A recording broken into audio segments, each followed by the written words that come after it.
Okay, so here we are.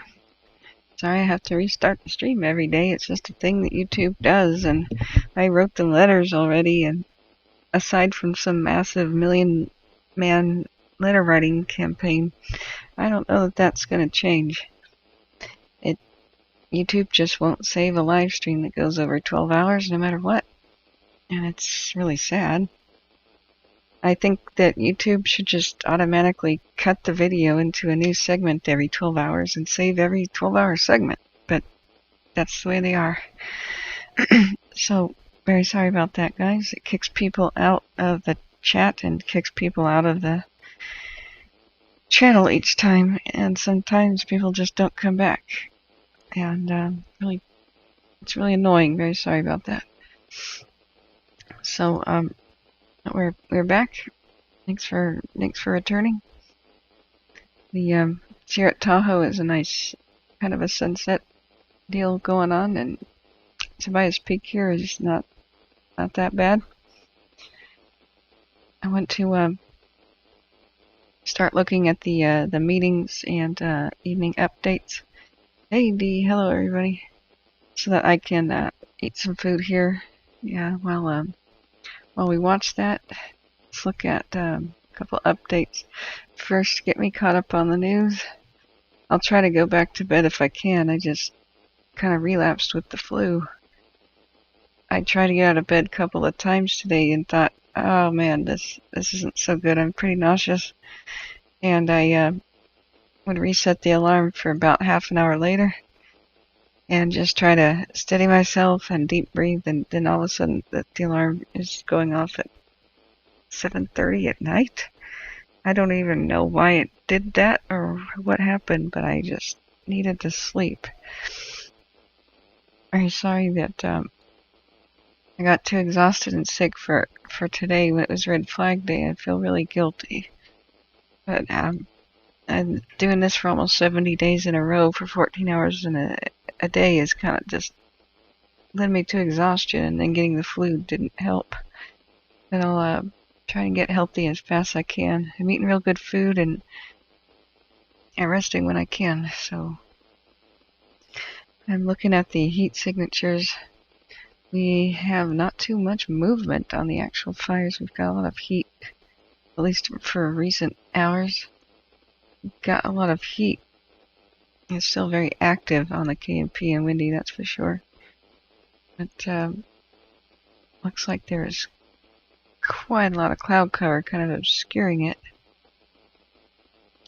Hopefully we have a update. Oh, ABC 10 has a new video update about the new red flag warnings. Yikes. Yeah, I am for everybody who was just in chat asking, I did have a online doctor meeting yesterday. I'm okay. I just gotta give myself rest. Hey Chris, hello. How are you doing? It's not the truck flu anymore. More like being hit by a train. Yeah, it still feels the same. I just did too much yesterday. Getting my groceries, and then trying to troubleshoot that computer problem for hours all night. I was just like, well, I could go to sleep and try to work on it when I wake, and that would be red flag time, and then we wouldn't have a computer on during red flag time, or I could fix it during the night and turn on the computer and have at least somebody here and people able to help others.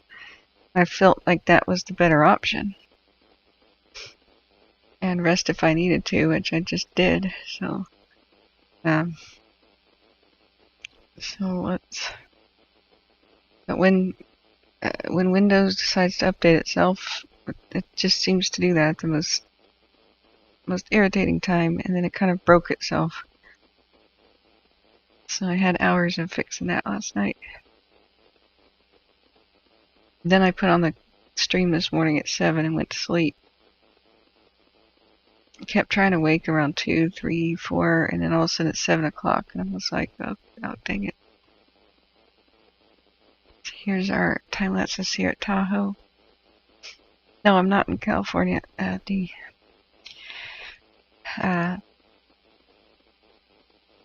Smitty says, happened to me too. It's been dizzy and dizzier than a wooden watch. Yeah, it's going around. It's a weird flu that makes people real dizzy and body pain. Light sensitivity, but it's not, the worst thing I've ever had or anything. I think mostly I'm suffering from exhaustion from doing this too long without a break. Usually with fires, you might have a week where there's just not that much activity. We haven't had one since July 14th. We've had a crazy activity every day. New fires starting, new ones, old ones flaring up, crazy weather. So it's been a kind of an unusual thing. I always, when I start to get tired, think, well, next few days the weather doesn't look so bad, and each time I try to take a day off, brand new massive fires started, and we know now the Mendocino County ones seem to have been arson, except for a lightning strike or two, because of that person they arrested at the what was it, Calpella, the Lake Mendocino fire.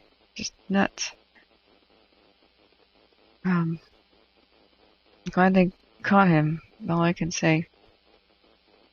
So, which camera is this? I must have been looking for a different one. Tobias Peak 2 is an interesting angle. Okay. Okay, there we go. It's hidden under there. So that's our Buck Rock 2 cam. Let's do a time lapse. Ugh. Alright, let's do our 12-hour here. Yeah, D. So a whole bunch of strange fires kept erupting in Mendocino County, which is like, for people who are not from the United States, it's north of San Francisco a little bit, and in valleys that are in between mountains, these narrow valleys. And there was this raging debate in Twitter and online where a bunch of people said this is really weird and suspicious. It's day after day. It's along roads. It's like a series of small fires that get started. Now there was one that was lightning, that was just straight up legitimate lightning around the night when we had our storm. But then after that, new fires kept erupting. One of them in one night that was up along a road or a highway. So I was starting to get a little bit suspicious. I ban arson speculation from the chat, though, because you never want people to think that that's what's happening unless you're really sure. Not only because of vigilante justice being a thing, meaning, well, they should call it vigilante injustice, because they oftentimes just beat up somebody with very little evidence, or kill. And B, it usually isn't arson. Just vegetation fires happen in like every single county in the West, like 5-6 times a day. Everything from lawnmowers hitting a rock and starting a fire to weed whackers. We had a bunch of weed whacker fires in Butte County, for example. But in these kind of mega drought conditions, you oftentimes have every little thing that should have been less than a half acre in size in a normal year just exploding with the potential for becoming a huge fire. So people were already on edge thinking, why every single day, multiple times a day, are we getting these huge fires? Like the river fire erupting as a new one, and the ones over by, not like Isabella, but the kind of by Folsom, Calaveras County. And I mean, firebugs do come out of the woodwork during red flag conditions. They really do. They get excited and they operate, but they're very, very rare creatures. Just 95% of the time, it's an accident, oftentimes with outdoor equipment, or something stupid like somebody putting hot ashes in a paper bag, to clean out their stove and putting it on a porch or something, or a car accident, or an accident where a car that pulls over the side of the road and lights grass on fire with the heat of the engine or something. So what I reassured people was that's typically the cause, but in Mendocino, it was... Regions and field units, the federal side of Camino is now down-staffed for the evening at 2000. But in Mendocino, things looked kind of suspicious, so I had my own private thoughts about it and said we just have to wait and figure out what this is. But the moment that an official says something like, these are suspicious, well, that's when you should tell the public, and so everybody can keep their eye out. If you see something, say something. You know, the arsonist that got caught, suspected arsonist that got caught and arrested and charged with trying to kill firefighters. Basically, that's what they think he was doing on the Dixie by going behind them and lighting fires behind them. That guy was caught because a couple individuals took photographs of him in his vehicle when he was in an area near a fire starting. And they put a tracking device in his car, followed him around, and every time he made a fire behind the fire crews at the Dixie, they put it out and then arrested him. You know, that's see something, say something. In this case, do something. Take a picture of the license plates, cars nearby, individuals around the area.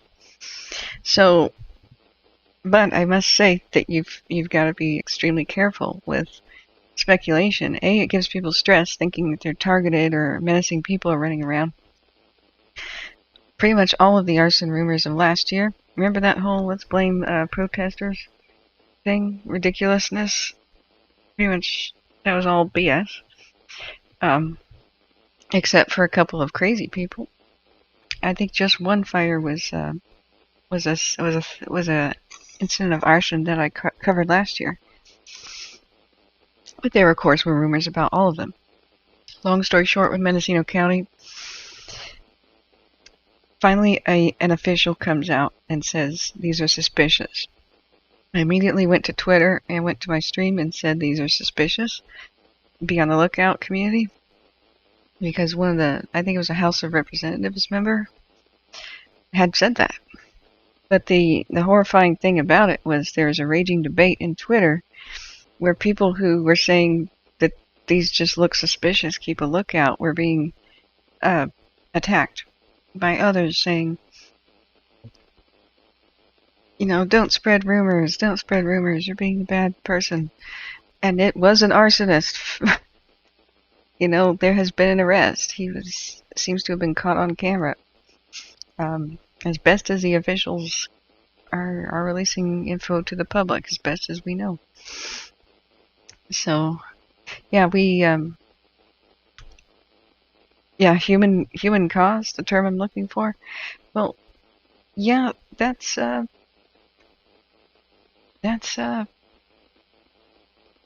one way to put it, but I don't know that I like the term human caused at all. I don't like it because of one thing.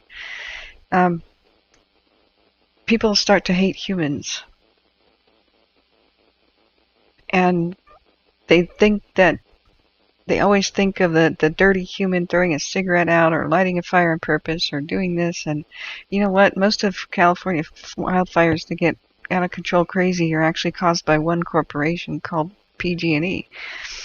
It's corporation caused. That's not really human caused. It's power lines down. So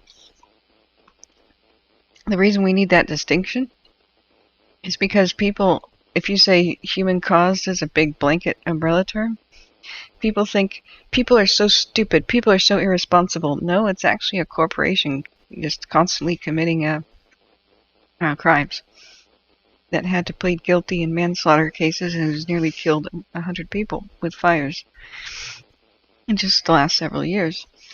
So if you realize you can't solve people, but you can solve a corporation, you can dissolve it if they won't straighten up their act. So I like to be very specific on the cause, and I like to take that pie chart and say a certain percentage of fires are pure accidents from car accidents. That's nobody's fault. Don't blame humans. Don't get despairing about people, because when people despair, they stop looking for solutions and we don't have any progress. If it just says human cause, people just want to cry in their beer and get angry. But if we say, okay, X are caused by car accidents,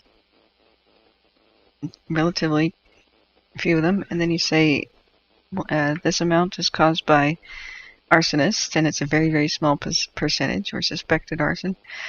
And then you see that X amount is by lightning, and then X amount is by one specific corporation. Then you start seeing solutions. In other states, they have tougher laws, and corporations aren't allowed to kill people willy-nilly. If California had tougher laws, it wouldn't happen either. The corporations would make different decisions if they knew that they could go to jail, just like you and I can, for causing a fire that destroys towns and the landscape. So I like to be very specific with statistics, best I can. But well, yeah, I know what you're saying, Ron. With in the fire community, that's what it's called. Yep, I know, I get it. But we're trying to rally the public for change. Because I don't know about you, I want things to change. And a lot has to change in the firefighting community, because fires are different now. The landscape's different, climate's a bit different, political climate's different. Fires are moving faster than ever before. You have to adapt to overcome. You can't come to these new fires with the mindset and all the tools of fighting the fires of the past. They don't exist anymore. It's a new era. So a new era in which you have to talk to the public in a very different way. To get the public to respond in a new way. Public right now is feeling kind of betrayed and confused and in the dark and angry on many of these fires, and to cooperate, to have public cooperation, to have them to evacuate, to have them help the situation. Communication needs to improve, and it can very easily. So let's go to, we've already seen good results. You know, when Cal Fire in the west zone of the Dixie was just enraging the public and making them stay behind, when they started talking a bit more like the east zone did to the public, all of a sudden there's a lot less tension, a lot more cooperation, and a lot more appreciation. Okay, let's see here. Buck Rock to Blue Mountain Kern. We could try this time lapse, and then let's go to a video or two here. Did I get an email today? Sorry, I just kind of woken up. Wow. K-Doc says, Kathryn, you'll be floored that PG&E did not do any power shutoff safety shutoffs today during a red flag day. Not even in Caldor like they claimed they would last night. Wow. Wow. Yeah. That's how last year on the stream. See, this is the thing about PG&E. They were ordered by a judge overseeing their probation, since the corporation is a convicted felon. They were ordered by a judge to shut off the power in red flag times in areas where they have rickety and damaged lines. And when they did not, they've been promising that for years. Even the governor shook his finger at them and said, we'll have to get serious with you guys if you cause more fires on accident. Quote, accident. And last year when I was covering the glass fire, all of a sudden the Zog fire broke out because they refused to do the same thing. They left the power on at the Redding area, and the Zog fire broke out with their equipment again, live on my stream. All of a sudden, boom, hey, guys, we have a new fire in Redding. Then all of a sudden people are dead and burned and crawling on the ground where fire crews are finding them. And I think 4 people died, and there was just a stream of burned animals coming, crawling away from the fire, and burned people. Just absolute scene of nightmarish horror. So that's what happens when they don't turn. And my friend died in the same way. When PG&E doesn't turn off the power in red flag zones, oftentimes their lines topple and they start new big fires. Maybe they didn't do it this time because it was a wet storm. I don't know what the reasoning is, but well, but that's why I'm doing the stream. Is that's how our family friend died in the 2017 Cascade Fire. Same night Santa Rosa burned down. It was a red flag day, and we're near it, and PG&E leading their lines charged, but ready to fall down in the wind from lack of maintenance. Okay. Let's go to Facebook, and I'll have to eat something here. Catch me up on the other things, guys. Do we have new... I mean, we're about to check it, but do we have any new headlines? So sorry, I may have to go back to bed eventually, but I'll be here for a little bit. I'm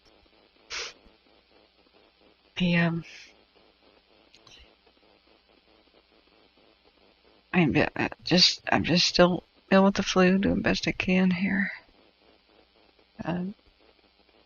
We have a 4 hours ago K&P complex update. Yay. The acreage of the K&P is 21,777 acres based on an infrared flight. Still 0% containment, of course. There's, yay, more people on it. 614 personnel now. 21 crews, 21 engines, 11 water tenders, and 8 helicopters. There was minimal fire growth in the fire yesterday. Smoke cleared up in the afternoon, allowing air operations to resume direct attack on the fire in steep terrain that was inaccessible to fire crews. Yay! This includes areas on the southern perimeter of the fire nearest the Three Rivers community. Yay! I mean, that's such steep terrain. Aircraft dropping retardant would have been one of the best ways to help protect the community. I'm so glad they were able to fly. Contingency dozer line construction for community protection was accomplished in the areas southwest of the fire, and plans were made for further dozer line construction. Despite the fire reaching the 4 guardsmen in the giant forest, fuel removal efforts by firefighters combined with the structure ramp applied by crews to the base of the sequoias successfully protected them. Yay!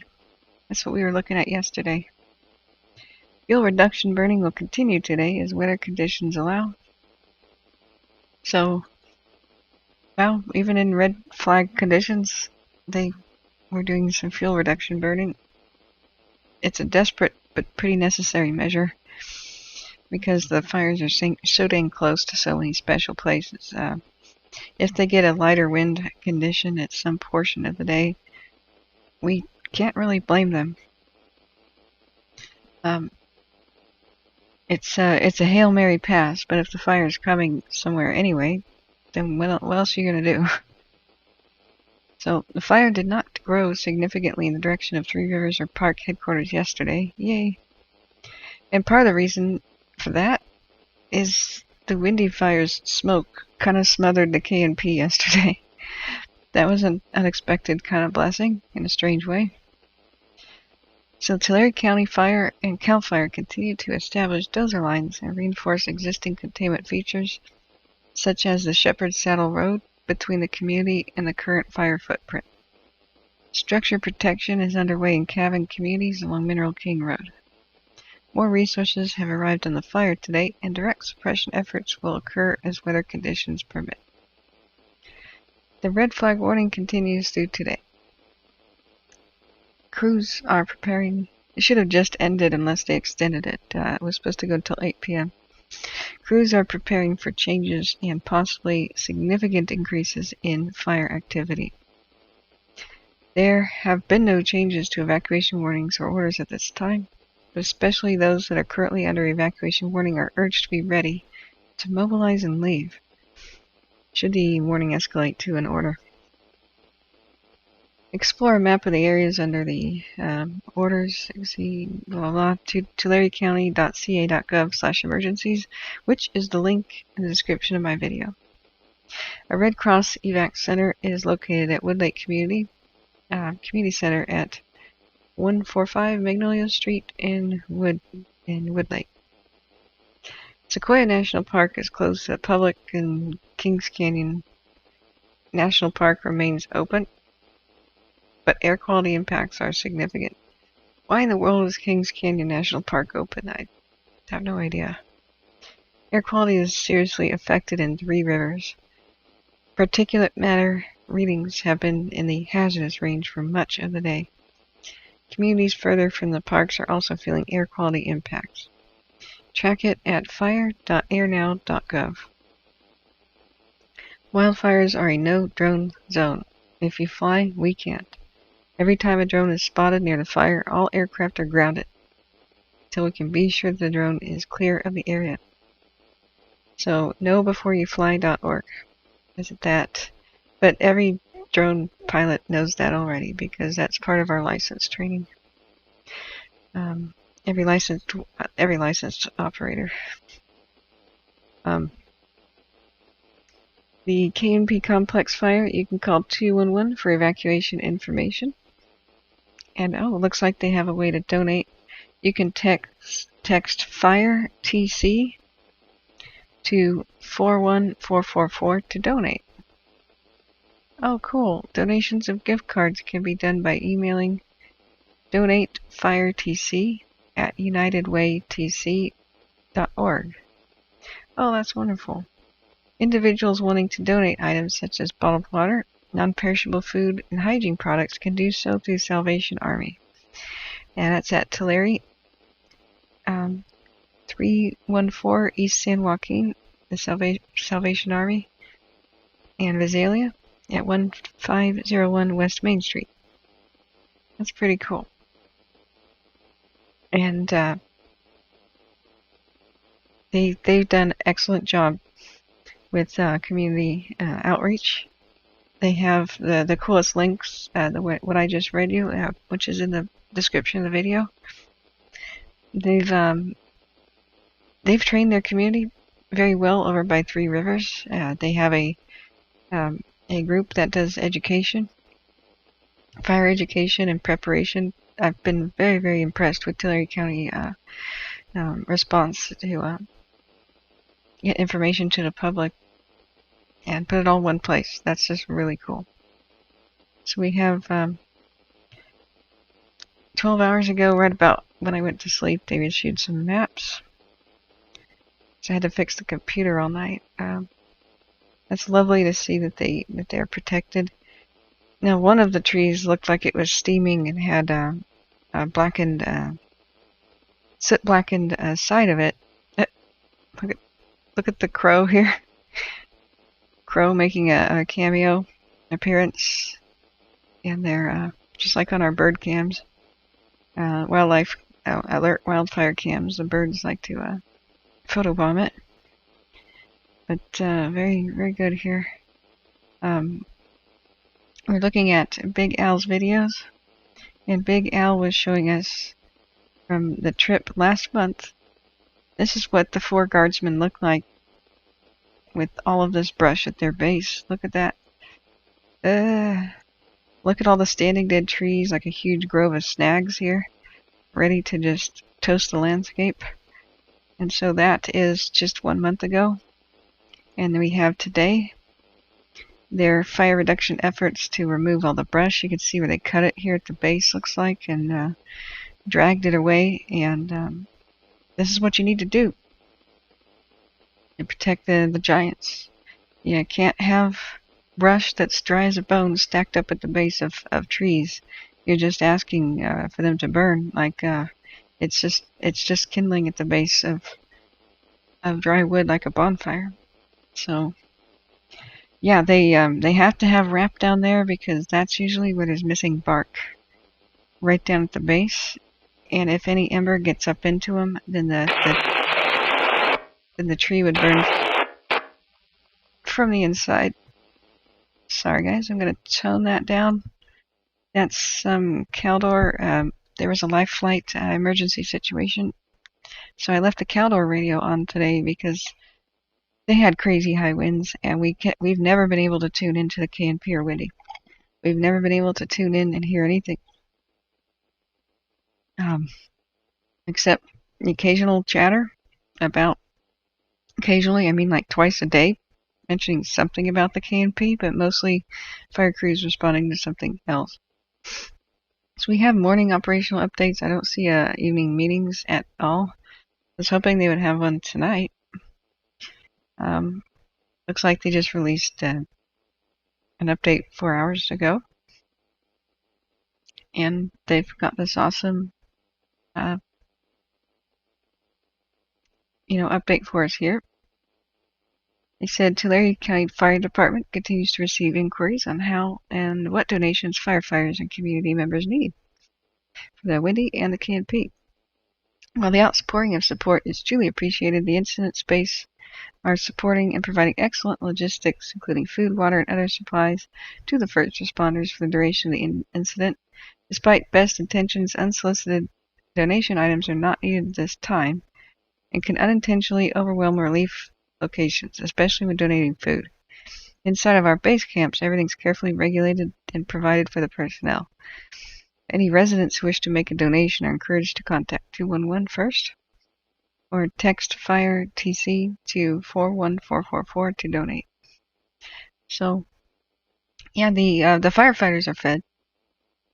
The rest of the community in these hard times may be a different story, but be sure to inquire and find out what the community needs before you donate. Right now, for people who are evacuated and that sort of thing, usually purses and backpacks and little suitcases full of, basics such as toiletries, a couple of rolls of toilet paper, the toothpaste, toothbrushes, that sort of a thing, shaving gear, things that people might have forgotten or needed, like little things like that for camping. Maybe a good warm hat, like a little cap, pair of gloves, something for winter, as it's getting colder and colder faster in the mountains, a little scarf or something, a cell phone with minute cards, that sort of thing.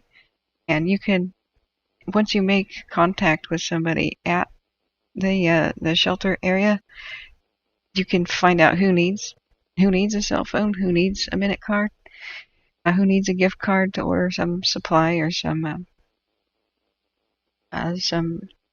medication or something.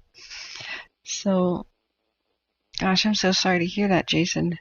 Paramedics just took your roommate away.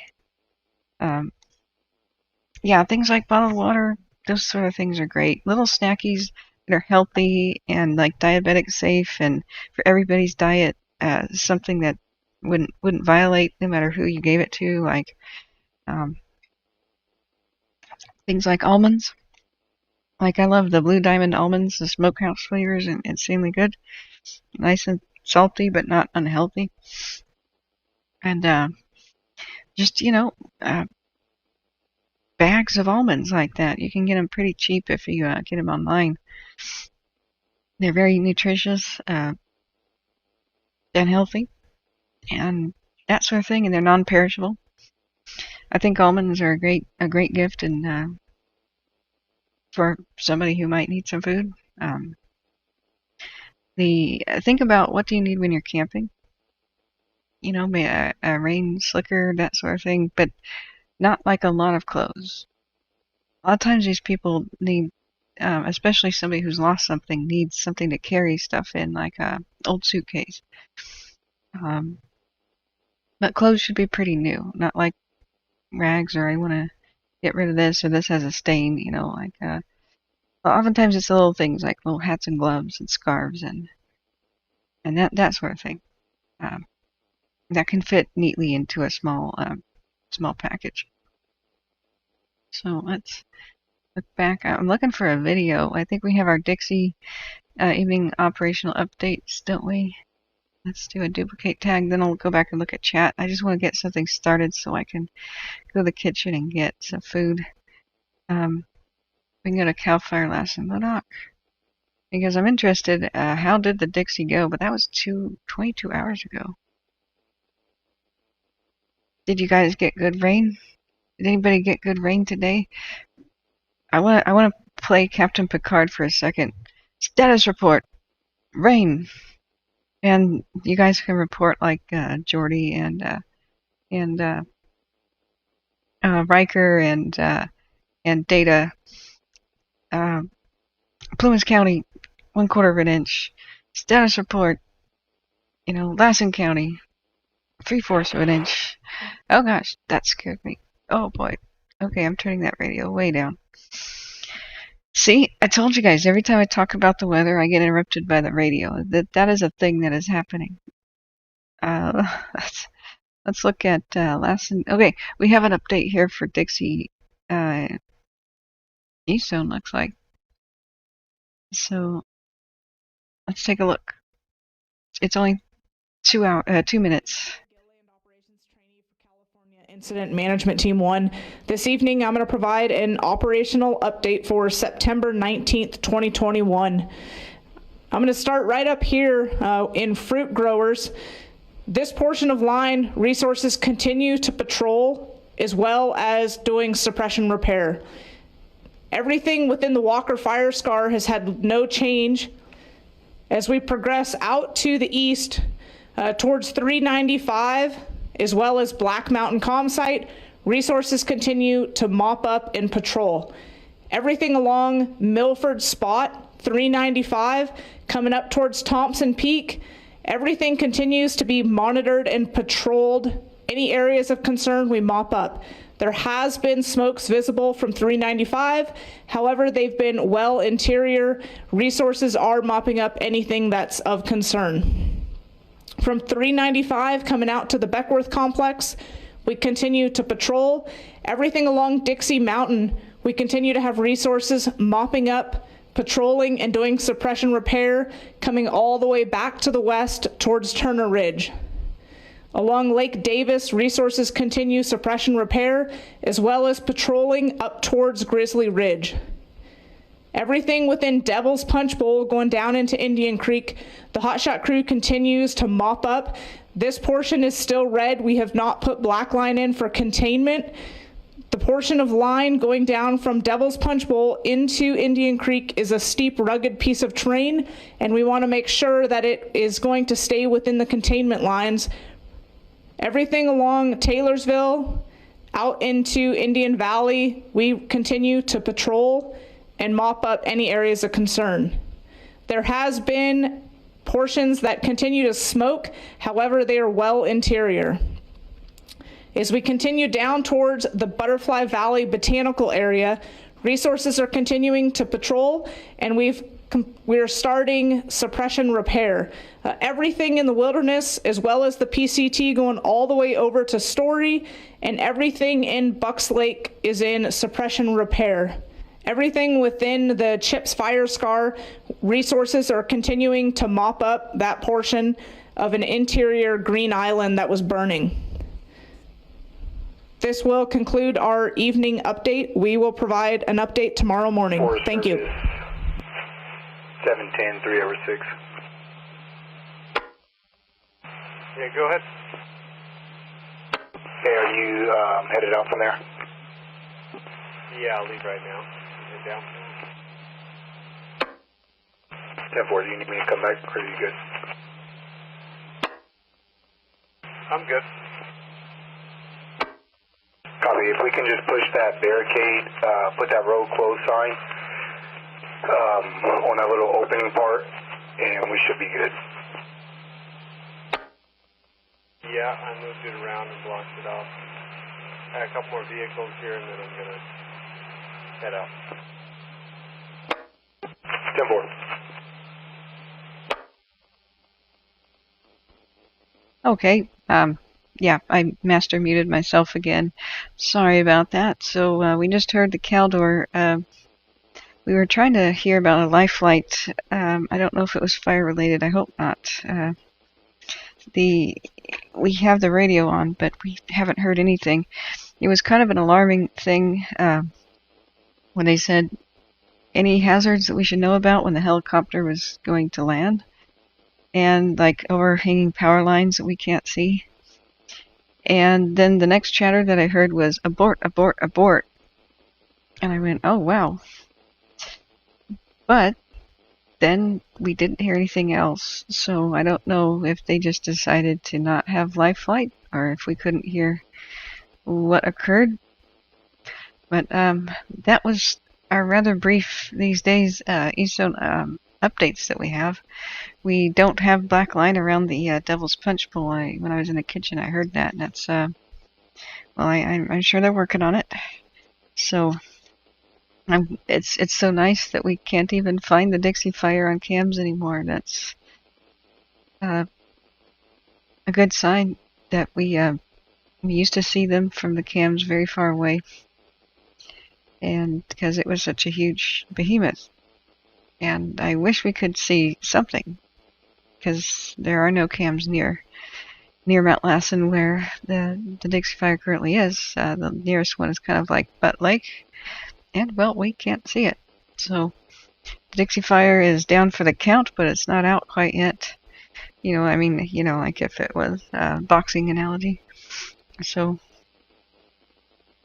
okay, yeah, Egon Faulkner says, Holt just said red flag, winds 45 miles an hour, low humidity from 11 tonight till 11 a.m. Tuesday. Okay, that makes sense.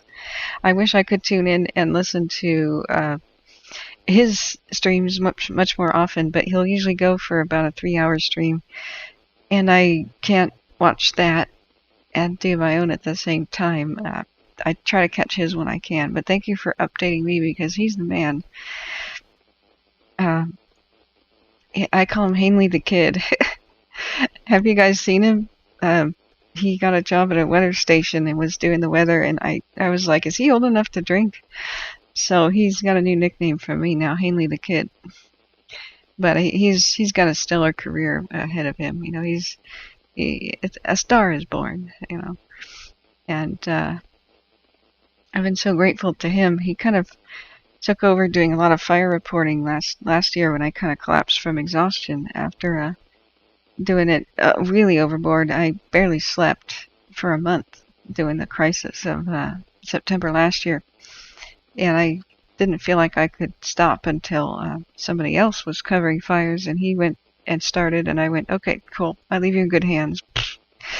And after 31 days of staying awake routinely for 2 days in a row, covering the insanity of the fires last year, that's what happened. He comes out of nowhere. At least I had never heard of him back then, to do fire weather reporting, and in such a nice, calm, cool, sweet manner, reassuring. So that was good.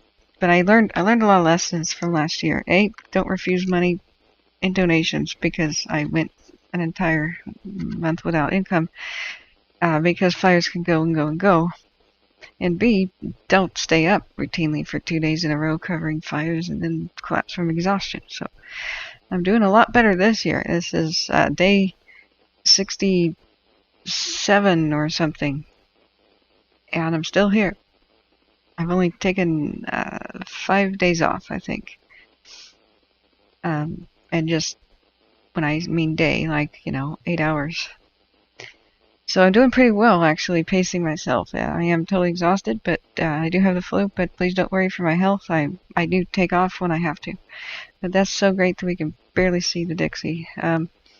The Sierra Tahoe cam yesterday was an insane wind-whipping monster, and so today I did a couple of time lapses.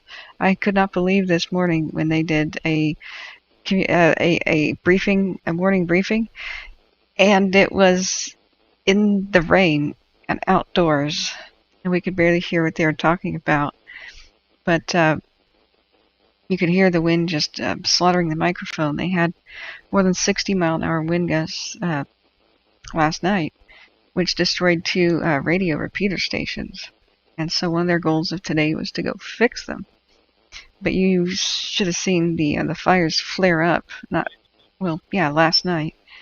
And right about where this is, right here, that smoke, that went flaming up bright white, and numerous other smaller fires in the distance. This is kind of looking over towards the Echo Lakes area in a way, where they still have some challenges. And if that wasn't a wet storm, then man, can you imagine the crisis that would have occurred? We dodged a huge super lucky bullet, having that be a wet storm. Hey, C-Probe, I'm glad you came back. So I want to get us a new video update to watch. That was our Dixie East Zone. They're less than 3 minutes. Why can I hear something? Hang on a second. Okay, my phone is doing some autoplay thing. Okay. I'm not crazy. I'm hearing a voice in the room, and it was my phone, thank goodness. Whew, okay. Hand me back my sanity card. That was just an error. Okay, so we have evacuation info for Dixie. Reduced in some areas. That's just such good news. So in this, if you want to look at the evacuation map, it's a link. The link to it is called multi-zone evacuation map, or multi-county evacuation map. The link in the description of the video. That's good that they're reducing more and more of that on the Dixie fire. All they need is time. Every wildfire is a race against time to get more and more containment before the next big wind event, and this rain has really put them ahead in the race. So firefighters are pulling ahead in that horse race. They're getting closer and closer to the finish line, but it's not over yet, but this is looking good. So happy to report that. Here's more images from them working around on the Dixie. Look at all that duff and sticks and stuff on the ground. That's many years of buildup on the forest floor. So you can see why we have a need for fuels reduction and a need for forest thinning in general, because look at all the dead limbs from all these light-starved trees. These branches die and they create a ladder where fire on the ground and ember goes, lands in it. The ground is lit on fire with all this duff, and then it'll climb these dead limbs all the way to the top, and that's what we've been seeing time after time. But when trees are healthier, when they're spaced out and they get their limbs spread out and they're not starved of light, like in this. Oh, here's a lovely contrasting picture. See how healthy and green all the limbs are in the trees because they are spread out. You can see the clear difference. These are different types of trees, different altitude, of course, but you can see the very different levels of health when the forest is thinner. And what this will do, what these controlled burns do to remove fuels on the forest floor, is it creates fertilizer. See how none of these trees are on fire? When they're doing their back burning, they're fertilizing the land and making it safe. Now, if a ember were to land, what would it land on? Probably wouldn't do anything. And that's the idea. This dead tree has to go because embers landing on its branches and pine needles could still do something, but for the most part, embers landing on the forest floor get that stuff going, and then you have fire on the floor, and it'll find usually dead trees like this to climb as the #1 targets. And then once this tree is torched, fire spreads to the other branches like so on the tops of the trees. So you can do a whole lot of help by turning this into this with the eventual goal of having this. And we have a whole lot less of this once we do that. A lot of it's within our power, and that's why I like to tell people 17, 3/6. We can make things better. Okay. Let's watch the Caldor meeting then, and that'll give me opportunity to to eat some food. Roadblock. 10-4, I just wanted to make sure you're headed back up. Hang on a second. Yeah, we got the Caldor meeting when... Yeah, have a good day. 10-4, will you have a good night? Just let me know if you need anything. Copy, will do. Should be good. I'll give you a call if I see anything.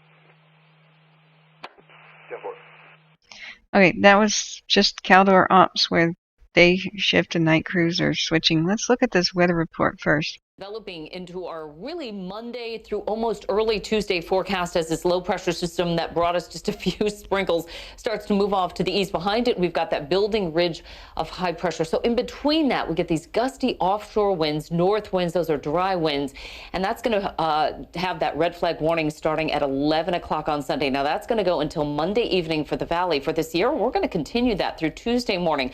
Gusty, dry winds and the potential for rapid fire spread. Most of our fires getting pretty good containment, but if a new one were to start, that would really spread quite quickly. And especially when we continue with these dry conditions. Look at this. We're just about in the final phase here of our water year. We've only had about 6 to 25 inches of rain, which seems like an okay amount. But when you compare that to how far down we are, we're 5 to over 20 inches below normal. So all that fuel, the grasses, the brush, the trees, they're so critically dry right now, with our drought monitor continuing to show exceptional drought at 46% of the state. That's the most critical category of that drought monitor. Even the modest gains that we had from that monsoonal flow just didn't make enough of an impact. So here comes the transition. There goes that low off to the east. Behind it, here's that high pressure ridge building in, and that's when we'll see those maximum winds mainly on Monday. Tuesday morning, we'll finally see that taper off for the mountains. What happens behind it is that low pressure system starts to rebuild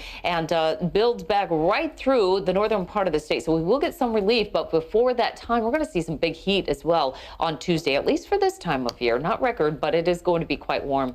In terms of those winds, here's a look at some of the contours that we're seeing, especially on the west side of the valley. And then we'll also see those easterly winds. Those are very dry winds coming off the mountains, and that can spread things really quickly considering how low the humidity will be. We're talking teens to about 20% humidity for our Monday forecast. Northwest winds, sustained winds, only about 5 to 15 miles per hour, but we'll see those gusts up to about 30 miles per hour, especially, again, through the Sacramento Valley and on the west side of the valley. Things will start to quiet down Monday evening for the valley, but continue at least through Tuesday morning for the Sierra. So again, that red flag warning in effect starting at 11 o'clock Sunday. That's going to go until Monday evening for the valley and Tuesday morning for the Sierra. Okay. So, higher fire. That, I was hoping they'd show Southern California, but, well, it's a northern station, so that was courtesy of ABC 10. And what the brass tacks is for that, which we keep hearing about in summary, especially from Dennis, the beloved Dennis, who's now on the McFarland fire. Let's go see if we have an update from Dennis. Excuse me, not McFarland, Monument. All next week it's going to be real dry, and some of that wind too will go ahead and dry out the northern fires, especially at the Coast Range. So they expect new activity to happen around Friday. So, oh, you know what? They said they may not have an update until Saturday. Now that I remember what he was saying, we could try to look at it. There's Shasta, Trinity, and Siskiyou. He said that, yeah, the rain helped a whole lot. However, the fuels will get dried out again real soon, thanks to next week's weather and temperatures in the 90s or maybe even 100 at Redding. That's unbelievable to me. So, looks like they have community meetings at Hayfork, Hayampalm, excuse me, Trinity Village, and that will be at the Hawkins Bar Volunteer Fire Department and Hayampalm Road, 22509 Hayampalm Road. And then at Hayfork, there will be at different times. So check Shasta Trinity National Forest Facebook for those in-person community meetings. Hopefully they'll record some of those. We have this amazing picture on the monument. The monument fire is now at 218,457 acres, 53% containment, with 1,325 resources assigned. Precipitation occurred over parts of the fire again early this morning. The northern portion of the fire received the largest amounts. Also, Road 299 night section wait time is now 30 to 45 minutes and is open to the public at night. The Knob fire is 2,421 acres and 100% contained, with 145 resources assigned. Fire behavior continues to be isolated, low-intensity surface fire interior to control lines. No growth was reported as fires slowly consumed unburned fuels within the containment lines. Hey! For more info and the downloadable maps and photos, please visit the InstaWeb pages for both of the fires. So here's nighttime ops on Division Whiskey from John Fugit of Fullerton Fire Department. Wow, pretty amazing photo. Thank you everybody who's donated to my camera fund, because I'd love to take photos like these someday if possible. With the camera that I want is the kind that can see in the dark, to do my documentary filmmaking, which is what I wanted to do before I did the fire stream, but well, I figured I needed to do this for the community and put the other thing on the back burner. But thank you everyone. I'm getting closer and closer to my camera goal, and I'm just getting excited about it. Seeing photos like this, I think, man, maybe I can finally have gear that I could take even movies. I don't know that I would ever want to report from behind a fire line, but I could make documentary films about the aftermath and history. So we have other maps about the monument. Here's the fire history of it. Will it merge with the river complex is a big question mark still. They do have some natural rock formations in between them. It makes it hard to make a dozer line, but it also is almost like a natural fire break because of its rockiness. So they've been getting in between the fires and assessing whether or not they could keep it from merging, but they still don't have a clear answer for us last time that we had an update. So that remains to be seen. Looks like we've got a little video here. River complex video. It says REMS team training included 2 local personnel assigned to the Etna ambulance simulating a low-angle rescue.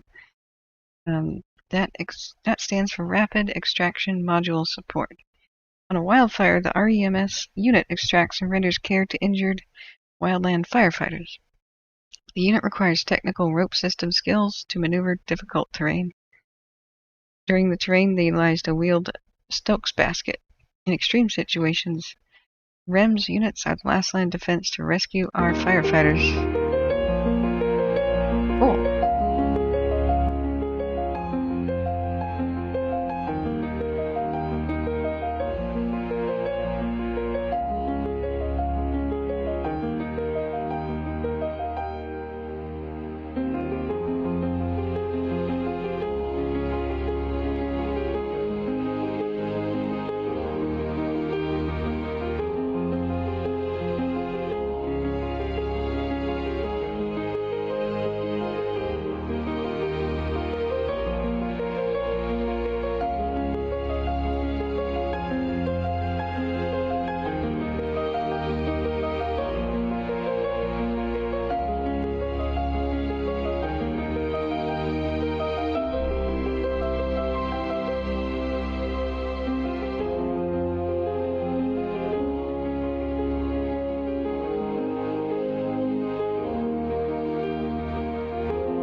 Well, that's pretty cool. Sorry, I'm playing videos as much as I can so I can continue to eat here.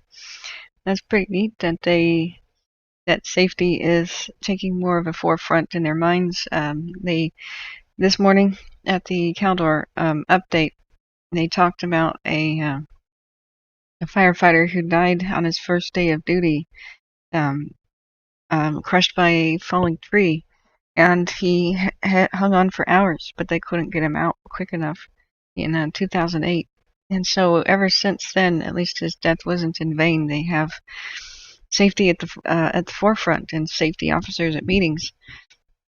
And they drill and they train for rough terrain extractions and all of those in honor of his memory. And so I covered that on my previous stream yesterday. Oh, looks like we did get an update on the river complex. Here's a little video, and then I want to go and look at what you guys are saying in chat, talking about the tsunami threat with potential tsunami threat with the Canary Islands erupting. I think it was La Palma. That I'm into volcanoes, so I want to check on that. But we gotta cover fires real quick first,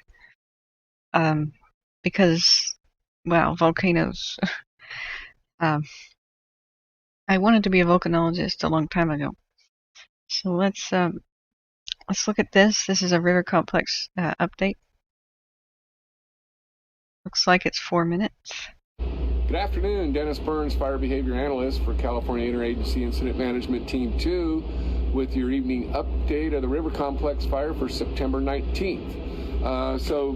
We did get a little bit of rain this morning, but sun's come back out and the fire's letting us know it's there. Right now, mainly just smoking and all that, but starting up on the Cronin fire, everything's quiet up there. The crew is making access, looking for any other equipment that we might have left up, but no threat of this fire progressing.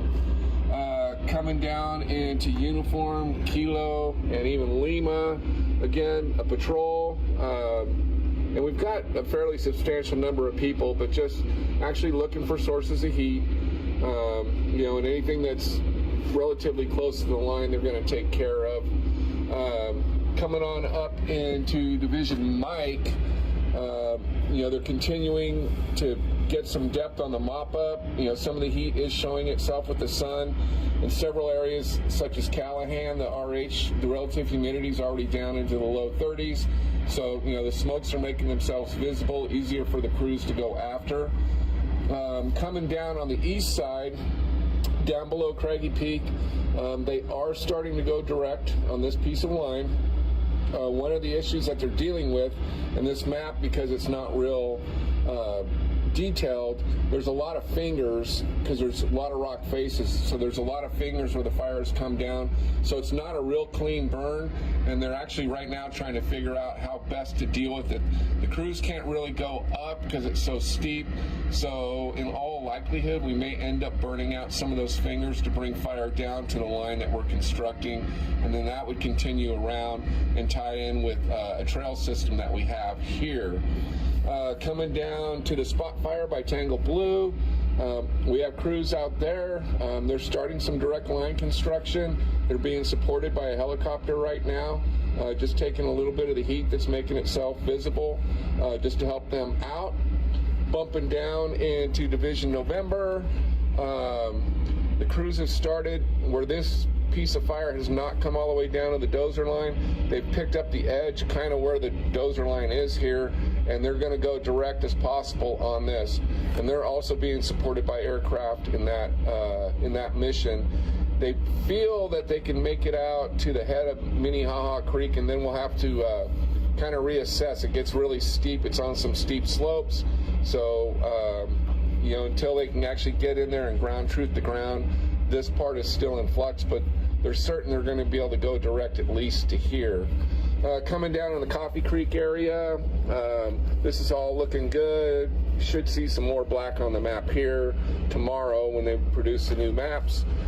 Coming down into Quebec, kind of the same story. I believe some of the lower areas, they've actually started to backhaul equipment, which is a good sign. They do have all this plumbed, and they continue to work out any areas of heat that show themselves. Over the next few days, as it gets warmer and drier, we will see some more activity in this area, but again, not expected to go anywhere. Jumping down into Division Sierra and Tango on the south side, we probably will see some of these bowls burn out, but we're not expecting any progression to the south. The fire is reaching the red salmon scar, and it is stalling out. There will be a little bit of movement, and it will produce a little bit of smoke, but we're not expecting any significant movement. While I'm on the subject of smoke, at least for the next 2 days, if you're living up here in the Scott Valley, we should be clear of smoke. We're going to get a northeast wind, so we're not going to get smoke from the Monument or McCash fires. We're going to be sending our smoke in their direction, but also we're not going to be generating a tremendous amount of smoke just with the amount of fire that we have on the ground. However, the northeast winds means that it's going to get warmer and drier, and by 3 days from now, we're going to see some pretty active fire behavior out there. Okay, so there's our beloved Dennis. He's one of the coolest dudes around. Nice, calm, easygoing delivery. He doesn't motor mouth anything or get all too technical with his terms. Takes his time, explains, and that's why everybody loves him. He's also just looking like a cool, awesome guy. So we have a couple more things to say about the monument. They utilized unmanned aircraft systems to detect heat that may be near the fire's edge in the Division India. A UAS is a valuable resource that provides firefighting resources and aerial view of the area that is difficult to see from the ground, meaning they have a drone.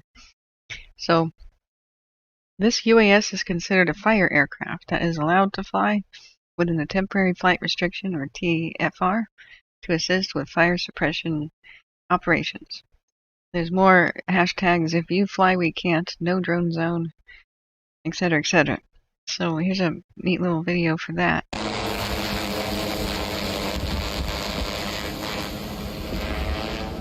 Aw. Looks like a hexacopter. You're right, man. Yes, you weren't here. It's just facing the direction that we're taking off. Wow. Now that's a fancy drone screen. I thought I was fancy by trying to get a tablet, a 10-inch tablet on my remote controller. They've really outdone everybody else. They have a huge television that's been taped together. And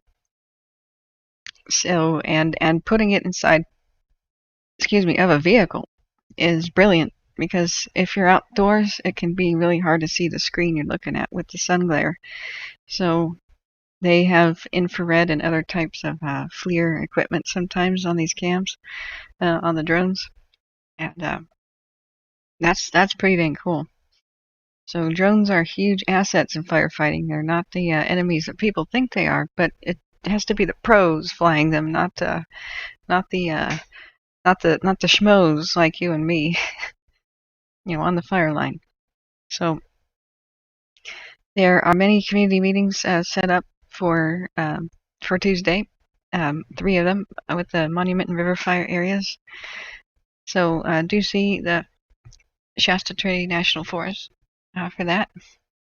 I'm trying to verify what somebody said in chat. There are no tsunami alerts for the East Coast that I can see, none at all. I think that's a rumor. There was a mega tsunami rumor that if the Canary Islands shattered apart, then a massive wave could hit the East Coast and wipe it out. And I was intrigued by that theory, but I think a lot of experts have started to mostly debunk that. I'm not saying either which way, but to me, it seems like under some circumstances that could be a possibility, but I mean a remote possibility. It would have to be a massive, high intensity earthquake that would basically have to cleave off a portion of the mountain, and that would have to fall into the ocean to create a displacement tsunami. So there's two main types. There's tsunamis that are generated by underground earthquakes, or underwater, excuse me, and they undulate basically underneath and kind of put pressure from below up, so to speak, and that sends the waves towards the nearest coast. However, there's a second type called a displacement tsunami where something is splashing into the water from above. Now, the kind from below has about a 100-foot-ish limit, just by the laws of physics. And it's usually not a 100-foot like huge wave coming at you. It's more of like rising like a tide. That's your typical tsunami, like the one that hit Japan and caused all that havoc. But the displacement kind is the deadlier, crazier kind that is when debris falls in from above, like at Valdez, Alaska. Now that will be a splash, and the height of the splash wave is going to be around equal to the height of whatever mass of whatever fell into the water. And that can be of a much, much taller proportion. That's just the basics of how it works.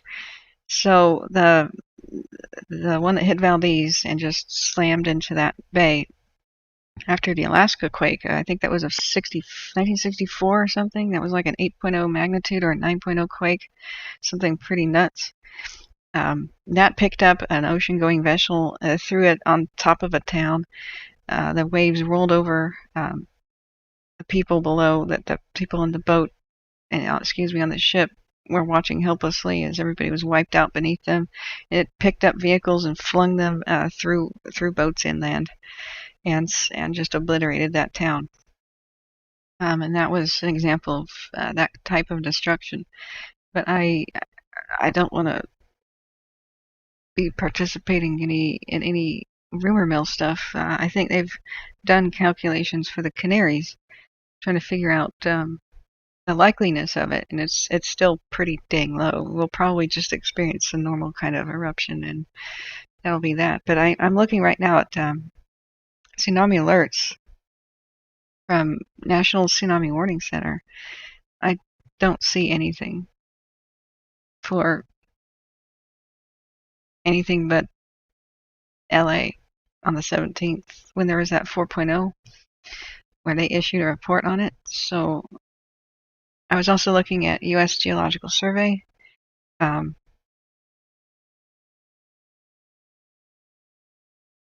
Doesn't appear to be one. So whoever said in chat that the whole east coast of the United States is on some sort of a tsunami alert, I don't think that is true. But I just wanted to make sure.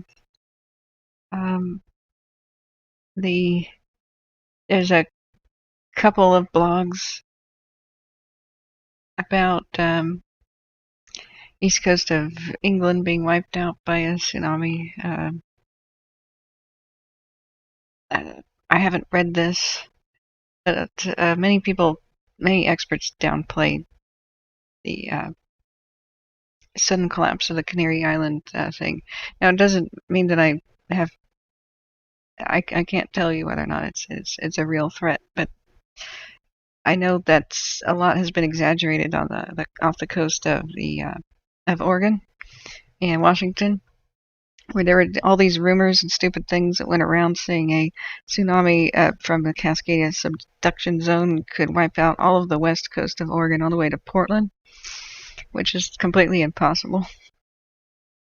A 100-foot tall wave could never reach Portland by going over 3,000-foot tall mountains on the Coast Range.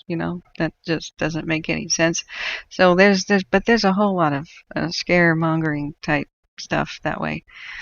Tsunamis shouldn't be underestimated, but I'm willing to bet that a lot of the headlines are similar to the BS that scared half of the people of Oregon a couple of years ago.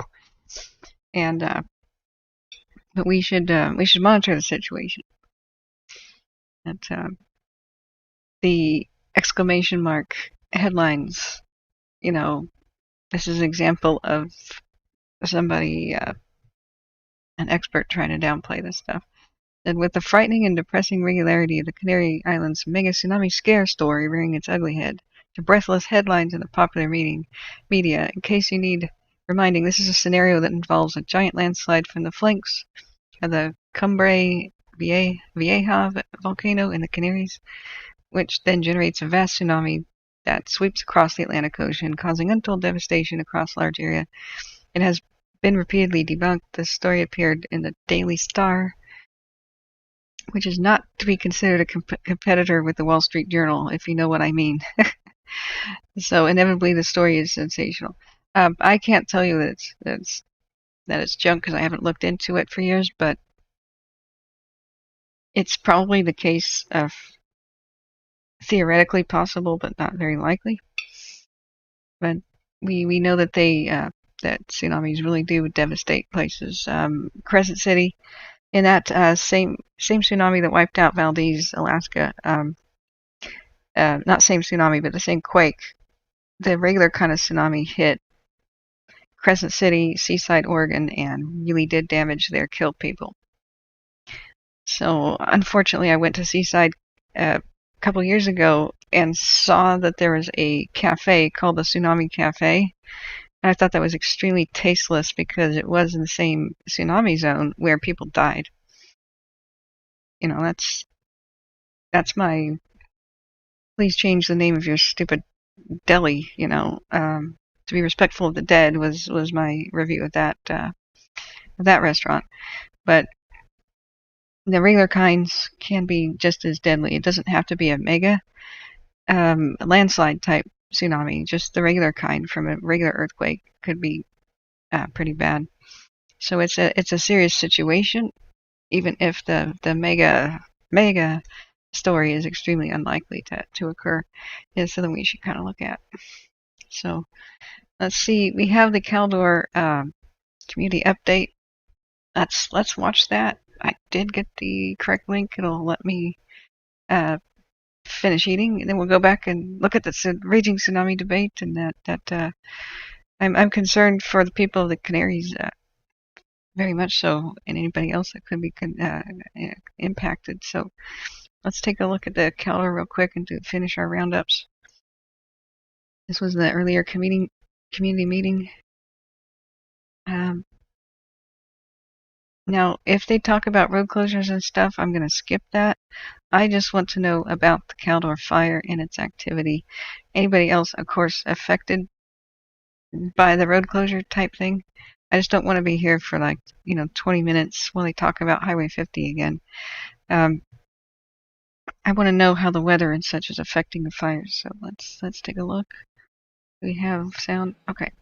Good evening. My name is Jonathan Ashford, and I'm a public information officer currently assigned to the Caldor Fire and representing California Interagency Incident Management Team 12. Thank you for joining us for the virtual community public meeting for the Caldor Fire for Sunday, September 19th. Currently, the fire remains at 218,000 acres, 876. Containment is 71%, which has been that way for several days now, which is good news considering the wind event we had last night that did challenge some of our lines and put our firefighters to work. But so far, we're still holding at 71%. We have a total of 2,118 personnel working on the fire. We have several folks here tonight to give you an update on the fire and things that are happening in the community to try to return some normalcy and some services to you.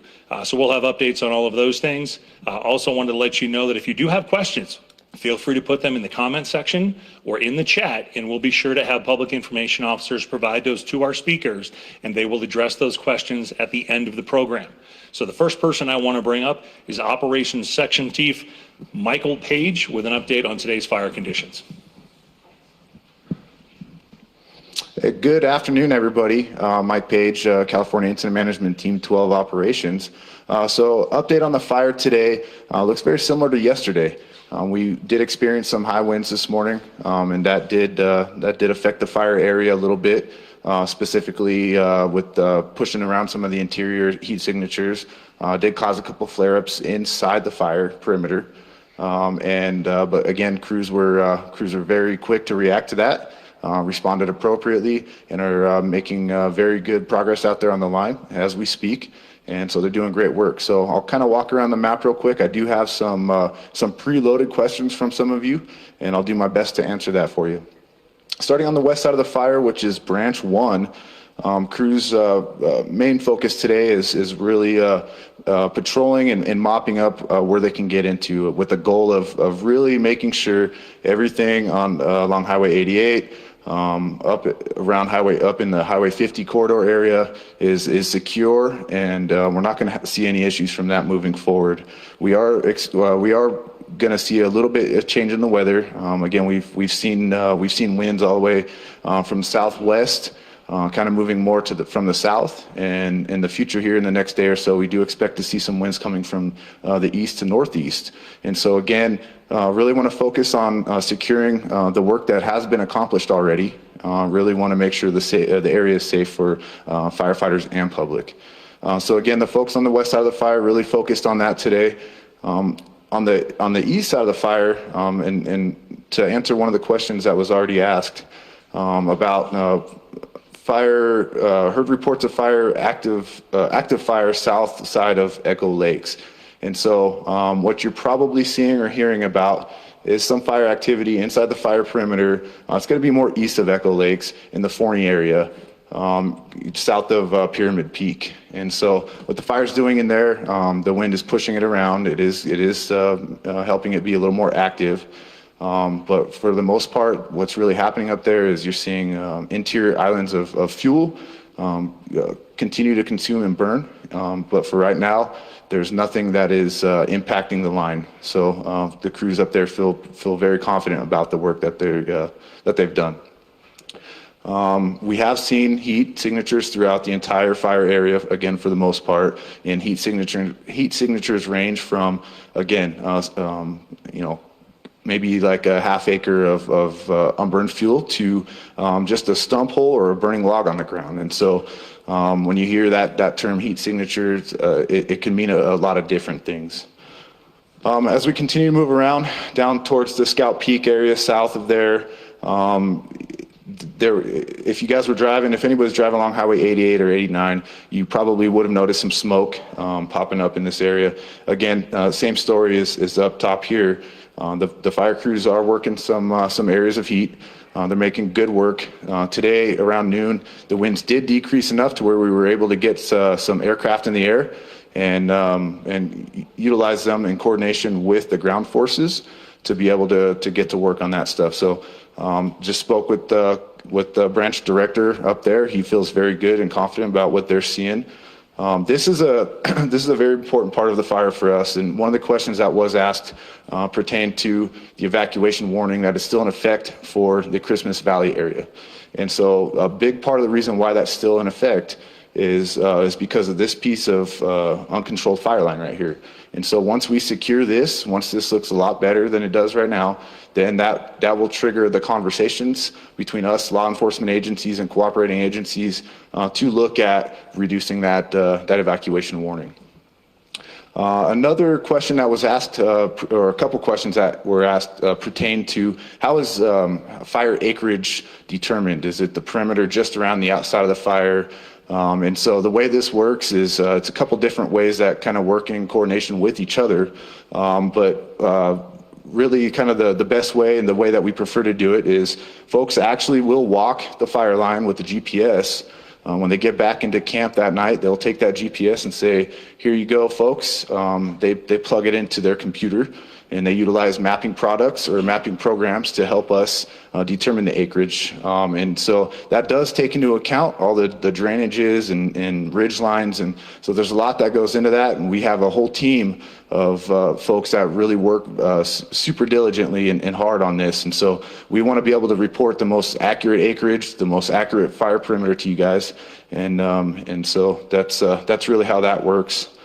And in terms of resources on the fire, so this was another question that was asked.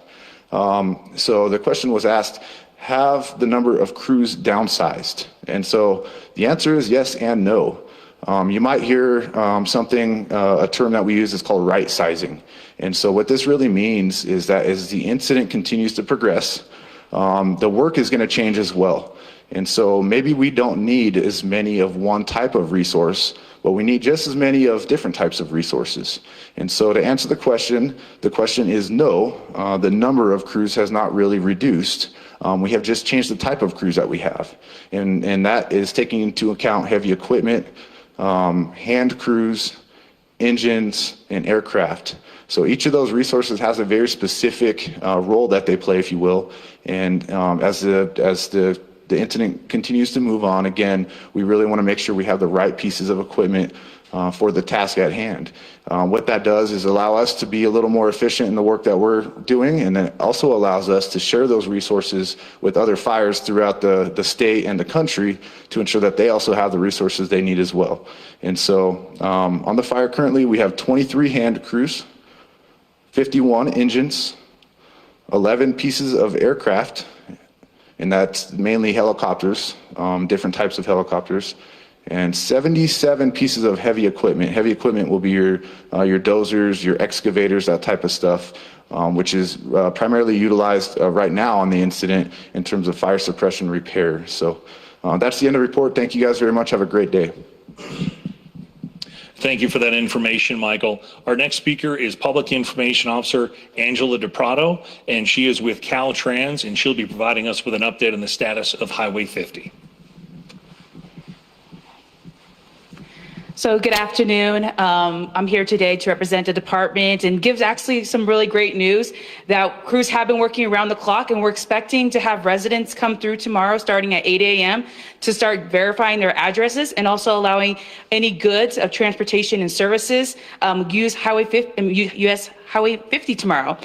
We will allow the general public starting at 8 a.m. on Tuesday, but tomorrow starting at 8 a.m.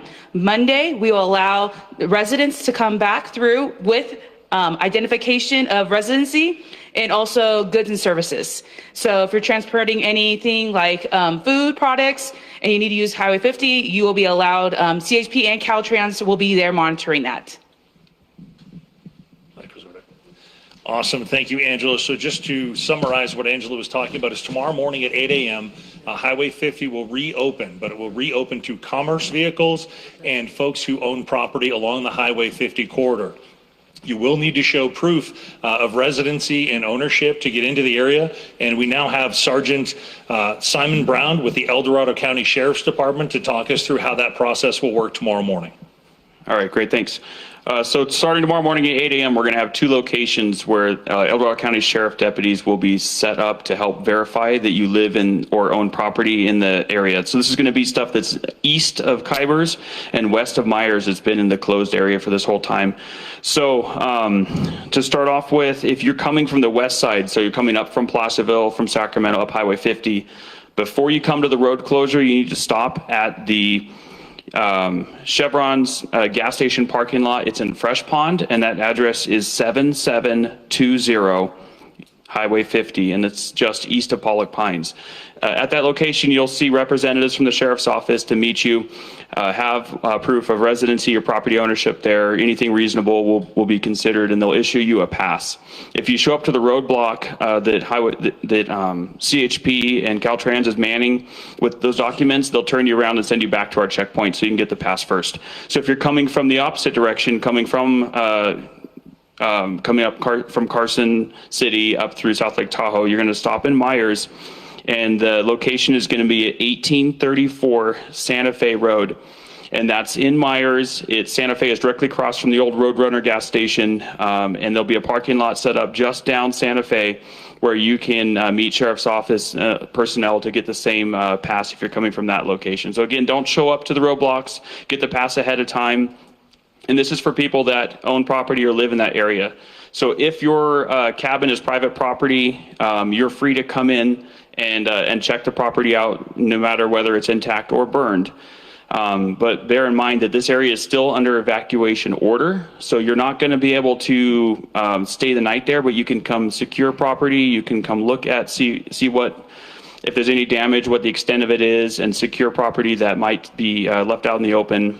And then if your property is a Forest Service permitted, there's a special process for that, and it depends on whether it's burned or not, and the next speaker is going to address that. If you own a forest permitted structure that's unburned, please pay attention to the next speaker. He'll tell you what the rules are for that. But again, it's under a evacuation order still, so you can't stay the night, but you can secure your property.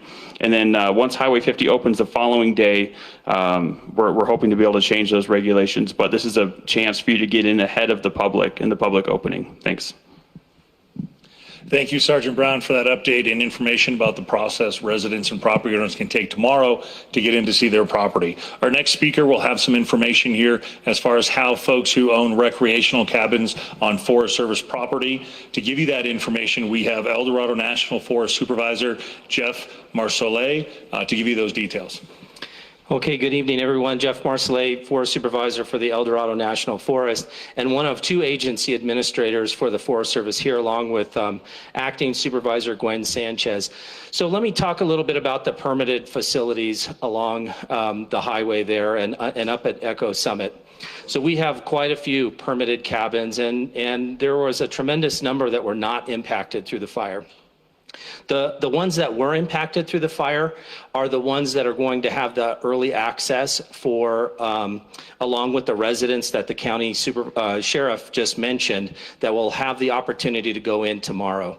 So again, those stations will be starting to be open for you to come gather your pass, show your proof of residency. In our case, it will be bringing your permit itself that shows that you are in fact one of the owners of those facilities. Go to those locations at 0800 to start that process, and then later in the day you'll have an opportunity to go up and see the cabins itself. Now, there's a lot of cabins along the highway that were not impacted, and those cabins we're going to delay giving you access to those facilities, because we really want to make sure those folks in this hazard zone where a lot of the work continues to happen, where the hazard trees are being felled, those folks have the primary opportunity while the highway is still not open to the public. So later in the week, expect some correspondence from myself or Supervisor Sanchez or one of our permit administrators outlining the process that you'll use to gather the information and access to your unaffected cabins. And so in the meantime, those of you who are owners of impacted facilities will get some further correspondence from us this evening. We know it sounds probably a little confusing, why one and not the other, but let me paint a picture for you of what it looks like on the highway. PG&E and AT&T and all the other members of our team working this fire, they have heavy equipment all over the place. They're fallen trees right in and around many of the structures we're talking about, trying to make sure the area is safe for reentry. The places that have been affected the most are the places where the work has been completed the most, so we can give access to those property owners. So bottom line is, if you have an impacted facility that's on the National Forest under a permit, you're going to receive some additional correspondence tonight with some directions, and then we'll have staff alongside the sheriffs to meet you at those locations that were identified earlier, and we'll walk you through the process. So just a heartfelt thank you to all the partners, Caltrans, Highway Patrol, and others. It's taken a gargantuan effort to get the highway to this stage, and on behalf of the National Forest, the permittees, we just want to say a big thanks for all the hard work. Thank you. Thank you, sir, for that information. We do want to remind anyone who might be heading into the Highway 50 corridor tomorrow that this is for commercial commerce vehicles only. This is for residents and private property owners who need to go in and secure or inspect their property. There's still a tremendous amount of work happening in that area. We have heavy equipment, we have fire personnel, we have utility workers who are trying to restore service to that area. So be very mindful if you are traveling in the Highway 50 corridor that it's going to be busy, and there may be stops, there may be traffic, there may be people near the roadway. Please be cautious. Obey the speed limits, take your time. There's a lot of folks working and they're trying to do what's best for everyone in the community. We want to ensure that everyone who's going into the area and everyone who's working in the area can get out of there safely tomorrow and head home to their families. Our last speaker of today is going to be Incident Commander Michael Nobles.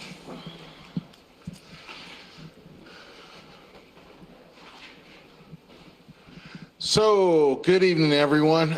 As we continue on this journey of restoration, everybody in partnership, the U.S. Forest Service, El Dorado County Sheriff's Department, Caltrans, AT&T, along with California Interagency Incident Management Team 12, are all diligently and feverishly working to keep the fire in its current footprint and bring containment to it, as well as work along the roadways to bring further security to start to bring you back into your residences and start to get to a normal a part of life. So really appreciate the active partnership with all the agencies involved, and really appreciate the support and the active questions from the community asking well, when is this process going to take place? And so each and every day we're getting closer and closer.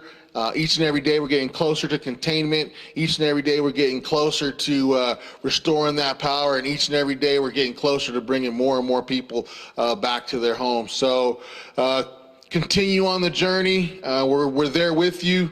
We're feverishly working, and we'll continue to feverishly work, and we will get to a positive and great end state here in the near future. Thanks for your attendance to the meeting, and have a good night. Thank you for that message, sir. This concludes our speaker portion of the program. We'll now move into our question and answer portion, where folks have been submitting questions in both the comments and the text boxes online. Let's go ahead and begin the question and answer portion with Operations Section Chief Michael Page. And good afternoon again. So getting a lot of questions specifically regarding the work that's being done between Lake Marguerite and Kirkwood, and really this whole southeast side of the fire here. And so again, to maybe be a little more detailed on that. So really what we're looking at is pockets of unburned fuel that did not burn during the initial phase of the fire coming through there. And so as we continue to work around constructing handline, really the big focus again is trying to deal with a lot of the stuff inside of the line. And what I mean by that is a couple hundred feet, a few hundred feet inside of the line, you're going to see trees or pockets of brush that continue to hold that heat in them, that will catch a gust of wind or something will cause them to flare up, and it will begin to throw spots, or it will start igniting fuel next to it, and it'll cause the smoke that you're seeing in the air. So really the folks, the crews that are out there are focusing their efforts on that, and that's really what's going on in here. There's a question regarding, what's the ETA for containment down here? And so that's based off of the ability of the crews to access through very rugged terrain, and being able to have being able to coordinate with aircraft. So this is based off of their success in there, which is very difficult. These folks are working in very treacherous, not very safe conditions, and so it's a very methodical, slow process sometimes. And so I can promise you that our folks out there are working as hard as they can, as safe as they can, to really get this stuff secure. I know this is a big concern, the stuff again down here by Kirkwood, and again the stuff, everything kind of south of the Scout Peak area. And like I mentioned before, that's going to directly affect our decision making and our conversations regarding the Christmas Valley evacuation status there, right? And so just want to bring that a little more into context for you guys. And so the final question I'll answer regarding the structures around Echo Lake, specifically on the south side, and their status. So the damage assessment teams are still going in, gathering a lot of this data. They will be updating the maps as they obtain this information. And so I know that's maybe not necessarily the answer you're looking for right now, but I would continue to monitor those sites, and you will be updated once that information is available. Thank you, guys. Thank you very much, Michael, for that information. Looks like we do also have a question for Public Information Officer Angela DePrado from Caltrans. Yes, so just to give clarification again, on Tuesday, starting at 8 a.m., everyone will have access to Highway 50. Eastbound and westbound will be open. Just a reminder, tomorrow, starting at 8 a.m., you will have a checkpoint with the sheriffs to identify yourself as a resident, show your driver's license, or every... Oopsie. Didn't mean to interrupt. Do that if we don't think there's threat to the fire coming in your direction. So, sorry, I just screwed up their question answer time, trying to change the size of the video. Let me go back here. It's about over, and then we'll go check out the chats. Chat is erupting with volcano news. Yeah, we'll check on that in a moment here. For that information again, on Tuesday, starting at 8 a.m., everyone will have access to Highway 50. Eastbound and westbound will be open. Just a reminder, tomorrow, starting at 8 a.m., you will have a checkpoint with the sheriffs to identify yourself as a resident, show your driver's license or any document that you may have showing that you're a resident to get into the closure points. We'll actually be working with sheriffs and CHP to making sure that everybody has passes before allowing people to go up. But if you are just someone who wants to go visit South Lake Tahoe using US Highway 50, you will not be permitted. It has to be a resident or someone transporting goods, but Tuesday you will. And once again, just a reminder, Highway 88 and 89 are now open, and you also have Interstate 80 as another route to get to South Lake Tahoe if you do need that. Thank you for that clarification, Angela. Our next speaker is going to be El Dorado National Forest Supervisor Jeff Marcellet to answer some questions that are presented to him. okay, lots of questions about closure. So I'll tackle the big one first. Why does the forest remain closed when the fire is under control? Well, first of all, the fire is not under control, and until we get through a number of wind events, and in fact, you see a lot more black line on the map, in fact, all the way around, it won't be under control until we have secured all the lines all the way around. And it may be hard to remember, but about 32 days ago, this fire went on a 45,000 acre run, one day. So let's make sure that, you know, as we're looking to adjust the forest closures, it's in light and in spirit of making sure we can protect the visitors to the national forest, we can protect the, you know, and evacuate should this fire come out of here unanticipated. So I think it's really important that, you know, we're right-sizing that. Now, it doesn't take anything for me to tell you that opening up your national forest is something I want to do. I want to do it real bad. And we are working on an adjustment to the closure area so that there are parts of the El Dorado forest and parts of the Tahoe Management Unit that you can access more safely. But that won't take place for another week. We've certainly got to get through the wind event that is projected here over the next couple of days. And equally important, we need to see how this fire does over the next 24, 48 hours. So that's something that we're looking to make some adjustments around. Related to that is a question about how can I get to my cabin that might be inside the closure area with or without the national forest, the full closure on the El Dorado being adjusted. And what I'd say is if you're in a cabin tract that's away from the fire, go ahead and reach out to your permit administrator. We do have a process in place. We can issue a form. It's a 7700 form. It's signed by one of the local district rangers and get you access. But we're only going to do that if we don't think there's threat to the fire coming in your direction. So stay tuned for that. Please reach out to your permit administrator. Question about whether Woods Lake will remain, when it will reopen. And then another question related to why did we close Tahoe Rim Trail from Echo Lake to Desolation Wilderness? Back to that original point that I raised. This fire, like most of the fires in the state this year, have actually done things many fire planners and longtime fire managers didn't think were possible. Extreme fire growth driven by extreme fuel conditions with a little bit of wind and a little bit of topography, a little bit of uphill run, and the fires have been off to the races. So our closures are big and they encompass a number of areas, and we're going to keep them at least vigorously in place till we don't think there's a threat to you. The last, and I just happen to know the answer to this because I worked up here a lot of years. Taylor Creek is almost completely dried. Where will the kokanee salmon go to spawn, or will they skip a year?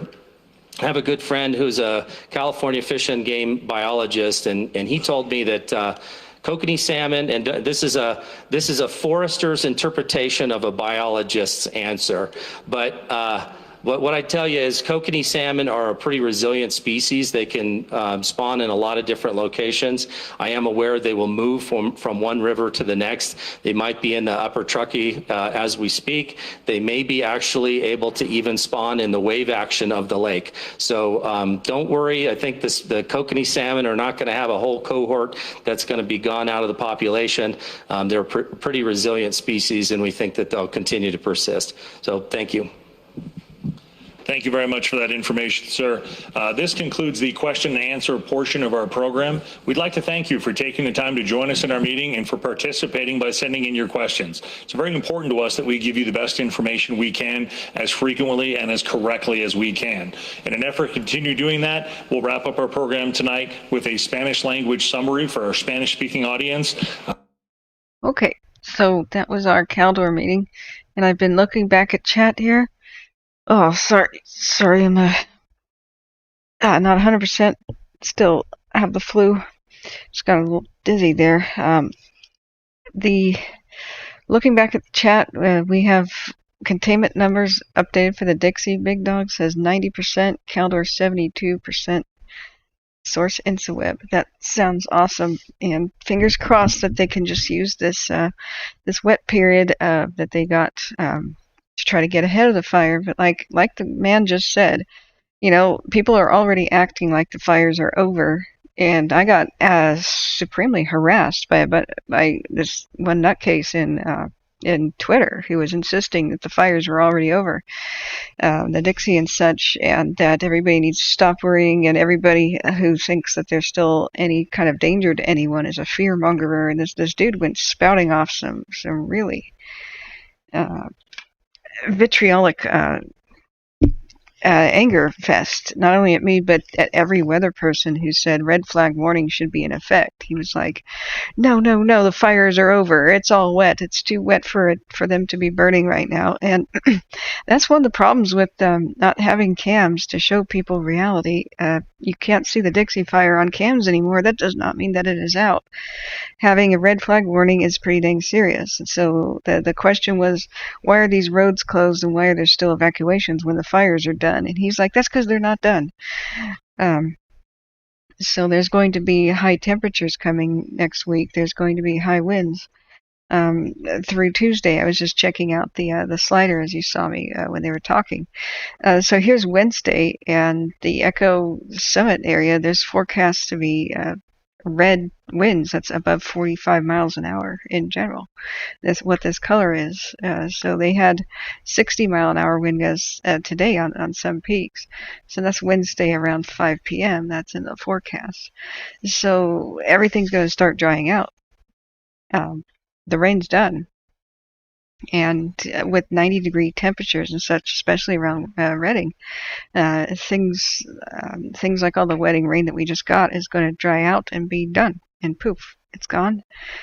But with winds in the forecast means that they could blow up again in certain spots. So you're talking about the area by Kirkwood and whatnot. They said, in some places where they're reducing evacuations and letting people in. In some places, it's just people are let in to look, winterize the place, and leave.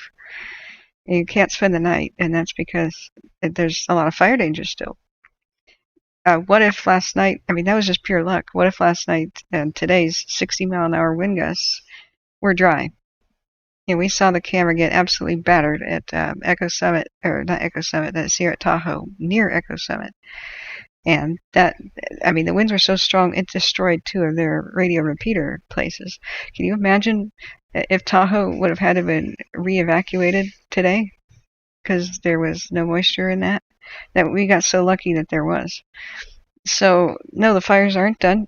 The monument will roar back to life probably on around Friday, Saturday-ish.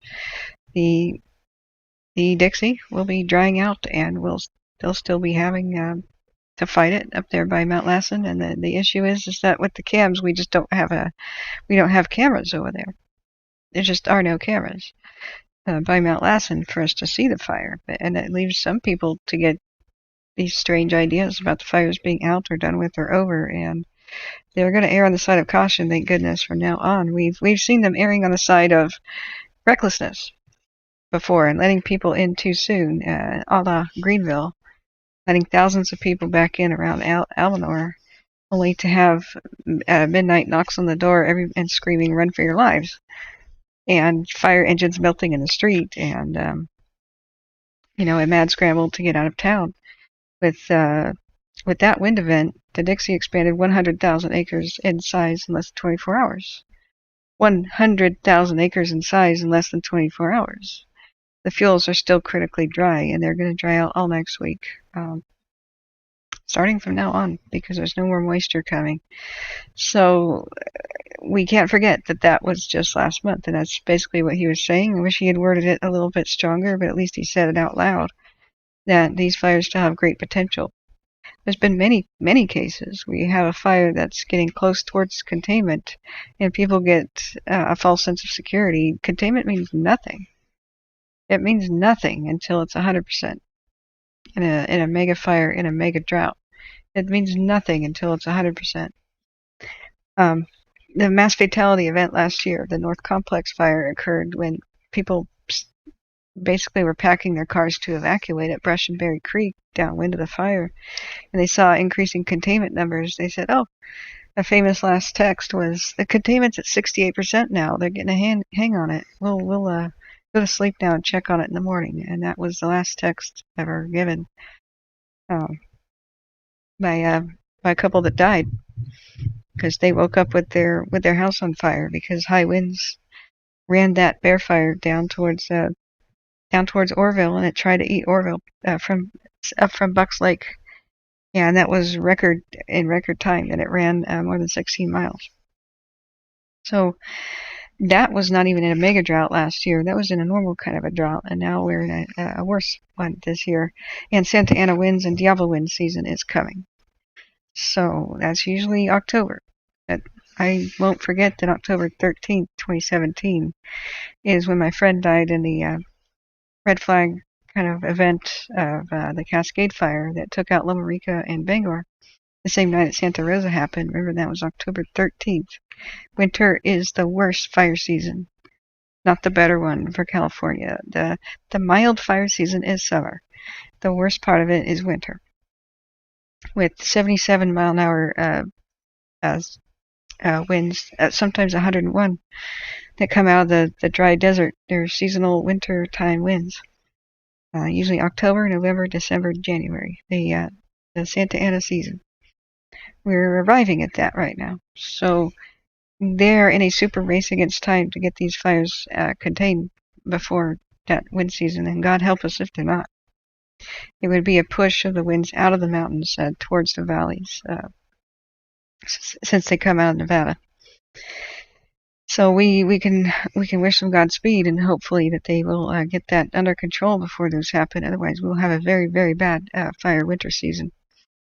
The Windy and the K&P down here have been dry this whole time, and it's just miraculous and pretty amazing work that they've done with the few resources that they've had. They haven't spread that much. The fact that the wind shifted around has kept them from making a run in one particular direction, but we see that it's coming slowly towards the Buck Rock 2 cam, just like it started last night. And that's just rollout. Mostly the wind was driving it in a different direction, but we see that it's expanding in all directions by the fire reaching a ridge and the flaming debris falling down the other side, all the way down to the bottom of the ravine, and then it lights that bottom of the ravine up, and then it will climb to the top on the other side, and that's a slower type of expansion called backing.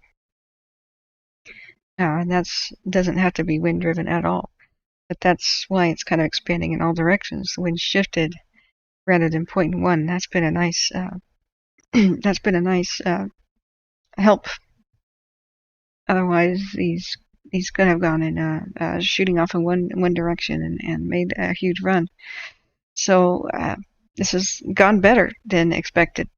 Knock on wood that it continues to be so.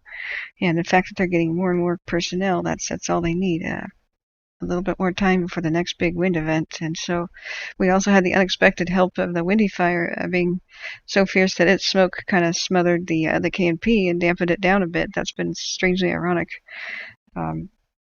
But we'll take whatever good news we can get. Though this last storm being a lot wetter than predicted, that's awesome. We'll take what we can get. But we have to remember just how deadly and dangerous these fires are and not put our guard down. We are still in massive fire season until basically until February and March. There's only like 3 months out of the year that California doesn't have a fire season. That's why they're trying to get people to stop using the term. California is pretty much always in fire season. But this is an extraordinary year of extraordinary drought and of manpower shortage. So we must not let our guard down for a second. This has been a bit of a wet week for the northern part of the state, but that is ending. 90-degree temps coming. High winds still happening.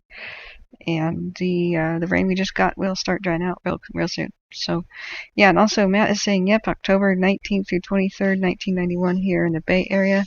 Watch the Berkeley Hills fire burned over 3,000 houses and killed 25 people of the community. The Diablo winds are no joke. Absolutely. The people of California know it's a new phenomenon to hear about to everybody else in the world, but people of California know what the Santa Ana and the Diablo winds are capable of doing. People are generally very responsible with fire at those times, but the Pacific Gas and Electric Company is not. Most of the deadly fires concerning Santa Anas and Diablos, Diablos, the northern ones, are the power company letting the lines stay energized in red flag conditions. And I'm enraged. A couple people in chat are enraged that PG&E didn't cut the power the last couple of days during the windstorms. Maybe it's because they think, well, it's wet enough that it won't start a fire. It didn't rain universally over Northern California. That's how my friend died. That's how they got my friend killed.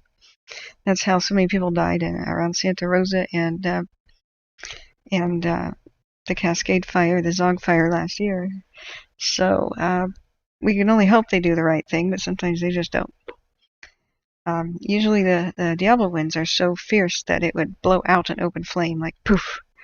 Hold a match in front of a fan going high on full blast, a room fan, like a box fan.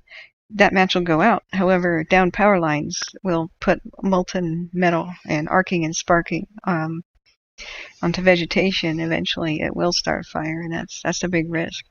So we are on pins and needles. We're at the mercy of this power company making ethical decisions versus profit. And oftentimes we lose out in that process. But stay vigilant, count our blessings, but stay vigilant for the rest of the year. So with your kind donations that you guys have been helping me with, I'll be here. And I want to take a break soon, doing this for 67 days in a row. I'd love to have a few days off, but as long as there's fires going, I'll be here whenever I can. And I expect to be here for the long haul during the winter. And we know something is going to happen. There's going to be something the rest of the year. We will have more big fires the rest of the year. They're not winding down. We are just moving into a different type of fire season. So it's fatiguing to think of these, to still be on fire alert, but just do it. Just remember that it's not over, and for the mountains especially until there's heavy snows. But for the valleys and the foothills areas, we must still especially remain vigilant. So let's look at what the heck's going on with the volcanoes for a moment. I think we've seen most of the videos, unless I missed a roundup. We might want to check and see if there was one for the Siskiyou.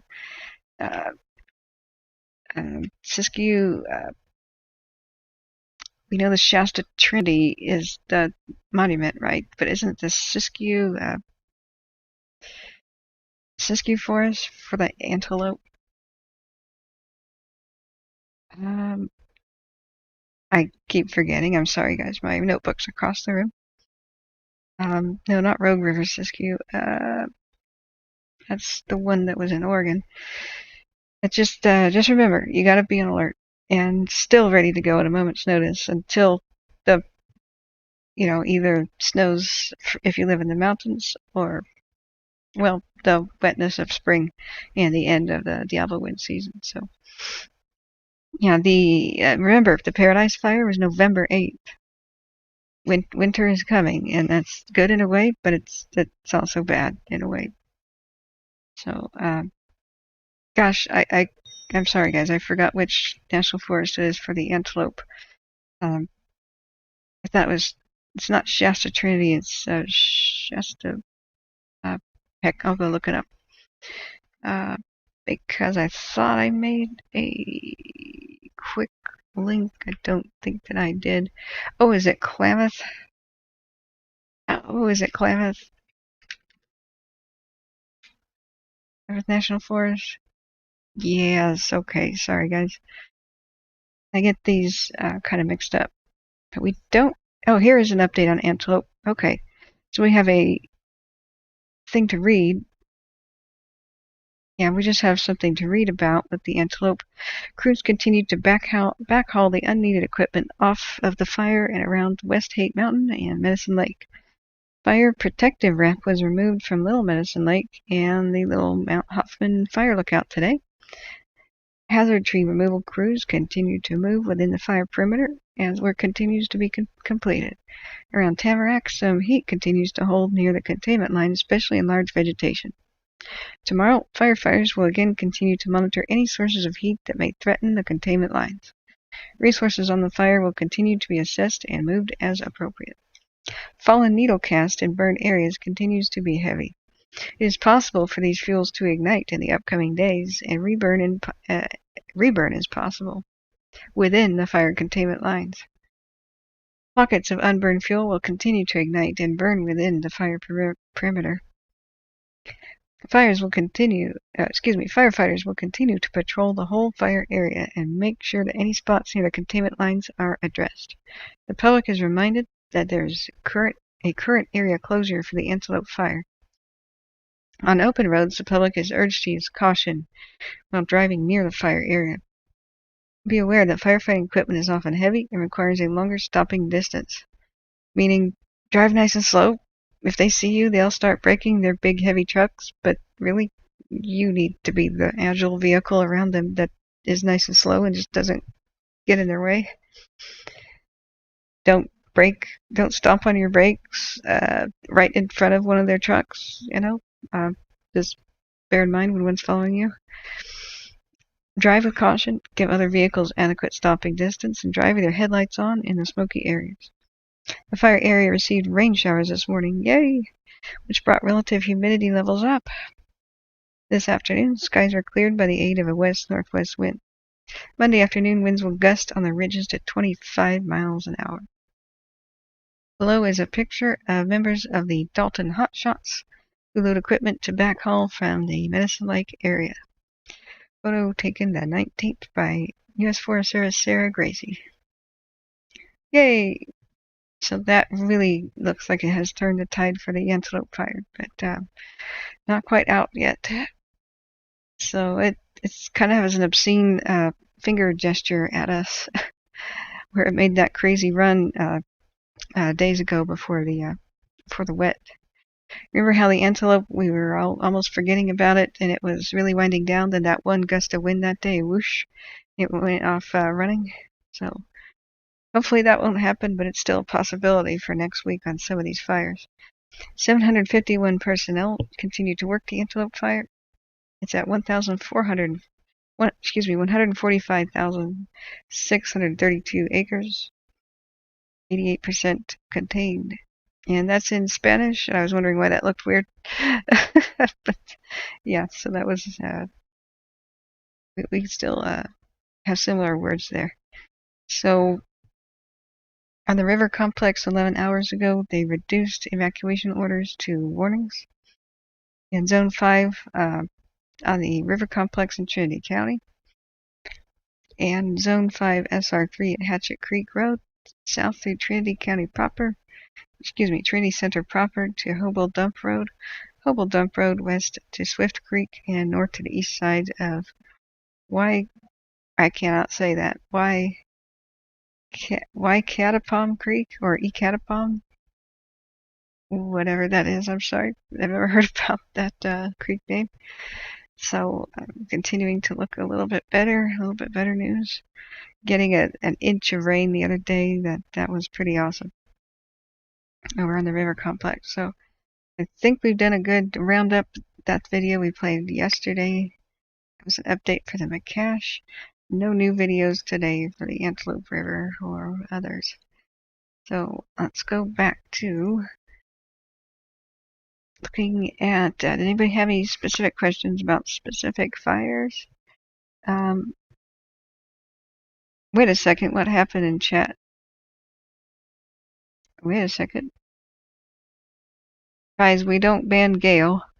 Gail was a fire victim whose husband died of his burns 4 days after she lost her home.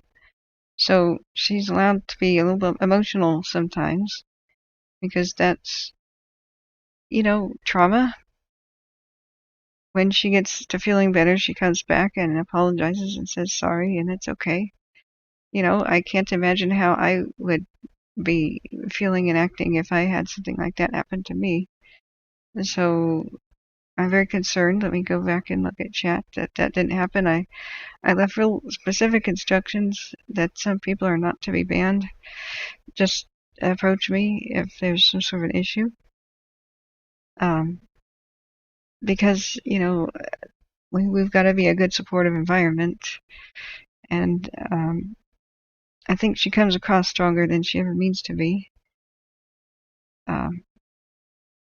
So I'm trying to find out, excuse me, I'm scrolling through chat. That's Gail M, that I'm talking about. Gail _M.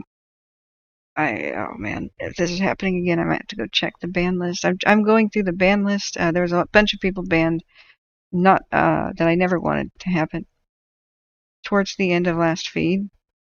But I thought she showed up again on this broadcast. Oh, hi Sarah. Hey, how are you doing? Big hugs. I'm still trying to kick the flu here. But yeah, what happened to Gail was she lost her home. Her husband died 4 days later in a burn unit. I can't imagine what going through that is like. A couple of emotional outbursts are totally okay. I'm not going to be offended by that, Yeah, big hug, Sarah. How are you doing? Where are you, Sarah? Did you go check out the Windy Fire to go cover that live? We've had almost no cameras on it and no views and no radio chatter. We did check. I'll check it again. This is the last 3 hours. There's poor visibility today on it, and I've been mostly in bed with the flu.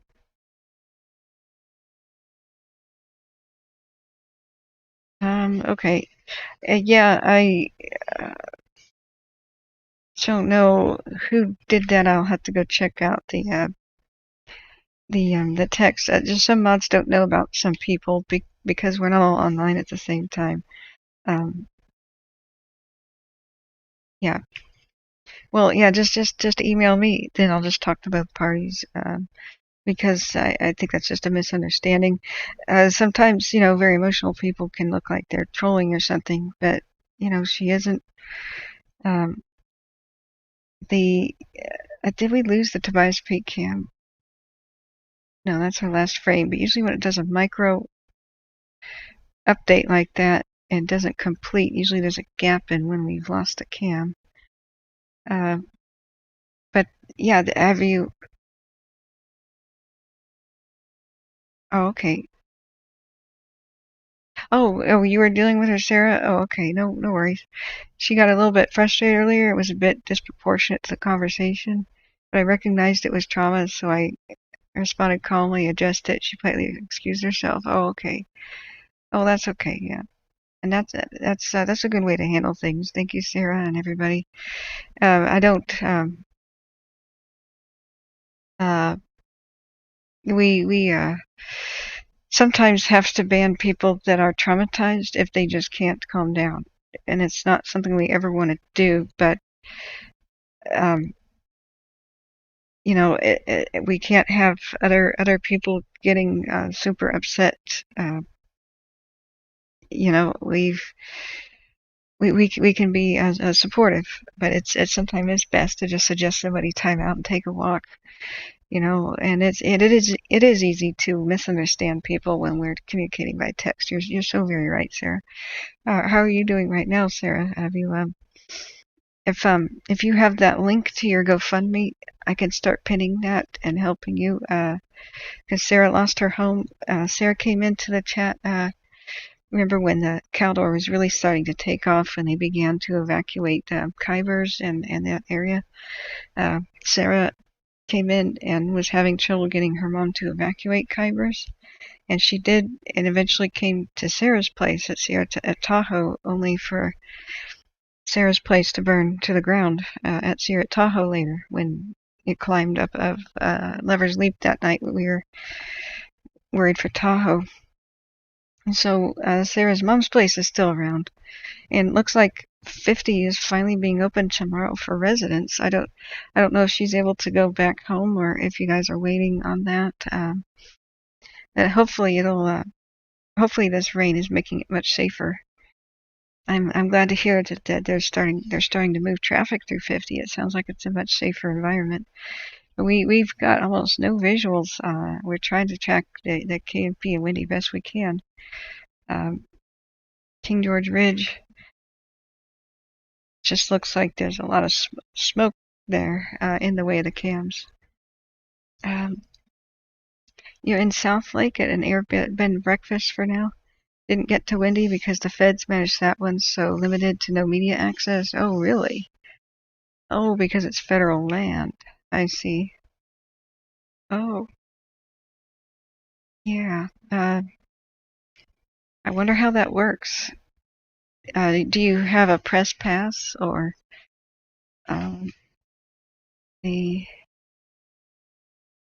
so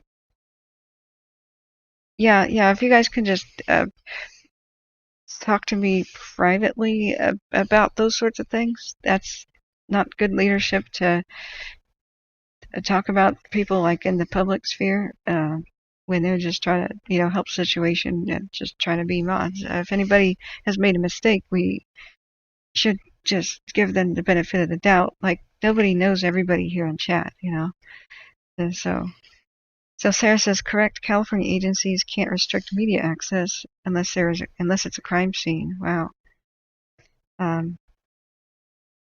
So you have a press pass now. Good. But the feds can still kick you out. That's interesting. That's I wonder what freedom of the press rights exist for that. But that's pretty dang wrong. I mean, the public has the right to know about what actually is going on. It's our land. It's federal land means the public owns it. It's ours. It's owned by the public, the people.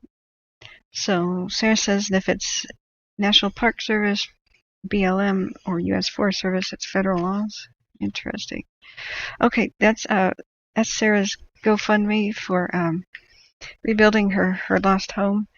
So do please donate generously. Sarah's the most awesome person who has come in here and helped warn other people about fires. She, instead of putting her head in her hands and boo-hooing, she picked herself up off the floor and went to approach fires and cover them like a journalist. And to start her, it's a new career start for you, right? And she went behind the lines of fire and went and drove to the east zone of the Dixie to show people what was going on when the fire spilled over the ridge over by Hurlong Junction. And so I'm so glad to see you've gotten some donations already. That's awesome. So guys, do help Sarah out. She has been a trooper here and a warrior and has given us behind-the-scenes looks at the fires time and time again. And, you know, she definitely is one of the angels deserving our help. She mods here, volunteering her time to help keep people informed, and nothing is quite like driving to the scene of the fire and saying, hey, this is how it is. That gives people so much comfort and reassurance. Even if it's bad news, knowing what's going on is so important for people's mental health and alleviation of anxiety. So do help Sarah out, guys. She's awesome, and you are awesome. And yes, you are an inspiring figure to me and to so many others, Sarah. And wish I could do what you do. Gosh, it is so cold in here. Winter really is coming. It almost feels like I have a window open. I better work on my seals. I'm also getting a little feverish and chilled here. But I feel like I'm on the mend with the truck flu. I think I just sort of overdid it. Whoops. How did I close that window? Whoopsie. How did I close that window? Where did it go? Dang it. Sometimes if you touch the edge of a window, Edge decides that it wants to close itself. Dang it. Whatever. Okay. We'll go back to the multi-view cam when I figure out what button I just pressed.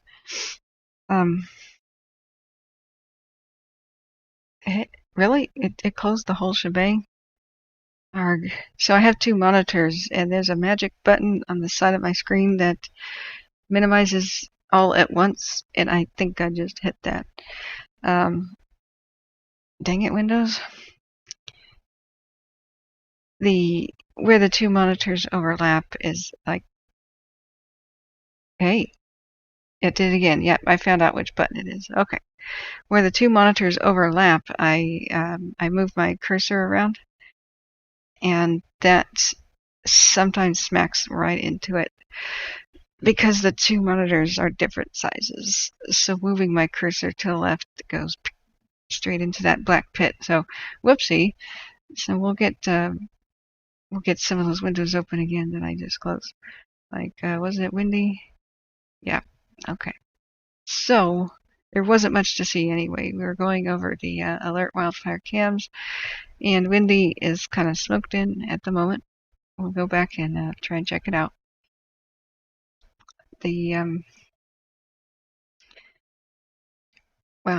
Some of these are pretty beautiful at night. So glad that remember this fire, guys, we saw the other day on the Grapevine cam, the one that was down there by sort of by LA, well, close to it. That fire was making its way towards an above ground natural gas pipeline, and the aircraft slammed it and got rid of it. Whoa. Bear Mountain, Fresno. Now that is a spooky image. Okay, we found it. That would be the KNP, wouldn't it? Yeah, the one by Fresno. Okay, let's do a 12-hour time lapse on this. The nighttime cameras can see through the smoke, and looks like we found a pocket of clarity to see the KNP. There's its plume, which you can barely see right there from the daytime. Wow, another massive plume that showed up in the daytime. And then the camera pivots. So there's the Bear Mountain Fresno one. And then when it flips over to nighttime, it gets unreal looking. So let's see. KDoc says Tobias Peak cams 1 and 2 both went offline at 8:07 for unknown reasons. It keeps doing that day after day. So the camera pivots around and it just zoomed. And then it goes into nighttime. Bam.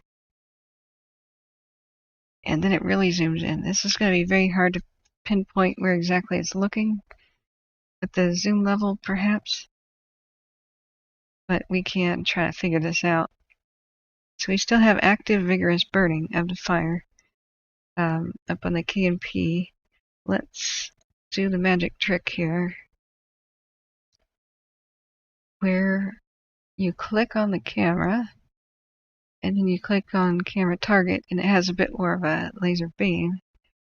And so we can then cross-reference it. It's looking directly, wow, over at the area where the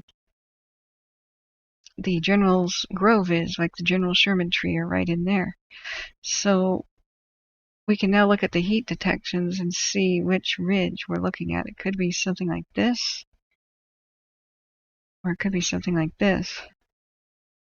So let's reference that to CalTopo. Get our heat detection map out to TF Outdoors. Shading. And if somebody has a question, do put it here. Which fire do you want information on? We have the radio still going. The Caldor is just being very, very quiet. I'm going to put on a secondary radio that might occasionally talk about the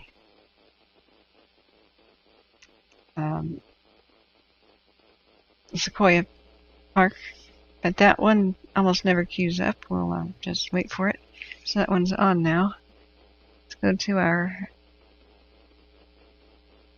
let's see, shaded relief, global imagery, layers, go down to leaf activity, and detections. So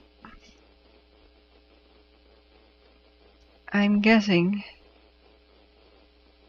as that laser beam is kind of looking directly at the Grove area in a line that's somewhat like that, that we could be seeing this ridge right here. I think this is what we're seeing on fire in the cams.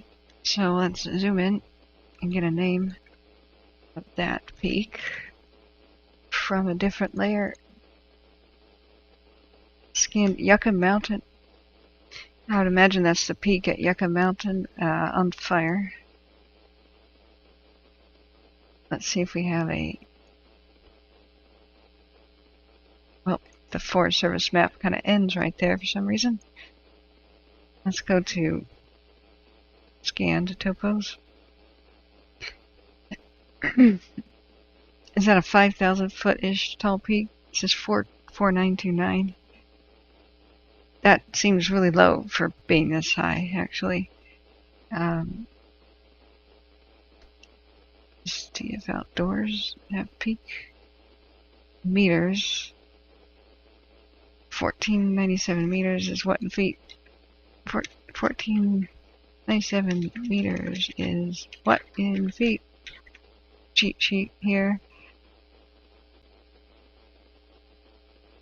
Yeah, only 4,911 feet tall. Okay. That's oddly low for this area, but it is towards the western portion, so it's not, it does have quite a steep climb, so I guess it's not completely strange. Remember, I haven't been here since I was about 8 years old. I do remember that climbing from the sea level area here to here with the car, that is one heck of an extreme climb. That's you better check your radiator, you know, and make sure that you that you're all right. But there's some high elevation peaks up to 8,000. The difference in elevation each time you make a line like this is several thousand feet as you do that steep climb. I hope that makes sense for people. So, looking back at our scary camera there, go back to camera mode. It's aimed pretty much right there at Yucca Mountain. Go back to cam mode. Yeah. So let's play our time lapse again from right about this point in time. So you saw how vigorous and poofy it was today. Hey, Big Al, how are you doing? So, yeah, it is pretty ominous, isn't it? So, oh, big hugs back at you, Sarah. Sarah says, thank you, Captain, what you do and what I do all. Yeah, we're thanking each other, yeah. The whole time I go out to the fires, I'm on Twitter, I check your channel, and Intel helped me a lot last time I was at Kirkwood. I hope so. I feel so bad that I'm sick and in bed on red flag days, but gosh, this kind of got me. Yeah, thank you, Big Dog, for being such a great supporter of myself and Sarah now too. Yeah, Sarah's neighborhood was just overrun. I think the way you described it, Sarah, was the fire crews fled. There was nothing to be done.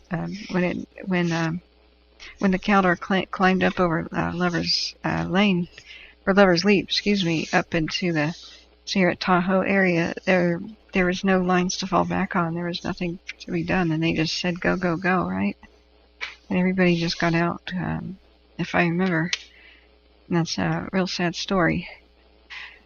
But I'm glad I was able to give people advance warning of the Caldor advancing to Tahoe, because we had a powwow, myself and then some firefighters in chat and other experts, and we looked at the maps, pored over them, and said, is there anything stopping the fire from getting to Tahoe? And the only answer was luck if it goes past Tahoe, but it was going that direction. So that night, the moment that happened, was between 2 and 4 in the morning. I said, okay, guys, at Tahoe, just start packing your bags. Because this is going to go into mandatory evacuation. There's just nothing stopping the fire. The wind is going to keep blowing that way. They have not finished any lines. They're getting out of the way of it right now at Sierra Tahoe. And then to my horror, the next day at 5 p.m., that Tahoe meeting, the Caldor meeting, they said at this time, the basin is not under evacuation watch. I mean, over by the lake. And we just said, what? And then people started going to sleep, and then people came back into my channel at 10:30 at night saying, hey, they're going door to door, actually. And they decided to do that around midnight. Start telling people at midnight, going to the door to door to 20,000 people, because they missed their opportunity to do it when people were watching, tuned into the meeting at night. I have no idea what the heck is going on with stuff like that, but at least we're able to help some people. So that's what makes me feel best about things. Getting the early warning out to people. I have no idea why they have meetings in the middle of the day when the fire isn't done until 11. 11 o'clock at night is when you can finally say, hey, here's what the fire did today. That's usually when they start to settle down. But to have a meeting at 5 o'clock, 7 o'clock with hours old information in the middle of the most active burning portion of the day makes no sense.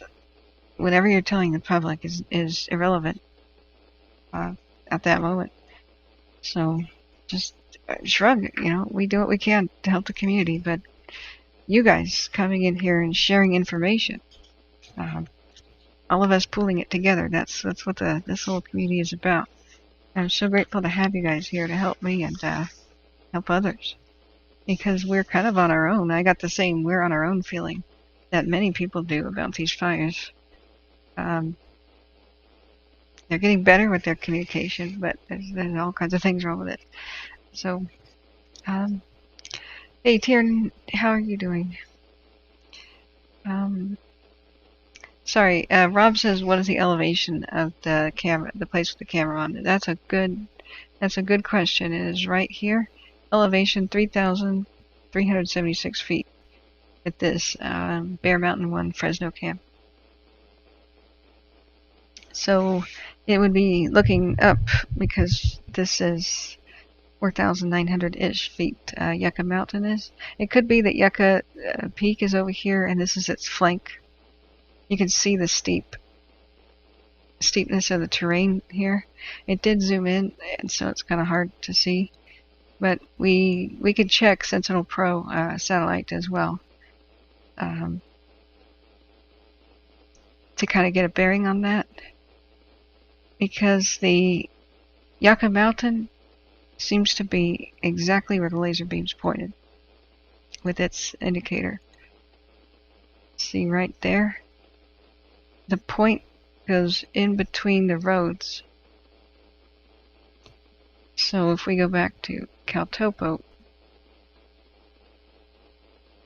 the beam is in between the roads. So that actually could be Colony Peak, which is higher. But Yucca is here in the front of it. I would assume that since we're seeing the slope going up like that, that we're actually seeing fire here or here in these V's. Because you see it with a sharp rise kind of to the point up here. See, kind of up to the peak. This one is in front of Colony Peak. It's hard to know. Let's go back to, see, during the day we have no contours that we can see. We can't really get any kind of an idea. But it seems like it's so low down here. Here's the fires, here's the plume, main plume. What it zooms into is down there, which I'm having a lot of trouble trying to orient myself to it.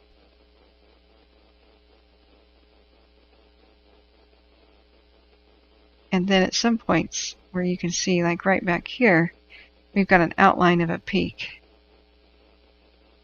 I'll try to press the pause button just when we see it. Right there. So we have a peak. See a mountain peak? We've got another one. And so here's tracing the contour.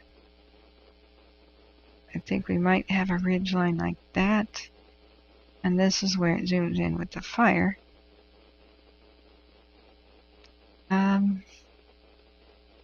But the camera will pivot, so... Okay, here's when it first flashes over to the view. We've got some peaks in the background, kind of sticking up out of the smoke. And since they are on fire, they're also generating smoke, like that one. It's kind of like down in a bowl, that ridgeline, compared to the higher peaks. So, direct link to the image CPro is posting about. Okay, cool. Let's take a look. Yeah, wind gusts. Okay. What is CPro talking about? We're trying to figure out this peak real quick.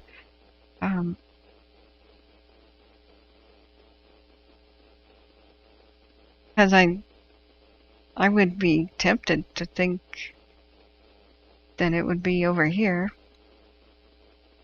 But we don't have a heat detection over there.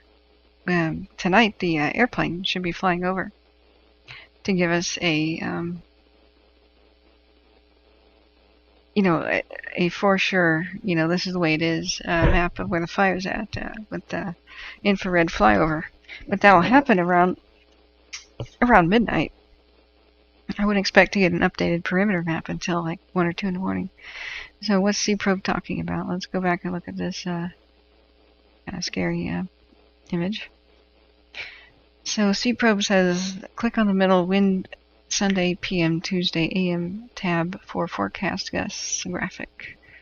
Okay, let me look back up. Sorry, chat went by.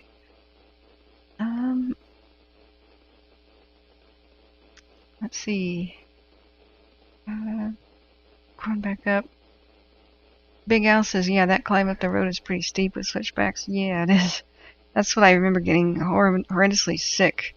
My parents had to stop over, and I dry heaved over the side of the road a couple of times before they would fan me and put me back in the car going up to the Sierras. I got so car sick as a kid. We had that, we had a Bronco or something like that. Let's see here. CProbe was saying something. But yeah, we've got red flag conditions. Oh, John Robinson says, what are we looking at? We're trying to figure out, this is the K&P complex fire. This is the live image here. We're trying to figure out which exact slope this is on. I think that this is the west flank of Yucca Mountain or the ridge leading up to it.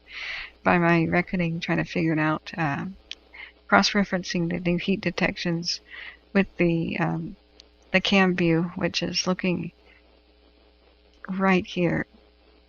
That's the camera's viewpoint. And so the ridgeline matches up with Yucca Mountain. And that matches up with the projected incident activity. 72 hours ago, they said it will reach Yucca Mountain, and that's what it seems to have done. So this is like the bad view we had most of the day. Just smoke, couple of poofs, you know, breaking up over the ridge lines. One of them looking atomic at 2 p.m.-ish. And then beneath it, that's probably where it was climbing the mountain. And then later, fire came up over the ridge here. Approximately, what is 1626 military time? 1600 is 4 p.m. I always forget that. So around 4:26, we see the smokes here a little bit more clearly as the fire roared up the other side of it. And so it's on the ridge line. So what we would imagine we would see now is rollout. If there may be another ridge in front of this ridge. It seems to go like this, because we have overlapping hills. What we would expect is rollout is flaming debris rolling down the slope, literally, like pine cones and bushes and sticks and logs and stuff on fire that would go down, meet the bottom of the slope. And because fire likes to climb, it would go up the other side. And so that's a slower type of spread. It'll be low intensity in general, unless it's fed by some high winds tonight. But the worst of the winds were over today, I hear. So, let's go back to... Big Al says my daughter's dog threw up on that road. My daughter caught it with most of it in her hand. Ew! Ew! Yeah, so Big Al was there just last month. Oh, you need a doggy sick bag. That's going to be my gift to you. Just give me your address and I'll send you a package of doggy sick bags. Yeah, that sucks you didn't have a Ziploc or something handy. But yeah, that is one heck of a car sick drive. Big Al went to... and accidentally closed all the windows for some reason. But Big Al went to the Redwoods last month and took this incredible... Let's go to my watch history. I think I was watching some... here's the 4 guardsmen. This is just last month. This is the incredible 4 and afters that we're able to get thanks to Big Al's contributions. This is the 4 guardsmen. And we just got word yesterday that they saved the trees. But look how much brush and tinder and dead snags and everything that were endangering them. And all this brush, basically like kindling stacked at the base, ready for a bonfire. And so Big Al also took these amazing shots of the drive over at Morro Rock here. And so that's his daughter in that foreground. Let me get it playback speed slow. So this is looking due east from kind of right where the fires are. And look at all the dead trees. It just seems like 1/2 of the trees are dead in the Sequoia National Park. Meaning it's an raging inferno ready to go off if the fire should reach right here. And this is at this point looking almost due east. It's pivoting around towards the south. Once you do that horrendous climb up the switchback from 3 Rivers, this is what you get to see.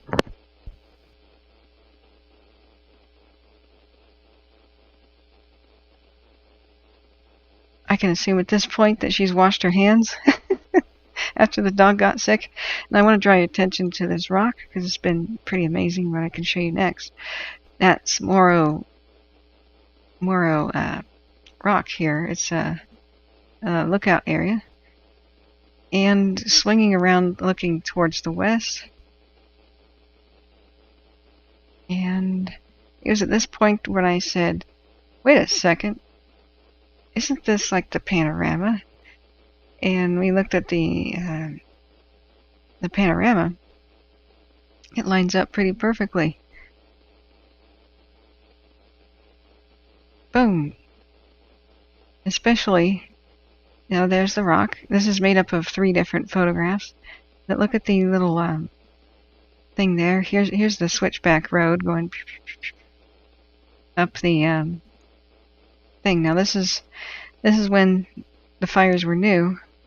The Paradise portion, the southernmost fire, is on the left, which was the bigger one from the lightning strike, and the Colony is over here on the right, the smaller one, and the redwoods, the giant sequoias, the General Sherman, are right up here to the right. And this is looking at 3 rivers. Is down here. That's the drive. When I tell people that the drive from 3 Rivers is a steep climb, people don't get it until they see something like this. Yeah, this is one heck of a climb for the car, and boy, does it make your car sick. So what happened is the Paradise fire crossed and went over here, and that's a double whammy. They're now merged together fires. At one point they were very small, and if only they had more resources when the fires were small, they could have gotten a handle on it, and then this would be back page news. We would already be done. I'd be taking the week off saying, hey guys, it's a rain week, there's no new fires in California of any consequence, yay! But no, they only had 140 personnel. They called for more help, and they had to come from the Rocky Mountains and the rest of the country, because most of the country's firefighters are still in the Dixie and the Caldor. And the other fires are just getting worse because of the manpower shortage. So this before and after stuff is pretty incredible. There's still some smoke here, still some haze a month ago from other fires of California. But that's pretty amazing that we get the view of what everything was like before the mega fire arrived. So also with Big Al's photos, I can show you the Facebook 4 sentinels saved before and after.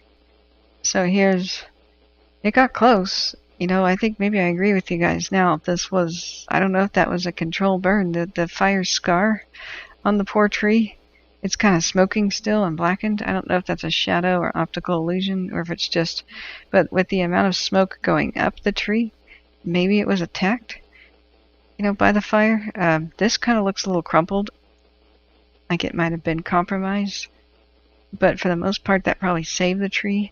If you compare the videos of the amount of bushes that were in front of it, Big Al's video from last month, see the amount of bushes at the base here. So they cut some of them. I see cut marks at the base in other photographs of the incident. And the size of these trees, you can't understand the scale, but I want to draw your attention to something as I begin playing it. Watch the tiny vehicle right here drive by, and you'll see how big the trees are. It's a little, like Subaru Outback or something, station wagon that goes by. That's yeah, it starts right in the very beginning. Watch for it. Wait for it. There it goes. You see it? Yeah, that vehicle's tiny. So for scale, wait for it. Let me do a pause. Pause. There. That tiny car, I wish the line was missing. That car is only this big. See? Then you realize, oh yeah, those are big trees. So, yeah. Okay, looking back at Big Al says, yeah, we are so grateful that you're sharing these with us. Okay, let's look back at chat. So I have one last video I'm rendering right now. Cool, I'll let you know when it's posted. It's the drive from General Sherman north to the Waxahachie Lodge. Is that how I say it? The fire's at the lodge right now. Oh, I hope it's okay. And Big Al says, lol, yes, she washed her hands. She's a trooper with the cutest dog ever. What kind of dog? Well, yeah, and look at the sun and the smoke, too. And the little tiny red sun is pretty amazing. Yeah, Frank says that tree may have gotten scorched in a burn recently. It may not have anything to do with the fire. I'm on the fence about it. Their bark is pretty fireproof. So the only reason they wrap the base is that's where bark is missing. Typically, bark is kind of chunks are missing at the base. And so in the past, they used to pack it with mud for fire protection and, well, tree disease protection as well. And these days, the thing to do, I guess, is use this wrappy stuff. And but either way, it's kind of scary that the tree is smoking, but they survived. They survived. So, yay. But look at all this brush. This should alarm many things in this. Now that you have a fire-educated eye, thanks to the helpers on this channel that have educated me and others, the brush, bad. This needs to be prevented from happening. You know, this is years and years of growth. You can pluck these out. These don't thrive really. They reach a point where they grow big enough and they start to die anyway because they're just not going to get all the light they need from the old growth above. And this, you need to remove most of the standing dead trees. Get them on the ground at the very least so that when they go up like a torch, if it ever lands at the base of pine needles and this goes up like a torch, it's literally called tree torching, then they'll throw their embers all over the landscape in all directions. They will eventually shatter, fall apart, and it'll be like a bomb of fire dropped on the forest floor with shattered pieces of tree landing everywhere, hundreds and even thousands of pounds. Can you imagine an on-fire log dropped from a height of 100 feet in the air and just shattering on the ground? That's one of the #1 killers of forest firefighters and foresters is snag hazards. Dead trees don't bend and flex in the wind. So high winds hit them like a red flag day, they will just suddenly snap off and break. I almost witnessed somebody get killed last year. When I was doing my fire stream, I looked out my balcony and saw that a guy was walking by to deliver a pizza, and a dead tree was pushed by those winds of last year's fire crisis. And the other trees were flexing in the wind and drying out in the blow dryer type wind. And then this dead tree was not flexing. It was just standing there.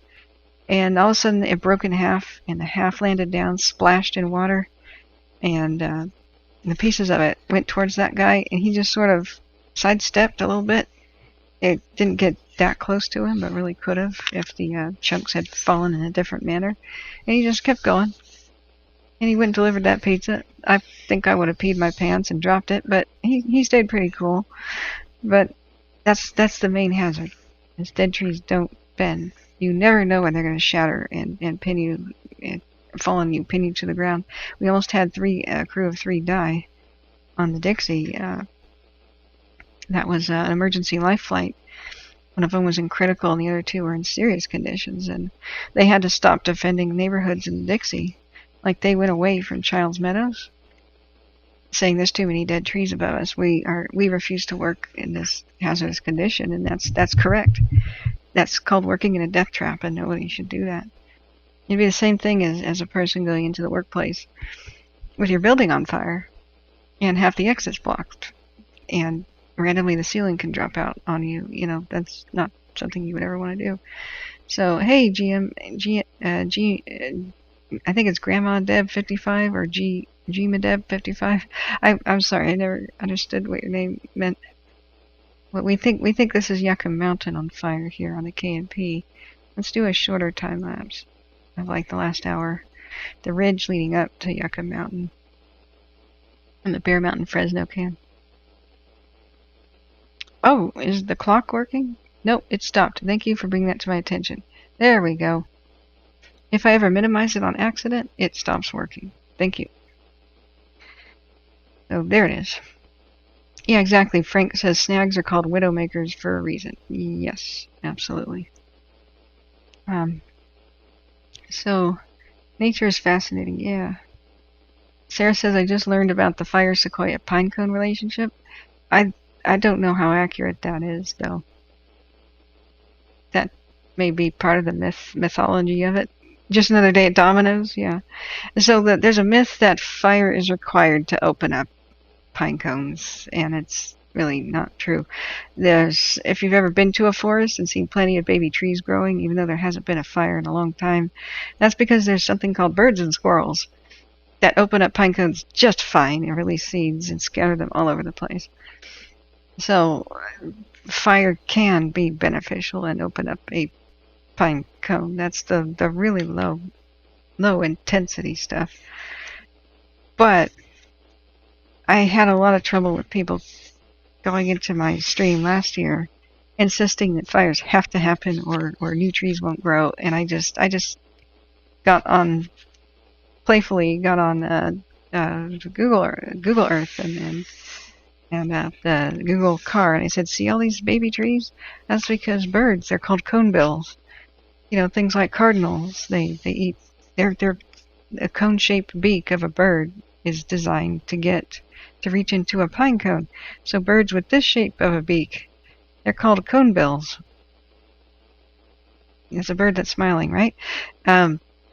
That's to extract seeds and to crack seeds with a sort of a extra strength to their beak. And I thought I was being really nature educational and friendly, and this lady goes, no, all these fires are good. And I said, no, mega fires are bad because it incinerates a pine cone instead of opening it, and it kills all the trees. A mega fire is, for the most part, caused inadvertently by humans. You know, we mismanage the forest, or we suppress too many natural fires for too many years in a row, or we fail to take care of the forest, we fail to keep it healthy, we let too much flammables pile up. You know, also we have invasive species, fire-promoting plants. We, do other things like we replant only flammable trees like pines instead of the fire-resisting ones like redwoods and cedars and such. And so we kind of made this mess ourselves, and we can fix it, though, by planting new native trees. And she interrupts and goes, no, all these fires are good. Humans shouldn't put them out. And I'm like, no, sorry. Nature's beneficial fires, the low-intensity ones, won't kill adult trees for the most part. They'll just burn naturally on the ground a little bit, like the opening the seeds and burning up the pine cone, burning up the pine needles. But when you have a mega fire, the forest does not grow back. It will take human beings to replant it, just like the Tillamook burn. In 1933, the mega fire west of Portland looked like the moon. They left it alone for 30 years, and the forest did not grow back, not even in 30 years. There was just bushes all over the place. And they had to drop millions of seeds. They had to first encourage a new type of economy in Oregon called the nursery economy, and that's how it got started. And they had to convince horticulturalists to grow seedlings and start a seed plan. And so in the 1960s, they finally dropped them out of airplanes, seeds, and then they hand planted on the easier to get to slopes. And that's why we have a Tillamook forest today. In the areas where they decided not to plant anything, kind of as an experiment, there still is no forest today, like Saddle Mountain I think that's Columbia County. And you can see today it hasn't grown back, not even since the 1930s. So I try to explain this stuff, and that person said, no, these fires are good. Humans should never put them out. And I said, and the forest will grow back on itself. I said, no, the seeds are not there if they're turned to ash, But I had to ban that person. They just got rabid and kept attacking me, saying I was wrong and being extremely disruptive. So, sure, it's totally true that fires, for the most part, what their deal is, they fertilize the land. burning up the pine needles and sticks and stuff on the ground. But they're not required for seed pods to open, but they do help if it's nice and low intensity. We would like to get back to that situation. So, yeah, exactly, Frank says. In a mega fire, if incineration happens, like the white ash on the ground, fire can also sterilize the soil so nothing grows, and that is a different alternative. Sometimes it can ruin the nutrition of soil and change acidity content, and so, yeah, exactly. Tiernan says pine cones can pop and crack in 90-degree heat of late summer. There's many ways that seedlings grow. So, but yeah, the thing about that evolution, Sarah, that I find fascinating is that nature probably designed that in the era after dinosaurs went extinct, because that was when there were no birds and no squirrels, and really, well, probably no forest anyway. Probably most all plants died when the 65 million years ago, when the asteroid struck the Earth, just because of the dust blocking the sunlight. It would have been like pitch black midnight, probably for months, if not years, and then very low level of light reaching the surface for a decade or so. Probably most plants immediately died, and the surviving creatures either hibernated, like crocodiles can do. I had no idea that crocodiles in cold weather just go into hibernation mode, and they don't have to eat for years. They just sit there, unable to move, and they just sit there and breathe and float. And that's about all they do. We saw the Florida crocodiles last cold winter going into hibernation mode. Things like iguanas falling off the trees, but just laying there and hibernating. Reptiles don't have to eat for a very long time. The fish would somewhat be okay. And then you saw the rapid evolution of dinosaurs to birds at the time. The fire is probably the only thing that did open up the pine cones at one point in the distant geological past, because dinosaurs probably in their poop were the ones that spread conifer seeds around. Remember, it's kind of strange. There's a giant gap in our ecosystem still from 65 million years ago. It is, let me duplicate this cam. These trees used to be eaten by creatures. They used to be eaten by dinosaurs. The long neck, Jurassic Park, the brachiosaurs freaking everybody out when they were in the tree. They used to reach up and eat. They would strip the needles off of conifers that were a lot like sequoias and redwoods, and nothing has evolved since to do it. So there's all that food that's not digestible to pretty much any creature right now, and it just drops down to the forest floor and causes fires. But interesting, if you think about the long-term geologic history, you'd think that usually creatures would evolve to fill the niche, but nothing has. Deer and elk don't eat that stuff. They eat grass and flowers and shrubs, and they depend on meadows and grasslands. They migrate through a forest, but they don't really live in it. They're moving on their way to their next thing to eat. They'll go to the marshes and the meadows. So it's just kind of strange how there's nothing to fill that gap right now. And we don't have any other good cams on the KNP. That Fresno one is pretty startling. Just wanted to check it out. We'll keep checking the other cams. But not even Blue Ridge is giving us a good view. We've got lots of smoke on the south side of it. Maybe because that smoke is drifting from the Windy towards the north. We can look at the Windy too, but let's do another time lapse here. Now I gotta go look back at chat. So, yeah, hey Helen, it says benefit of fire for regeneration is that it sterilizes the soil, limits fungal attack on the seeds, and burns away thick duff, allowing the seeds to reach moist mineral soils. There you go. If the seeds are present. If it's a mega fire, the seeds are gone. But it's generally good. Fire is generally beneficial if it's the low intensity natural type stuff. And human beings, Native Americans, promoted that. When nature didn't have lightning strikes in the right place, they would step in and make it happen. And that's how they kept the valley from being overgrown by trees and kept it a wide open marshy grassland, marsh/grassland. And that cultivation, that fire promotion was basically taking on the role that mammoths used to do. Mammoths and mastodons used to roam about the savanna of California, and they kept it an open savanna just like elephants do today in Africa. They keep it from becoming a forest by attacking every tree they see in sight. They hate them. They just push them down. Elephants randomly do that. That's why you don't see trees inside of an elephant enclosure at the zoo. They would just slam them on the ground. That's just nature programmed them to do that.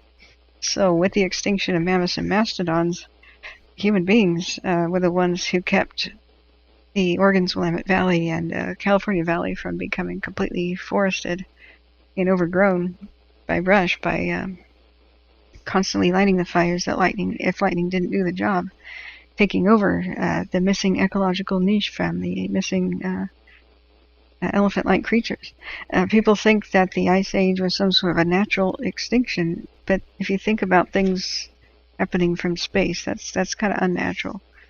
I mean, it's not man-made, but it's extraterrestrial. It's not something that occurs within nature, which is confined to the planet, if you think about living things being nature. That mass extinction probably happened from a comet strike at the end of the Ice Age. There's just complete ecosystem collapse. We are missing a lot of creatures that are supposed to be doing this. We're missing American camels. We're missing American cheetahs, which used to chase around pronghorn antelope. The antelope survived, but the cheetahs, their predator, didn't. We're missing our variety of elephants and rhinos. We're supposed to have those, just like Africa had those. We're missing horses. Horses evolved in North America and moved with the land bridge to the Old World. So we're missing a bunch of creatures in the ecosystem. And that's why there's talk about putting them back on the landscape, because it wouldn't be interfering with nature so much as restoring it in many people's eyes, restore the missing chunks of ecosystem. Especially if humans had any part in accidentally driving them to extinction and reaching at them for desperate food sources. I don't think we did, but if we did, they would be like undoing a wrong. That's the way a lot of people look at it. So, Rob says, has anyone done studies of the impact of the 1988 Yellowstone fires? It would be interesting to know what was done and what has happened since. That would be a good thing to look at.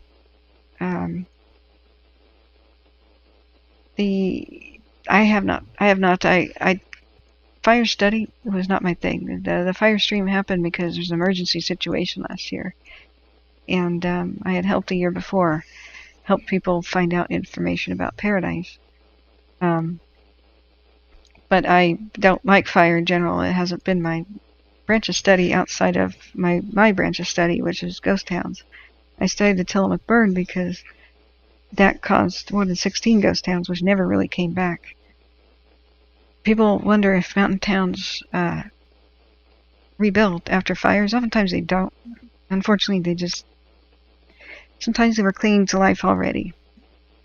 People live where there are jobs and where there's work and where there's going to be a promise of economic activity, a promise of making money. If you get your insurance payout or donations, whatever you have, if you get that, you have to rebuild where you know that people will actually come to your business. Otherwise, you have to fold.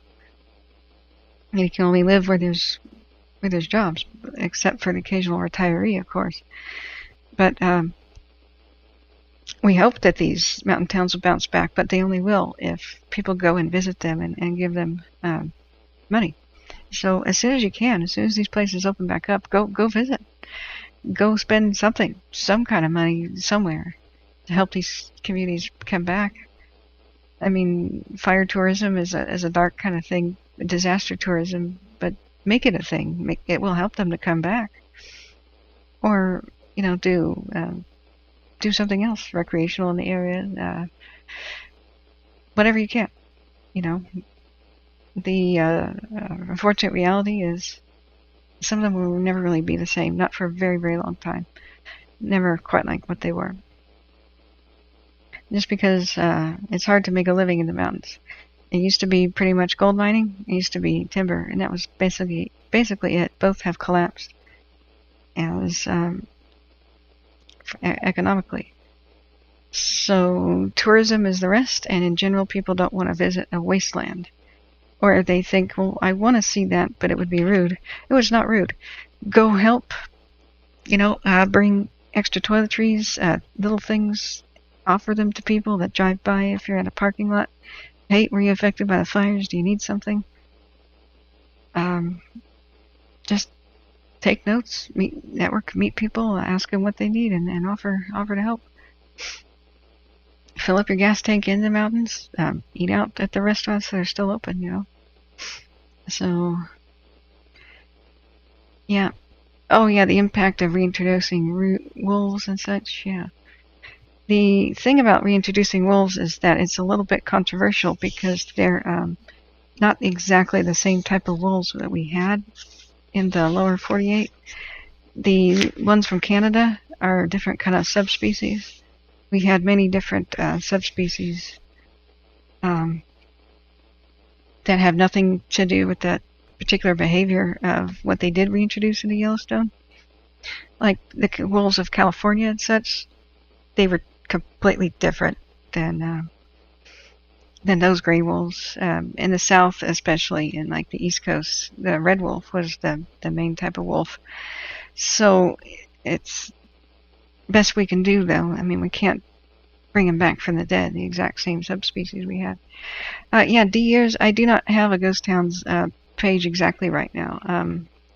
I own a few URLs, and that was what I was supposed to be doing all summer, is creating my own website for my ghost towns.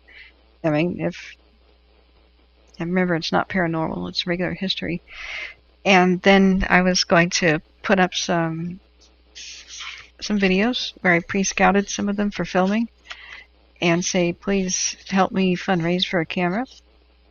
And thank you so much, guys, that have already donated to my PayPal link in the video description, and hit the chat button for super chat to donate to my camera fund. I'm getting closer. The idea was I would beg for a camera, see if somebody wanted to support me, like make a Patreon maybe, and tell people about all the special places I know about, and then I was going to go film them this October, that these fires started. And I've been here every day since July 14th, not doing what I originally was going to do, which is it's okay. I like helping the community, for sure. But half of what I was just about to go film, it was supposed to be the historical assets of Butte and Plumas County, and some of the aftermath of the Paradise Fire. A lot of that just burned up. I mean, we just lost the ghost towns of Rich Bar and Seneca. I don't know if the Lucky Ass mining town is still in existence or if it just burned up. But that's what I was going to film, was go up the Feather River Canyon. And so the moment that I heard there was a fire on July 14th, I went live and said, are you kidding me? But I thought they'd get it under control within a couple of weeks, and it would just be a Feather River Canyon problem. I couldn't imagine, with having all the other fires, with all the fresh fire lines, then it would get out of control this bad. But it did. Thanks a lot, PG&E. And then when they first got a handle on the Dixie and they were turning the tide, remember right before Greenville and such was lost, they said, we are shutting down some of our locations. We'll only be doing community updates once every other day. Everybody can go back to Greenville, blah, blah, blah. Things are looking better. And everything changed. The PG&E starts a second fire, the Fly Fire, and they dropped what they're doing to respond to that, and they didn't complete the lines to protect Greenville.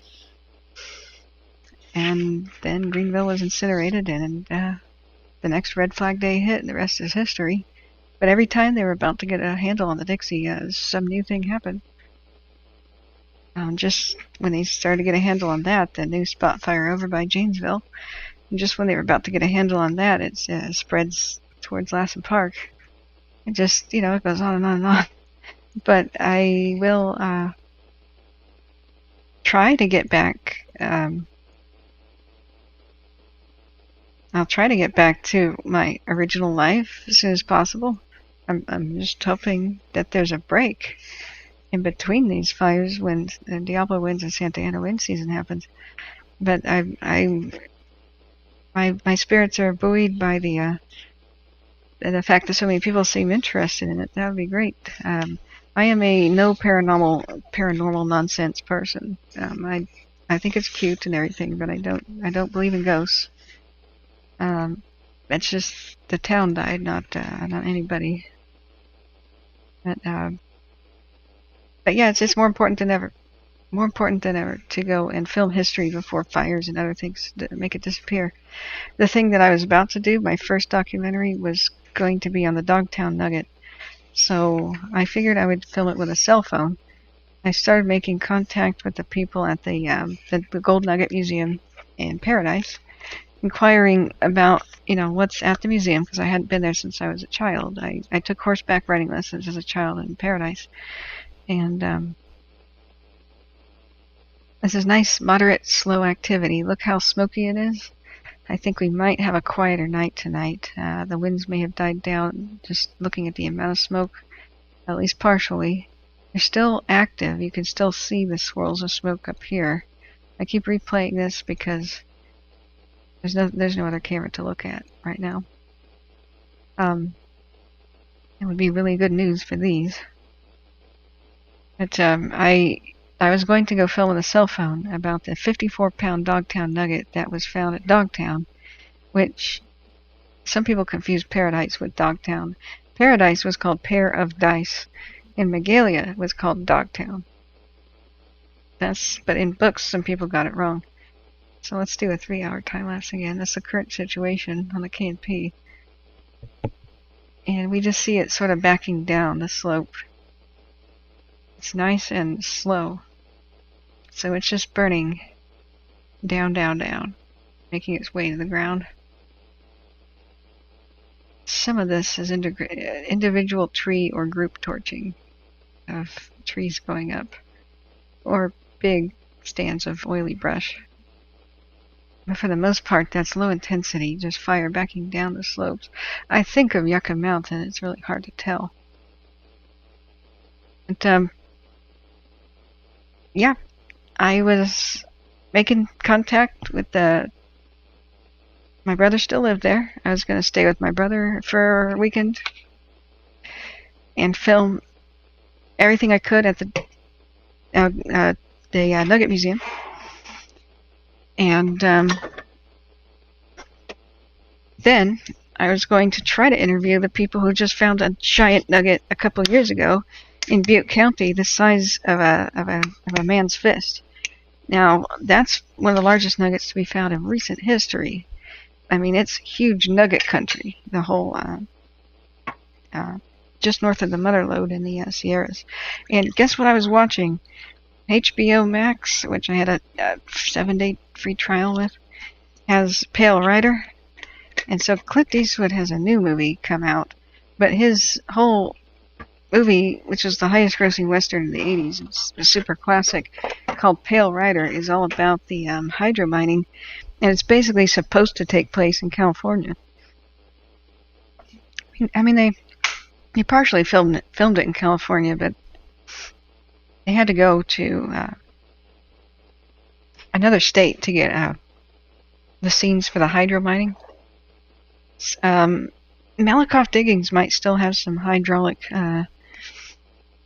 monitors.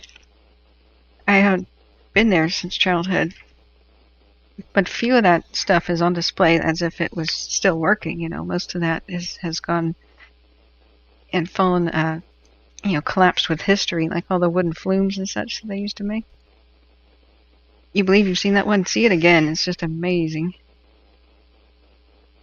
Yeah, flashes, these aren't really flashes, but they look so because of, the way that time-lapse works. Sorry, I just came back to the desk with a little bit of tea here. That movie kind of is loosely based on what kind of happened at the Dogtown Nugget. The Dogtown Nugget was a 54-pounder. And I think there's some photographs of it. I can't remember. It's not at the museum. That would take one heck of an armed guard. They melted it down. But there's pictures of it at the museum. Of course there were. So I was wanting to get behind the scenes with them and interview the people at the museum, hear everything there is to know about the Dogtown Nugget, and then try to track down the guys who metal detected, I believe it was metal detecting, and they found two man-sized fist nuggets in Butte County. And I was going to tell the story of what a gold nugget is, because we just found out that for Kathryn's World, it would be kind of like an episode of Kathryn's World, of weird and new breaking news science. Things that are almost so strange that you wouldn't believe it. What gold nuggets are, we now have found out that we've only known in theory what they are. We now know what a gold nugget is. It's not part of a vein. It's not some natural formation made by geology. It's bacteria. Bacteria that eat soil and digest soil slowly over time. And what they can't digest goes out the other end. And what they can't digest is gold and a couple other minerals. So you have pretty high content gold, and we don't know how long it takes to make these nuggets, especially something 54 pounds. Those tend to be very deep in the hill soil. The erosion is what washes nuggets down into the creeks and rivers. Every time that there's a storm, especially a fierce winter storms, a little bit more of the mountains and the hills erode away. And so when the 49ers showed up, well, the 48ers really, the ones who were already in California when they discovered gold, they went into creeks and they would take shovels and they would put those into the rocker, and they'd wash away the dirt and see the nuggets and rocks left behind in the screen.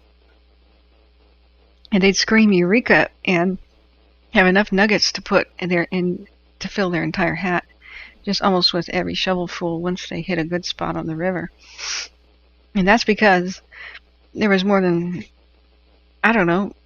6 million years, somewhere between 14,000 and 6 million years, depending on what section you're in, of nuggets and flake washing down from the hills and just collecting in the streams. And so the people who were there first were just making extreme amounts of cash, just getting absolutely fabulously wealthy. And so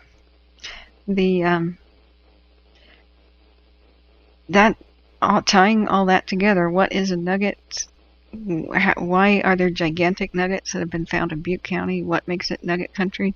Turns out that it has the large colonies of that bacteria. Places like Camptonville, where they also found huge nuggets. That's why they went to hydraulic mining. That's why they washed down all kinds of slopes, as in the movie shown in the movie Pale Rider. And that was destroying California. They were destroying mountainsides, literally. Malakoff Diggings is one of the places where you can see the scars in the landscape. Today you can't see that much of it because when they made the highway system, they took all of California's highways and routed them away from the scars in the landscape because it was ugly.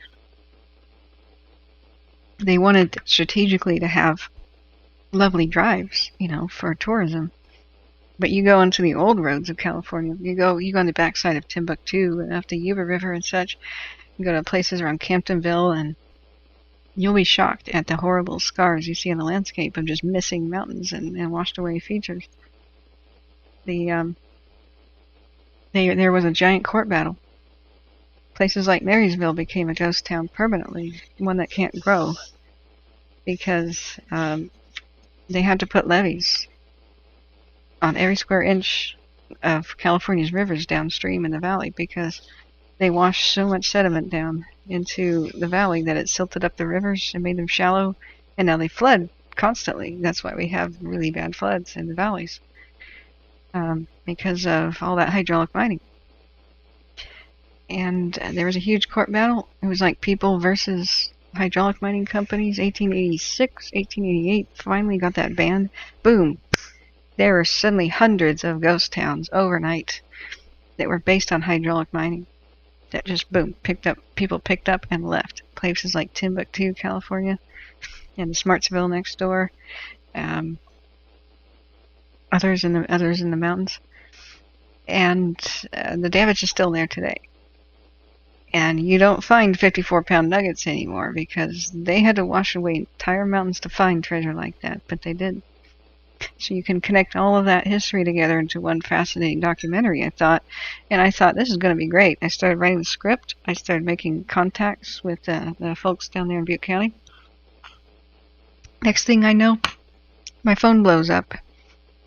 And I see that 10,000 people are listening to Butte County Fire and Police with the Scanner Radio app. And that fateful night, that was the night that Paradise was burning down. And I couldn't believe it. And my brother was a missing person. Found him later, of course, we checked in.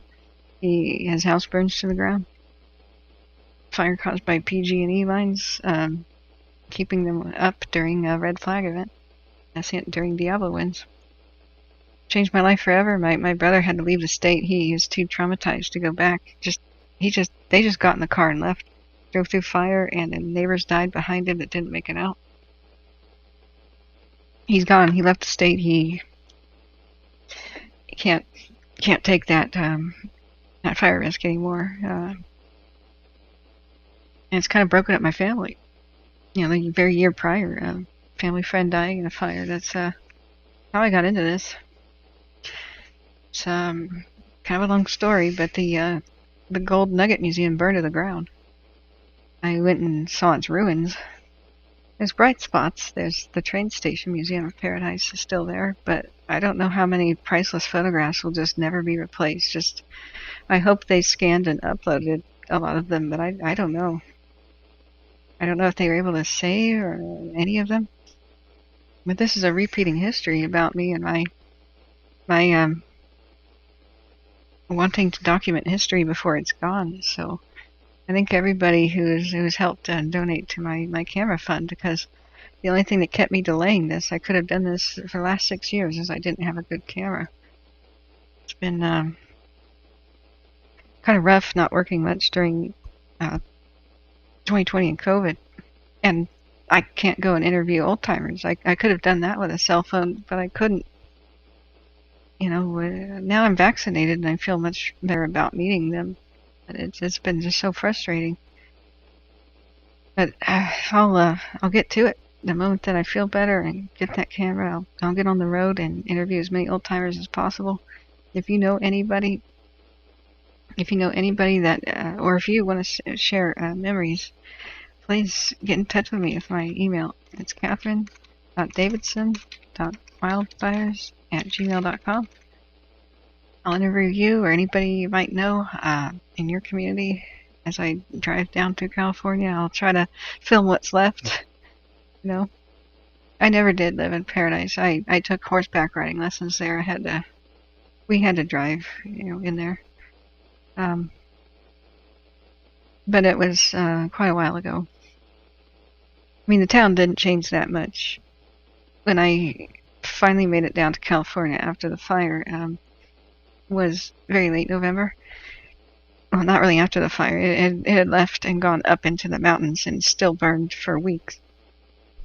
I mean, it was on fire for months. The big general all-encompassing campfire burned into the mountains. It crossed, foothills.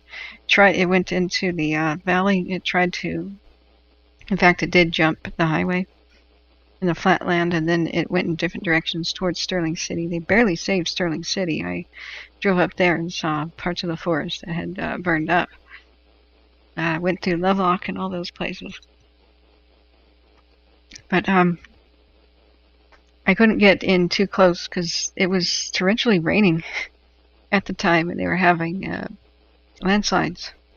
But I found that they had saved Cherokee, thank God.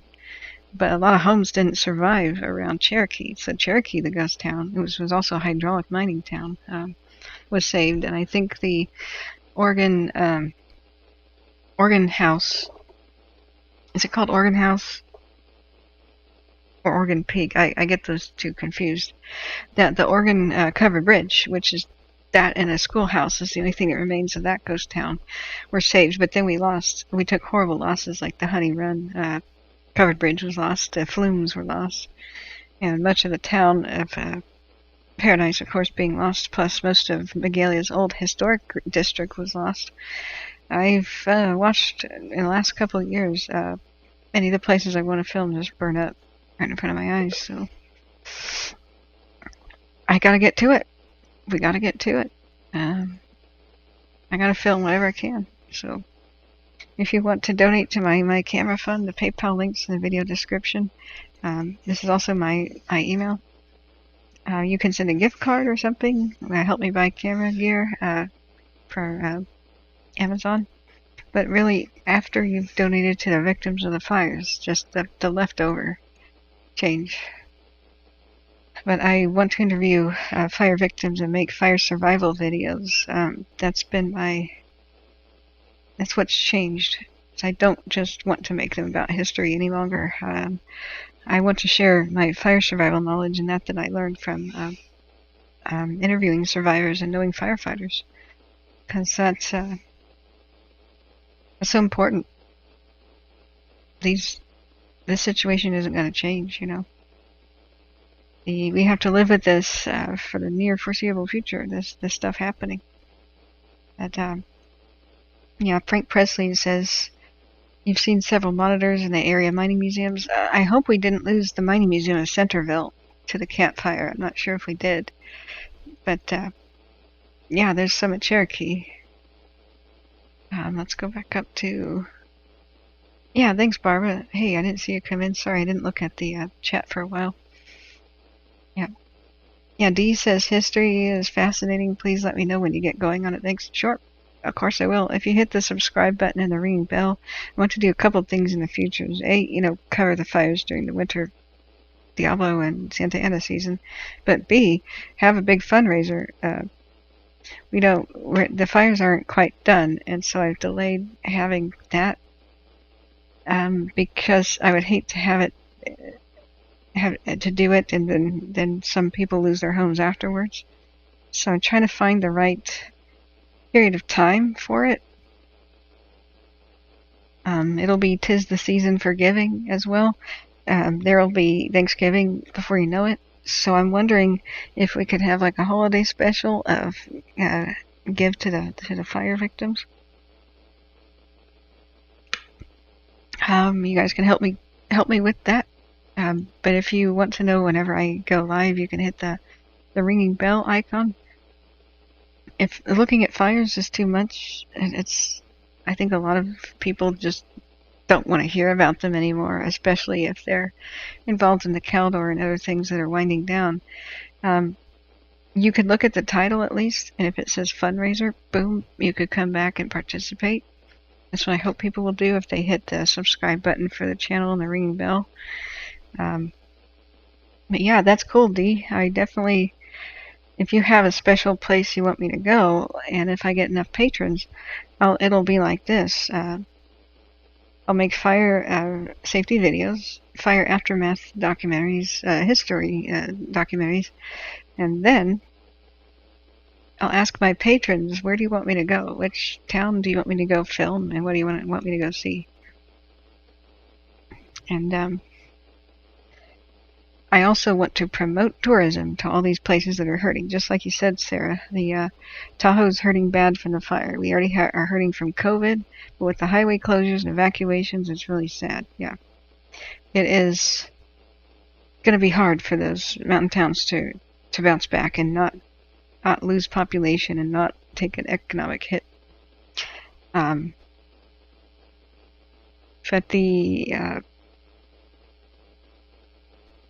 I hope to bring tourists to the special places, you know, so they can bounce back.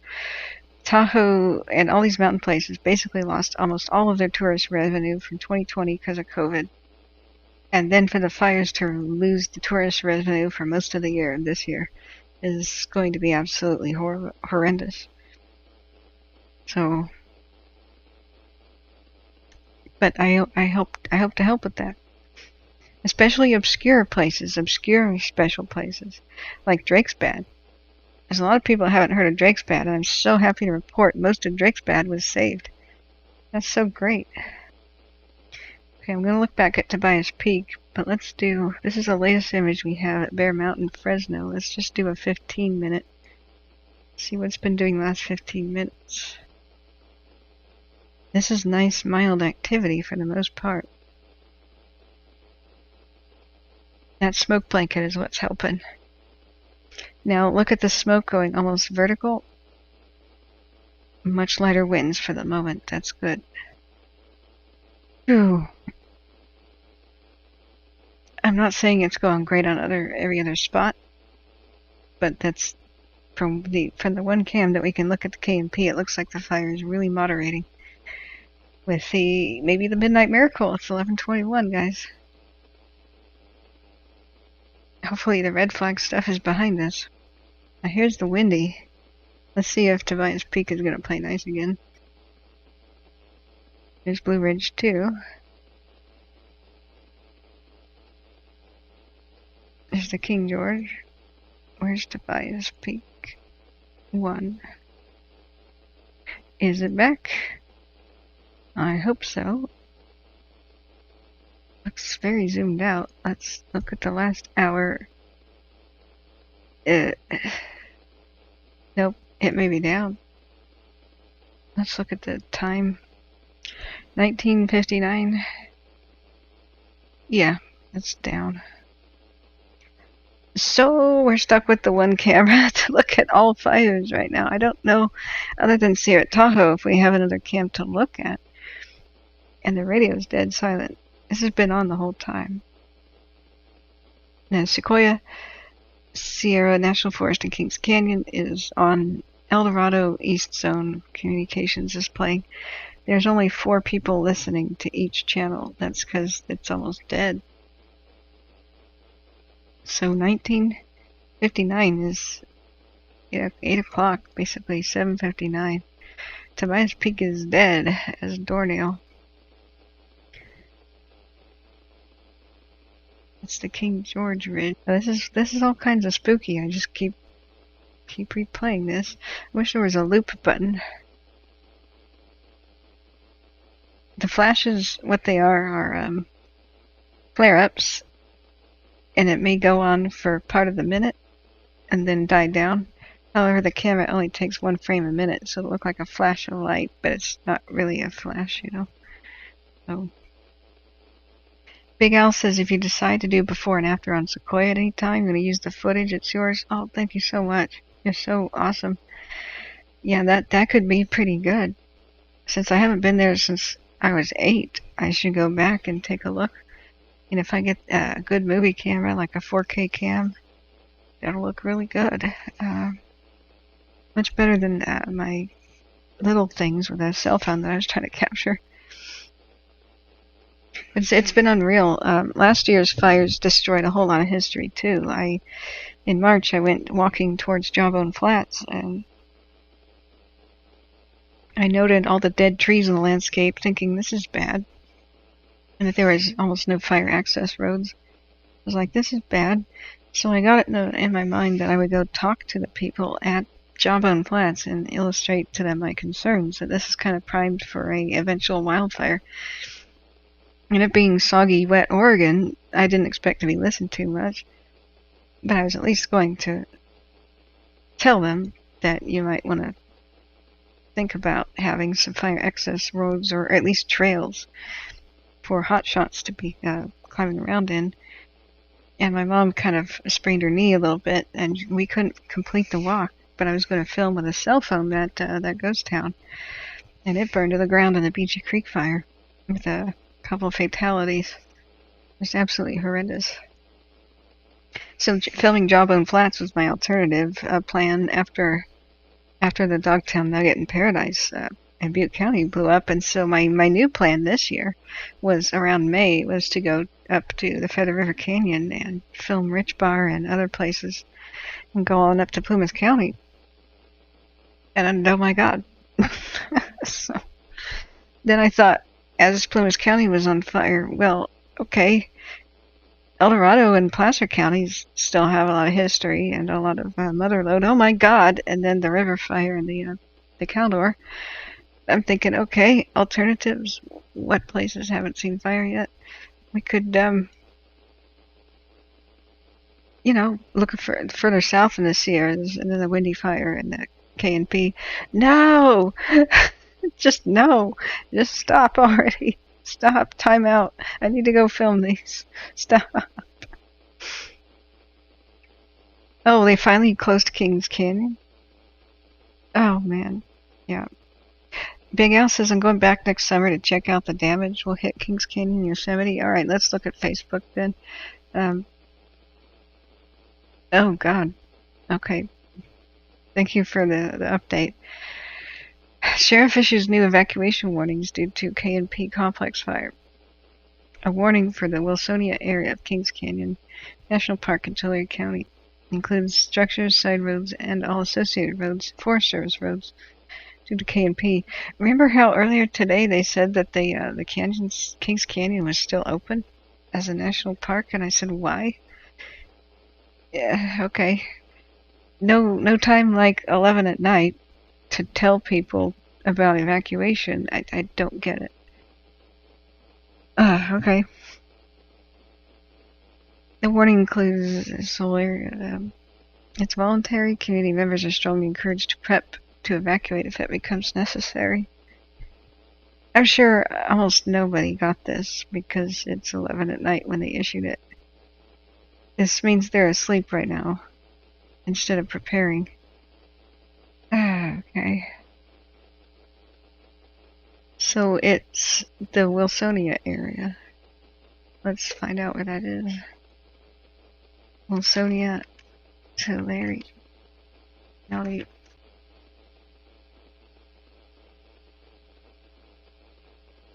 Okay. All right. So if we were looking at right here, Mount Tule, or excuse me, not Mount Tule, what the heck was I saying? Yucca Mountain in Tulare County. That's the distance. That's the Wilsonia area right here. Under evacuation warning now. Well, dang.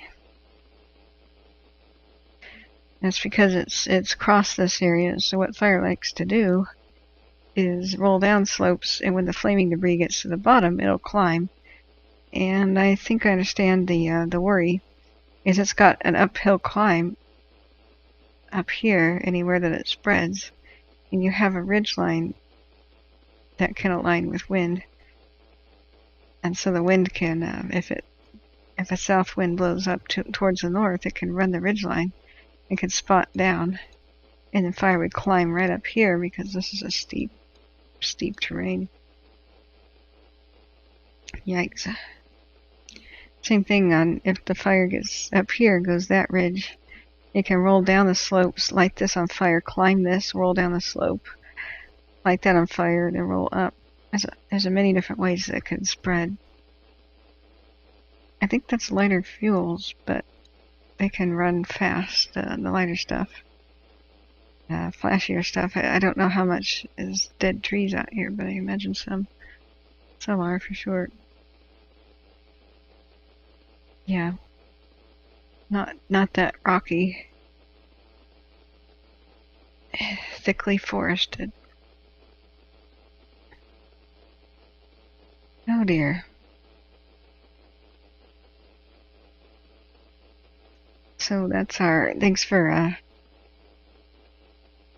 letting me know.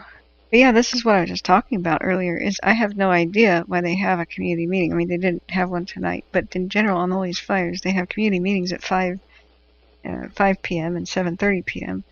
and don't tell people to get ready to evacuate at that point. They seem to be waiting on this old method called the trigger method. We will evacuate X town if the fire gets to X point on the map. And they wait for it to get to that point on the map before telling people. Well, you just should kind of see if it's heading that way based on the weather. The new thing that myself and other people I've talked to, like actual fire captains and fire chiefs, are like, man, that is the old way. That's when fires move slower. The new way should be based on weather forecasts. If the fire goes where the wind blows, and if the weather forecast is wind in a certain direction, and just give a warning to everybody downstream of it, well in advance,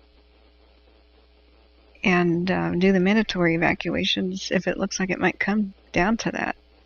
Let people know about it when they're still awake and before they turn the TV off for the evening after checking on the updates, before they've taken out their hearing aids and plugged in their phones and turned them off. Some people turn off their phone and plug it in to charge overnight.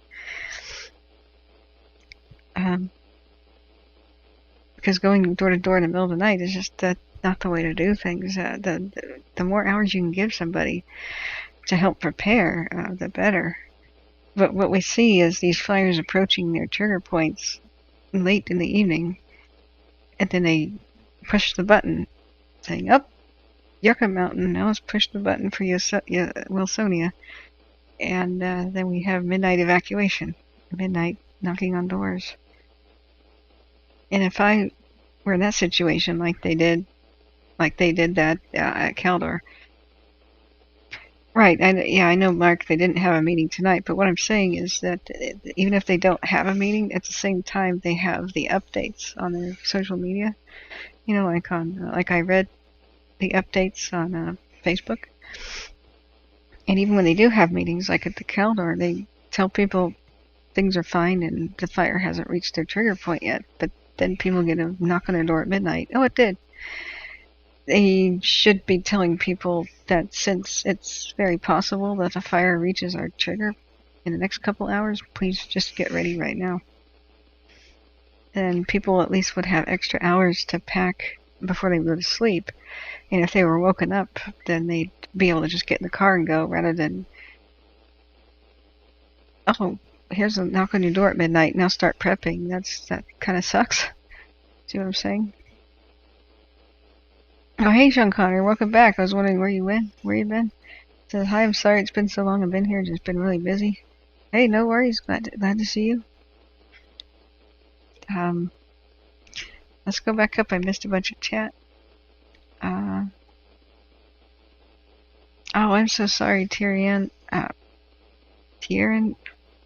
I think it's Tyrian. I'm so sorry. I never got your name right. Family member passed away from the disease of addiction. Oh, I'm so sorry. I keep looking at the screens a lot and looking stuff up. I haven't been able to look back at chat like I've needed to. Yeah, big hugs. If anything is we can do for you, let us know. Let's see. Looking more at chat.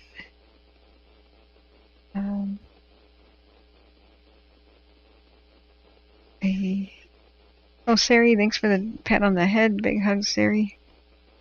How is it? 11:18. Sorry, didn't see that.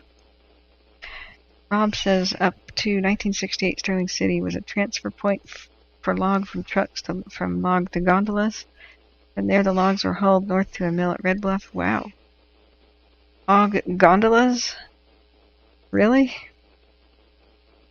Like logs transported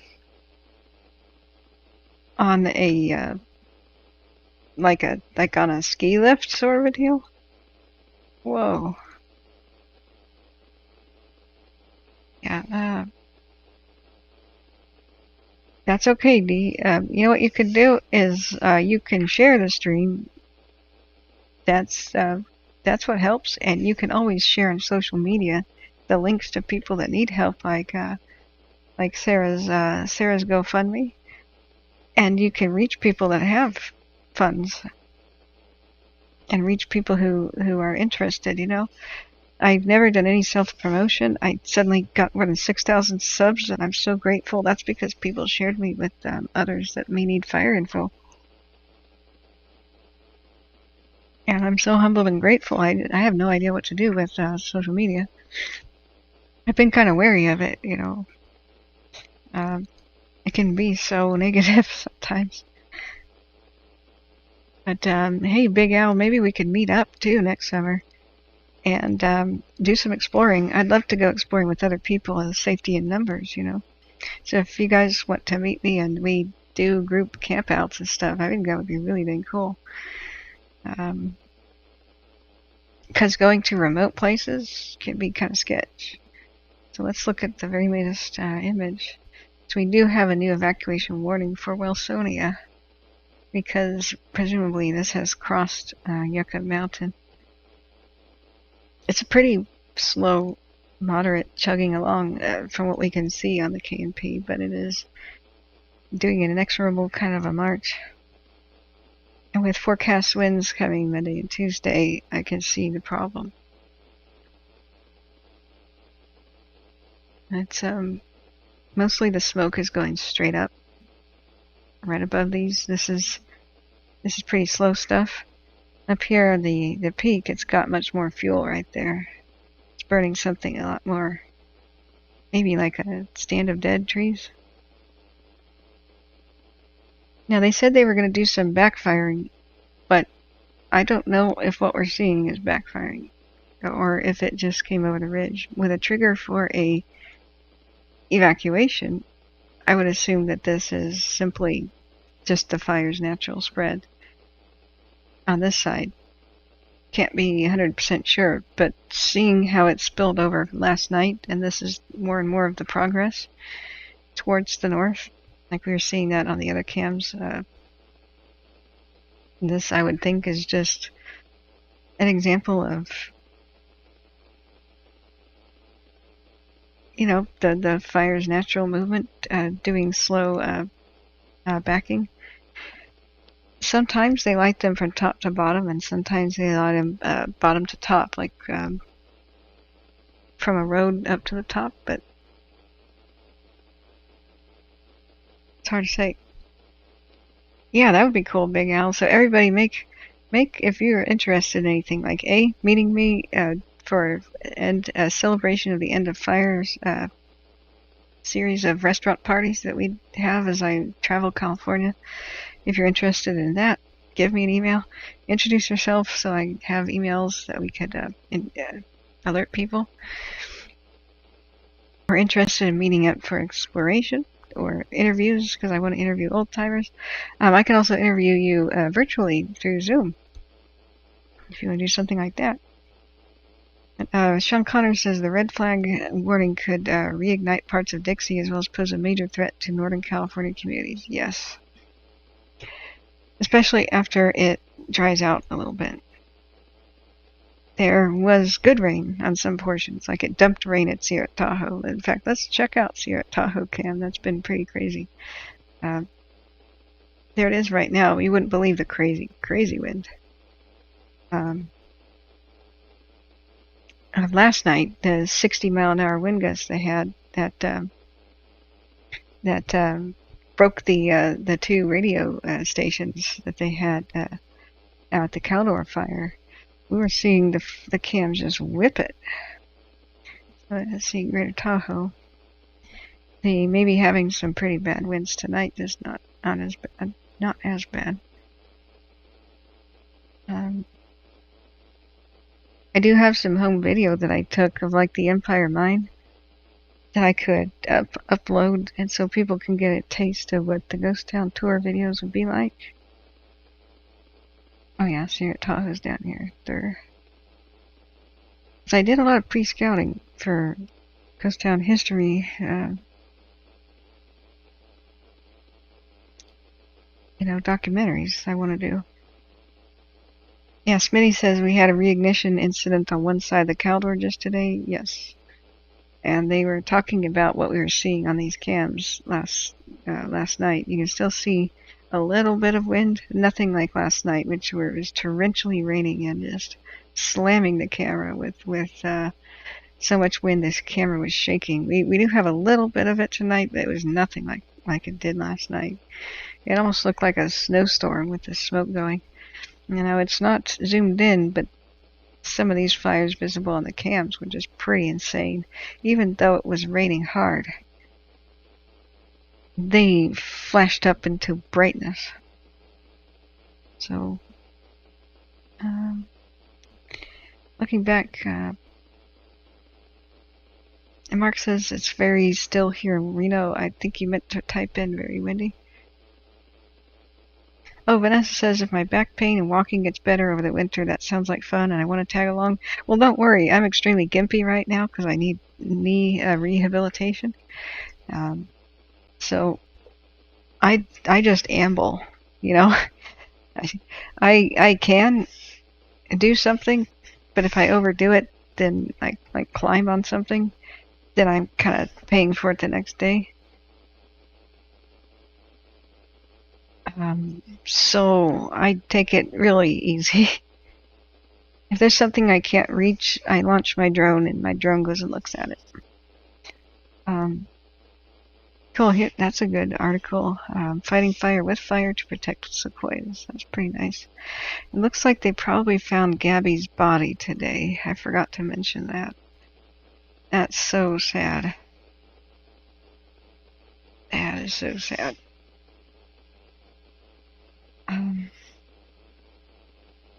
But a body matching her description was found in Florida. Terrian Deal says, I read Hunta Yo in my youth. Hunta Yo. While living off the lands in the forest of Oregon, I studied it well. 4 years impacted my lifestyle. Beginning my before verbal under 5 years of age memories of grandma's teachings. Are you talking about hantavirus? I'm not sure what hantayo means, but hantavirus is pretty bad. So we've got current wind being pretty significant, but nothing like the insanity of last night at Sierra Tahoe. I may have contracted and survived hantavirus. I can't be sure. I was supposed to have a spinal tap to confirm it, and I refused the spinal tap. I was so delirious that I thought it would paralyze me, and well, I had like 103-degree fever. I asked, is there going to be any change in my care if you confirm that it is hantavirus? So I was struggling to breathe and had a high fever and felt like sledgehammers were slamming my joints. And they said, no, there's no special treatment for hantavirus. We would just continue to give you fluids, and my potassium levels were extremely low. Keep you in the dark, literally, because the light was hurting my eyes. Keep you on, all we've got you on, and put you on a life support if necessary. But I was breathing okay on my own, just labored. So I said, then no, you can't do a spinal tap. Well, hell no. If they miss with that, I could become paralyzed from the waist down.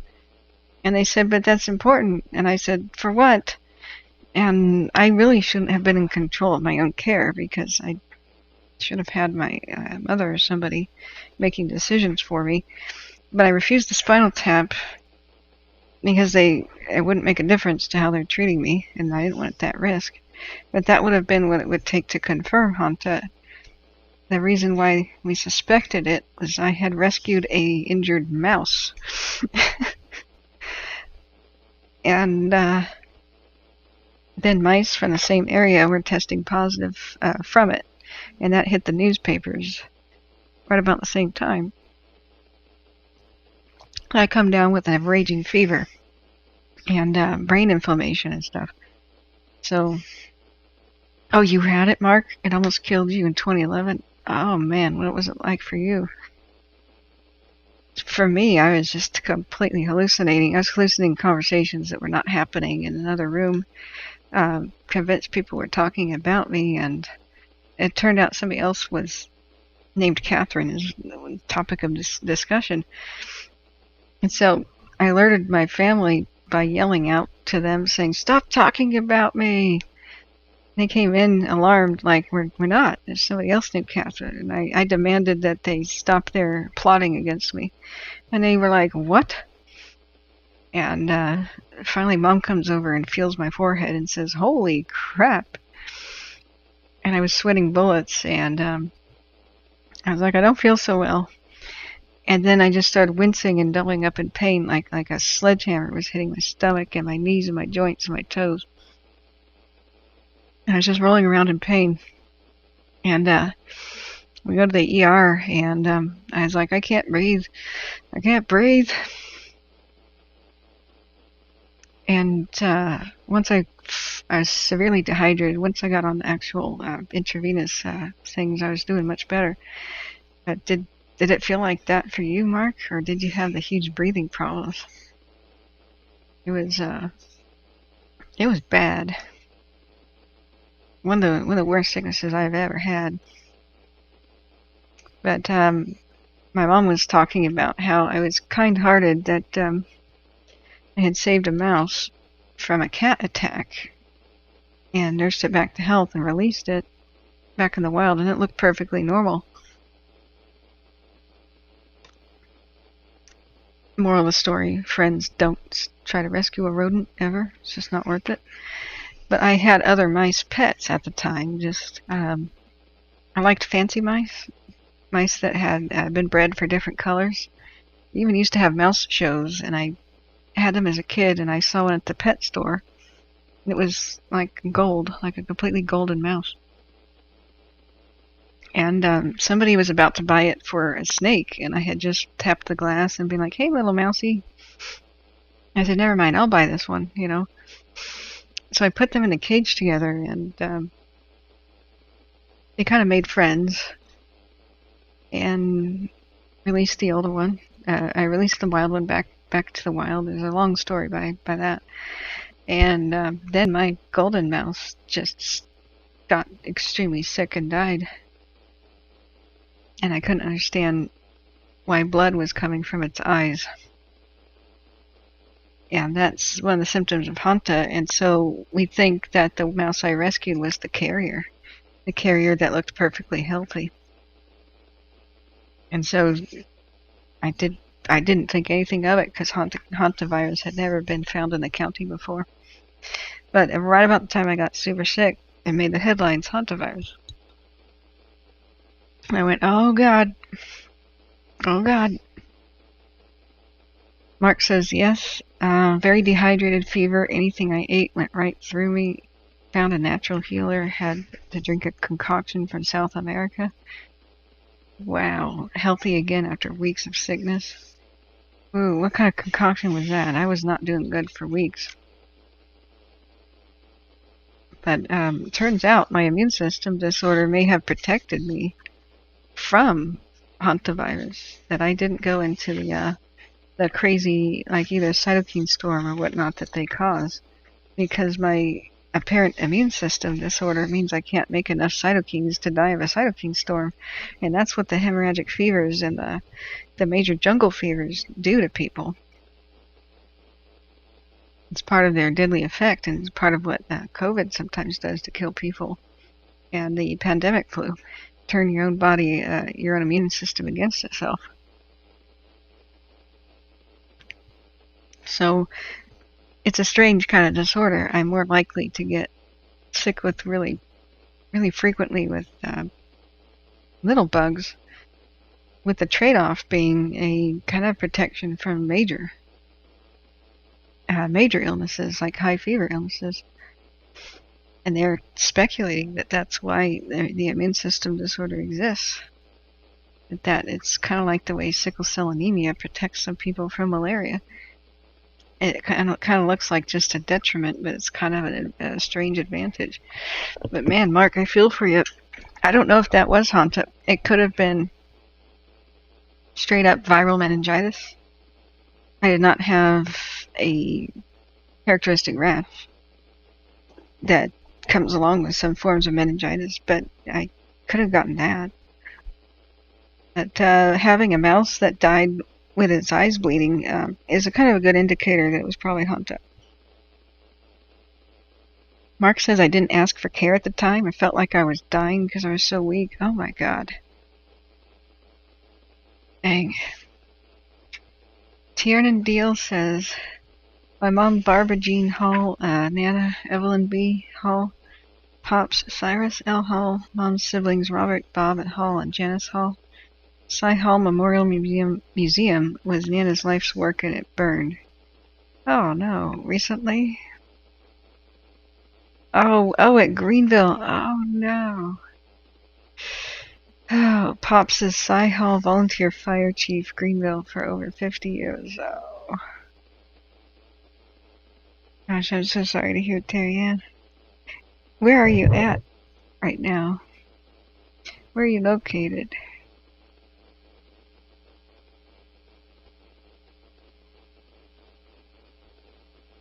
Yeah, Smitty, your joke is funny. I just saw it. James Kramer, I drove to Fawn Leaf Lake on Friday. It was smoky, and my cabin and neighbor's cabin is still standing. I'm so glad, James. I'm so glad to hear that.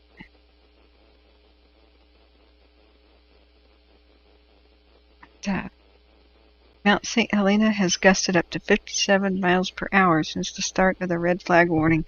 Woo! That one's by Tahoe, right?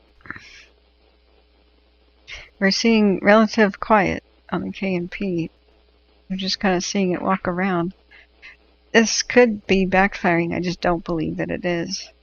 You would see with backfiring more of a strip and a whoosh, and then they would call in and say, did it go well, Frank? And then they'd say, yeah, Johnny, do the next strip. And typically with backfiring, you would see this little sections go up at once, where this is just kind of a wall of flame that kind of spilled over the mountainside. But this is the only camera we've got that shows any fires really right now. Christopher Byers, hello. How's the weather down there? We have a winter storm advisory for 4 inches of snow. Woo! Where are you at in general, Christopher?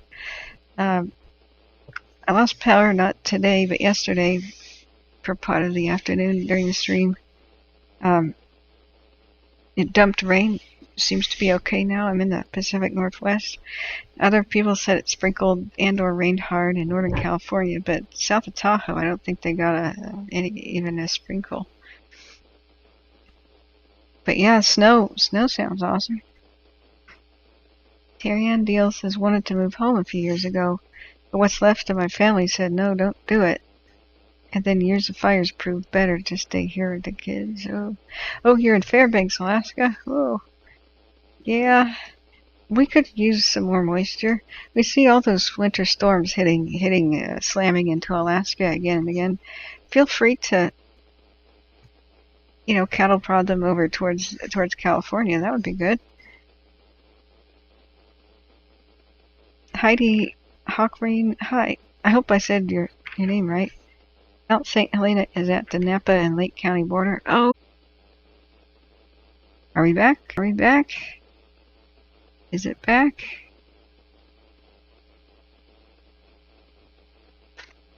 Are we back?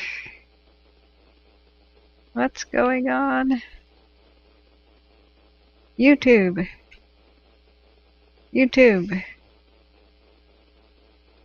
Oh. Bueller? Okay. Are we back for good? Yeah, I saw that. It was going red, green. Yeah, okay. That may be the VPN's fault. That's... Okay, it says reconnection successful. Now it should be back with total green. Alright, it's total green. For real now. Okay, let me say refresh the page. Add connection interruption. Make sure you hit the live button by volume area. Alright, sorry, the joys of technology. Glad I heard it. I'm glad I noticed it. If I kept talking and didn't see that little light, there's no sound, or is it now? Is it now? Okay. Okay. So technical problems are just persisting. Frustrating thing is I think I know how to solve them, but that basically would require reinstalling Windows. Because when it gets this borked by Windows updates and then rolling them back like I've had to do, like all last night, which is why I exhausted myself, it's better to start fresh. Wipe everything and start fresh. And I've been wanting to do that, but that's not a good time to do it, not a red flag day. So, yeah. Vanessa says I'm going to come over there and fight it. Yep. I don't know what to say about it.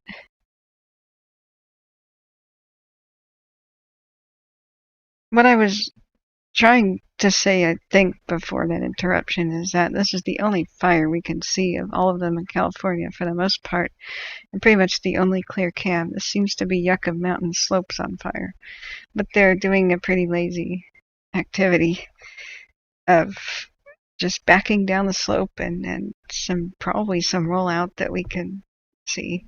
But look at the smoke blanket kind of settling in over things. So we have pretty lazy activity. The smoke for the most part goes straight up and it begins to drift towards the east. So there's still good ventilation on the fire. But it's almost the midnight miracle, so to speak, when the fires die down a little bit more. This little section is not dying down. It's got fresh air. You can see that there's no smoke in between the camera and it to the north. So it's on this part of the fire is active. If I had to guess, because down here there's no smoke, most of the smoke is going that way. It's settling down in valleys. But this is to the north, remember? We're looking from the northwest to the southeast, with most of the smoke going to the northeast. This little area is the area where the fire is not smothered yet by smoke or dampened down. So picture is a bit blurry. Well, it shouldn't be. Hit the gear button and go to 720p or to 1080p. I do have the bandwidth to do a nice stream, a nice 1080. But sometimes when there's buffering like that, YouTube will assume it's your internet connection and lower your resolution. So you hit the gear icon. I don't know what it looks like on a mobile, but you'll see resolutions, and hit 720 or 1080, whatever your bandwidth, whatever your internet connection can take. It's fine now? Okay, cool. Oh, okay, so that's basically all we have to report on the fires right now. We can look back at the sheriff's office. We have the Wilsonia area just went to evacuation watch. That's sad. It's not good that they're doing at 11 at night, after 11 at night, but the Wilsonia is a bit to the north and to the west of the KMP. You're just examining that.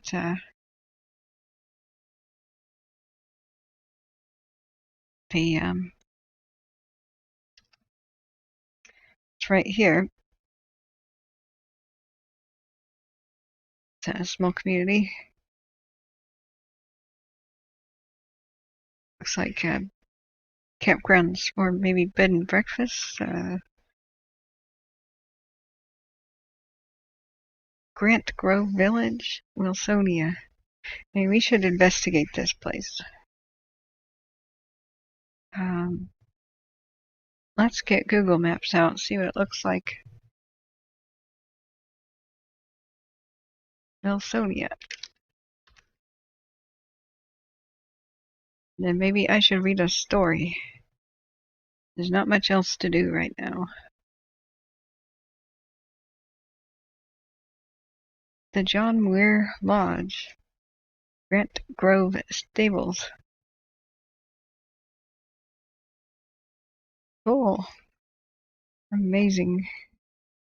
Amazing vistas. Here's the kind of fuels in the area. Heavy fuels. Oh, it's a horse camp. How nice. Okay.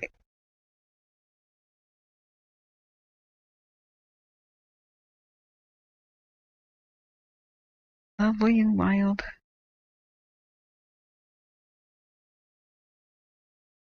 Big trees.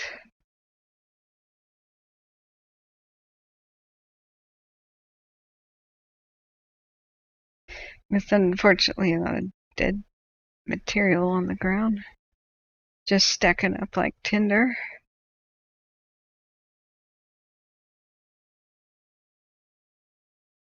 I've seen worse. That takes years to clear out the landscape, if any effort is even made. Interesting. Rounded rocks. So at some point in time, these rocks were shaped by water, as in they were underwater, like a creek.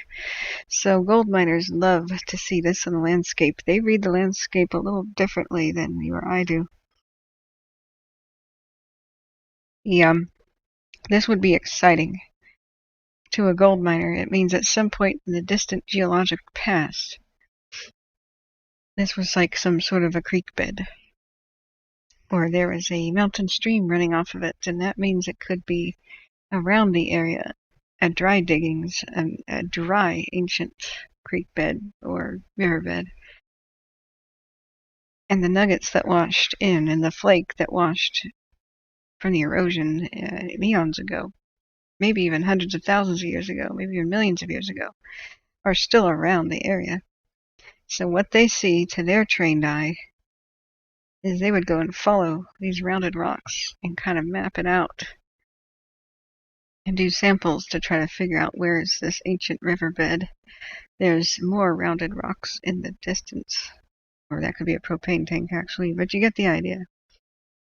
But as I've studied gold mining ghost towns and kind of looked into things, that's a lot of dead stuff to burn.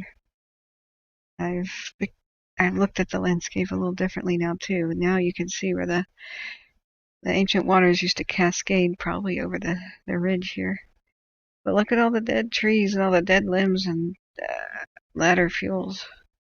A ladder fuel is where stuff burning on the ground can reach a dead tree or the dead tree limbs and use it like a ladder to get up there and threaten.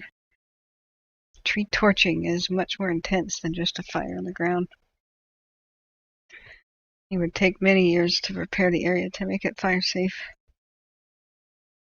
But we gotta get started.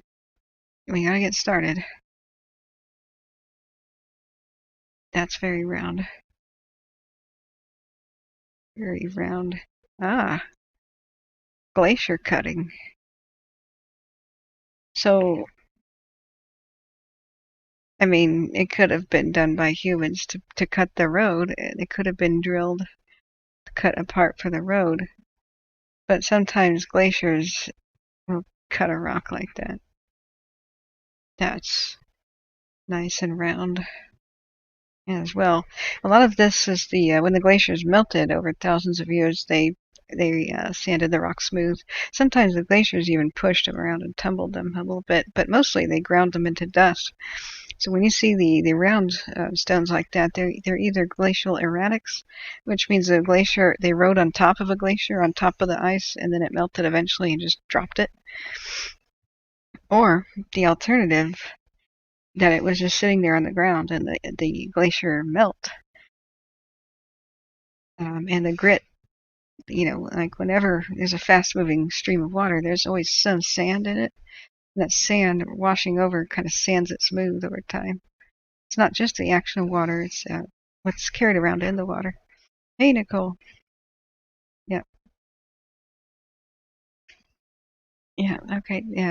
Terry NDL says, I was young, not certain who Jim was.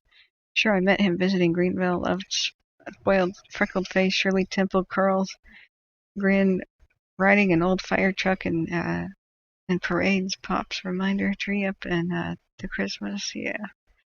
Christopher Bayard says Washington and Oregon had a storm come through and reduced the fire hazards. Yes, I hope that the bull fire over at Bagby Hot Springs area is rained out. Man, it was getting close. I'm honored to have been invited to help pitch in my 2 cents with their fire protection plan for Bagby Hot Springs, because we lost so many hot springs to fire, including Brightonbush last year. This year's bullfire got me really concerned about that. Look at that strange pattern. It's kind of weird how the glacier melt and snow melt kind of carves these into weird shapes. A lot of these erode with the freezing and thawing effect, and they look like eggs losing layers of their eggs. Here you can see the drill marks of the tools to cut the road. Looks like that's the line of cleavage. Every rock has got lines in it, and rather than smack a rock, these are like the lines of a stake or the grain of wood. How you split wood along the grain. When they take their drills, they just do it in these certain sections and just put a little bit of pressure on it. Even the ancient Egyptians carved stone, and then big chunks will flake off and crack off if you tap the hammer in the right section. That's the way that you cut diamonds too. You find the lines of cleavage where they would cleave apart if you tapped it in the right section. So that's some old school hand or pneumatic drill work, if I am reading this correctly, where they cut the rock to build this road. The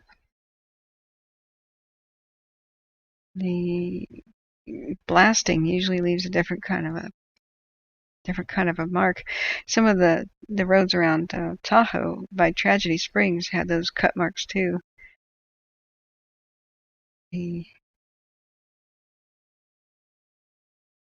As water freezes in these cracks, it expands them and cracks open the rocks, and so you get chunks fall off, like here. Whoops, that's way too big. And it's almost like having different layers of rock on top of the others, and they'll slough off like a skin.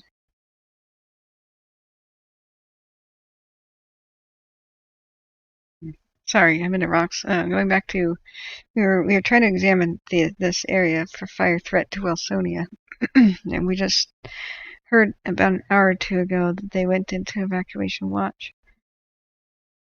So lots of round boulders. Some of them probably are glacial erratics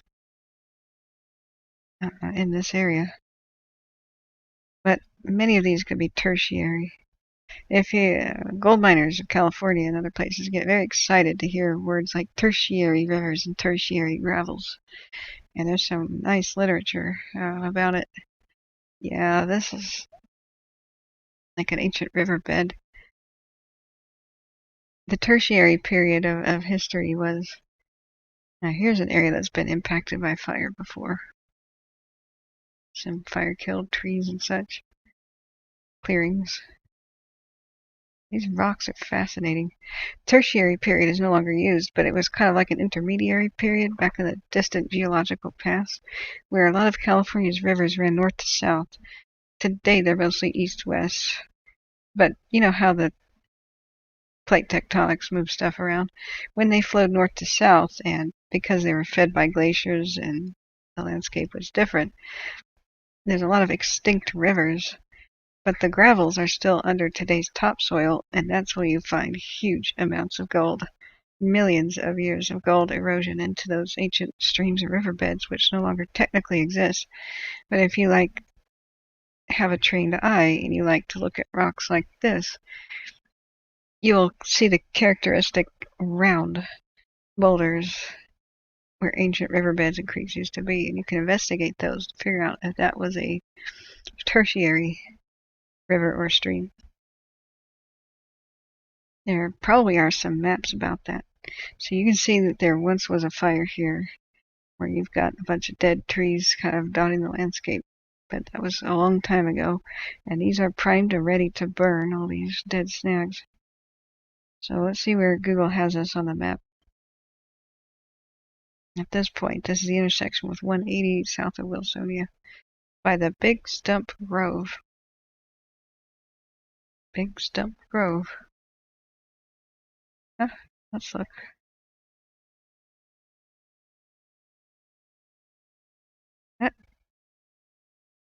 Let's take a look at Big Stump Grove.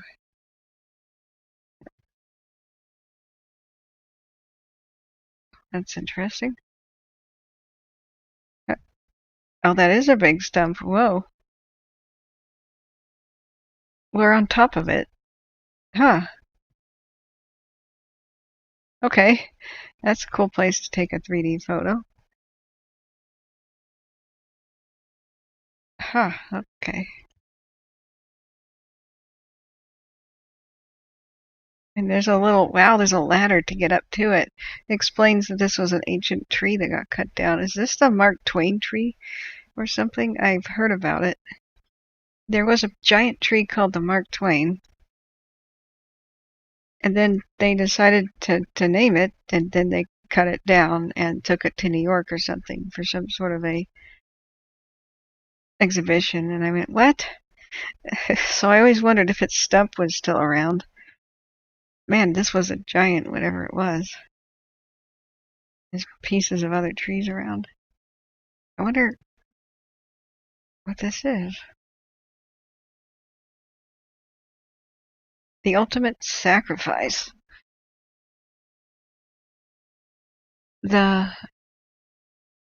Something. Is it the Mark Twain stump? It is. Wow. I've been looking at the Mark Twain tree photographs. What the heck kind of coincidence is that? There's a Facebook group I'm in called Old and New Logging Pictures of the World or something. And the Mark Twain tree came up. And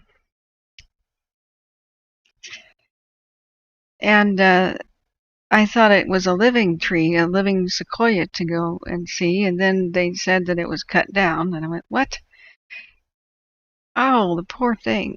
The ultimate sacrifice. The Mark Twain stump in front of you has a unique story to tell. In 1891, while lumbermen were cutting other sequoias for grapevine stakes, lumber, and shake shingles, oh God, the Mark Twain tree was selected for another fate. World fame. The American Museum of Natural History in New York City wanted a cross-section. What? Okay, I can't read the rest of this. Of a giant sequoia for display. The Mark Twain tree was chosen to provide the slab. What? Through this huge tree's sacrifice. Where's the rest of it? Okay, let's try to do this huge tree's sacrifice. Many people far from California could marvel at the immensity of sequoias. Or you could just get on a train and go visit California. Oh my God. Some vowed to preserve the remaining giants as living, growing monuments. Yeah, at least it had that effect. I'm pretty sure photographs would have done the same deal. They could have cut a cross-section of a giant that was on the ground. Ugh. Well, now we know where the stump is and that the stump does indeed exist still. There's other giant stumps in the forest. This is the nearby place to visit. Wow, and you can tell that water has flowed over this smooth rock at one point in time, too. Their stumps can last for a long time because sequoia wood, just redwood in general, resists bugs. Now that's a glacial erratic. Just like the globe rock where they had that other fire, that glaciers sometimes just deposited rocks on top of each other as the ice melted. Okay, so here's the entrance to this portion of this park. There's still some big ones around.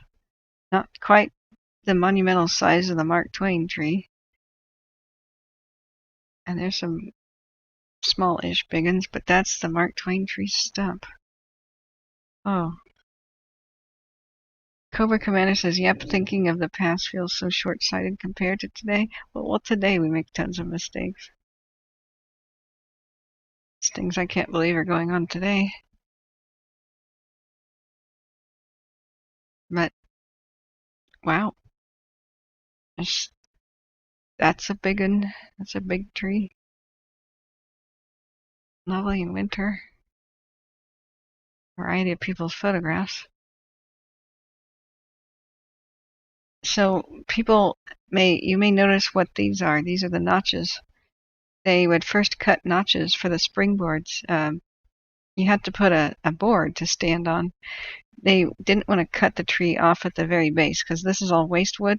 It's hard to get through. They would cut the tree off taller up, where there's not much of that, umbrella-like stuff at the bottom. You get a cleaner cut and to not go through as much wood.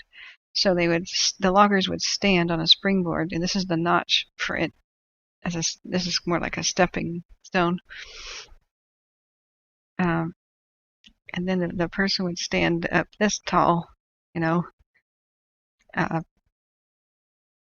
then cut at arm level up there, right? Unreal. Some of these photos are pretty good. That might just be one of its branches or something on the ground, or maybe a different tree. That's pretty gnarly. Wow. Pretty beautiful. Site of the Smith Comstock Mill. Okay, historic sites. So we have some historic sites in danger. So this Big Stump Grove has a big tree at it still. Maybe one that they didn't cut down, unless this picture doesn't belong here. Whoa. That is a big one. I wonder what the name of that one is. Big Stump Trail.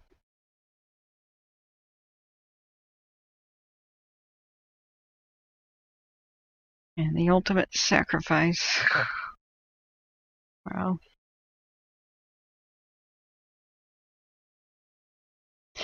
I tried to talk to some loggers whose grandparents and great-grandparents did this sort of thing, and I was like, they seem so happy to be cutting down some of the world's giants that could never be replaced, like the oldest living things on Earth. I mean, sure, logging is fine. It's a respectable job. There's plenty of trees that need to go, and medium growth can grow back, but what about the old growth? Like, did they feel bad about it? Some of them really did.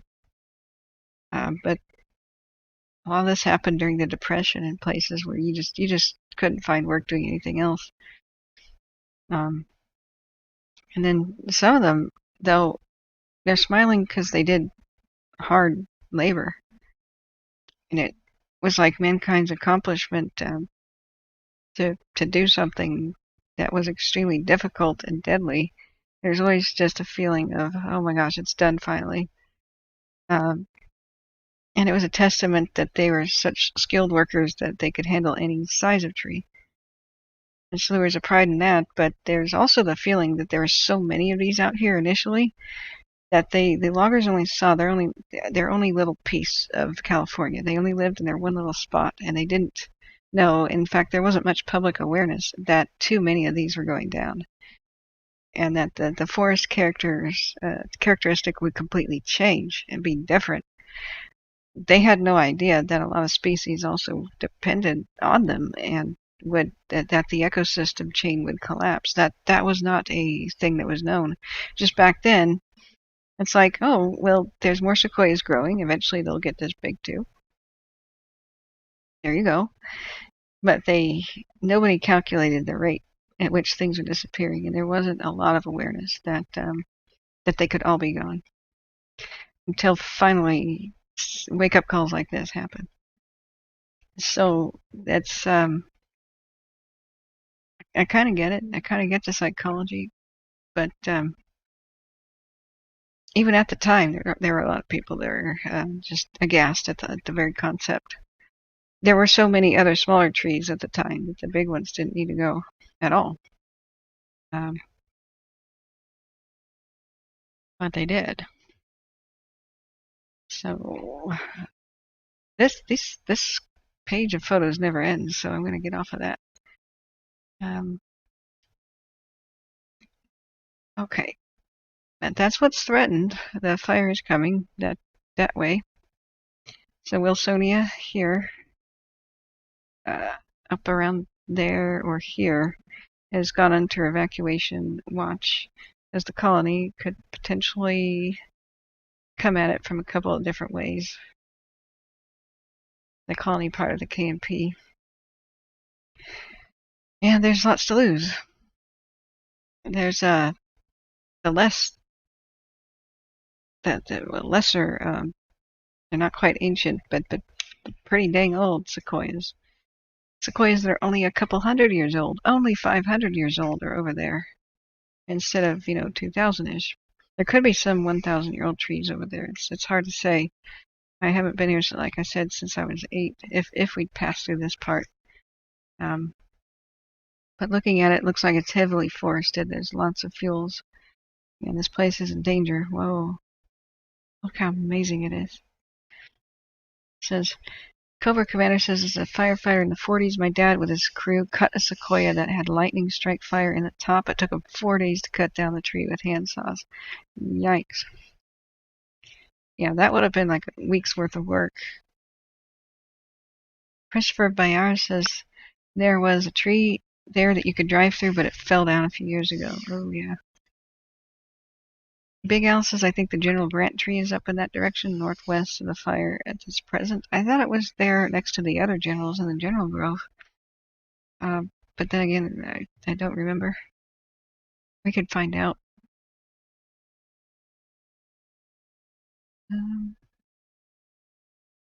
What an amazing place. My mate from Australia, I keep telling her, if you come to California, there's some things you have to see. People say bucket list before you die, but guess what? Everything you see in your life is what you see before you die. So, but I've always kind of looked at that phrase with a little bit of chagrin. But the list of places to see, like on the West Coast, is the big 5 are the sequoias. There's just nothing else like this in the entire world. So the sequoias, and then Yosemite, just boom, you have to do it. Stop by the redwoods on your way to Oregon if you can. I would say look at San Francisco Bay too. It's just incredible. The bridges, the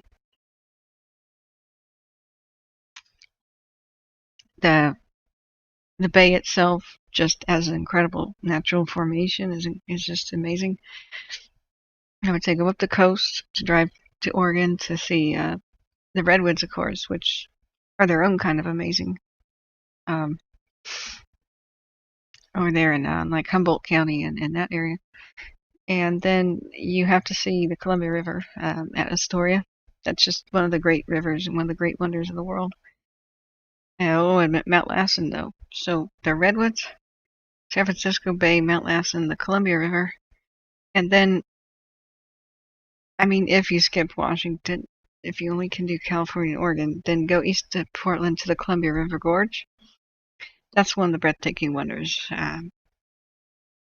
Going to the lookout over by Cascade Locks. Absolutely incredible. And that place was devastated by wildfire just 2 years ago. I'm an idiot with fireworks. Try to scare people by throwing smoke bombs off of a overhanging area onto a trail and threw it into dry leaves. It burned up the entire Columbia River Gorge and almost Troutdale. And the fire crossed the Columbia River. That's a huge river. Got established in Washington. That was insanity. Total insanity. Oh, guys. Oh, good night, Dee, by the way. But I have an incredible story to share with you. I put it on the Twitter. Do you remember the other night how I was saying that beavers are the gangsters of the forest? Do you remember that?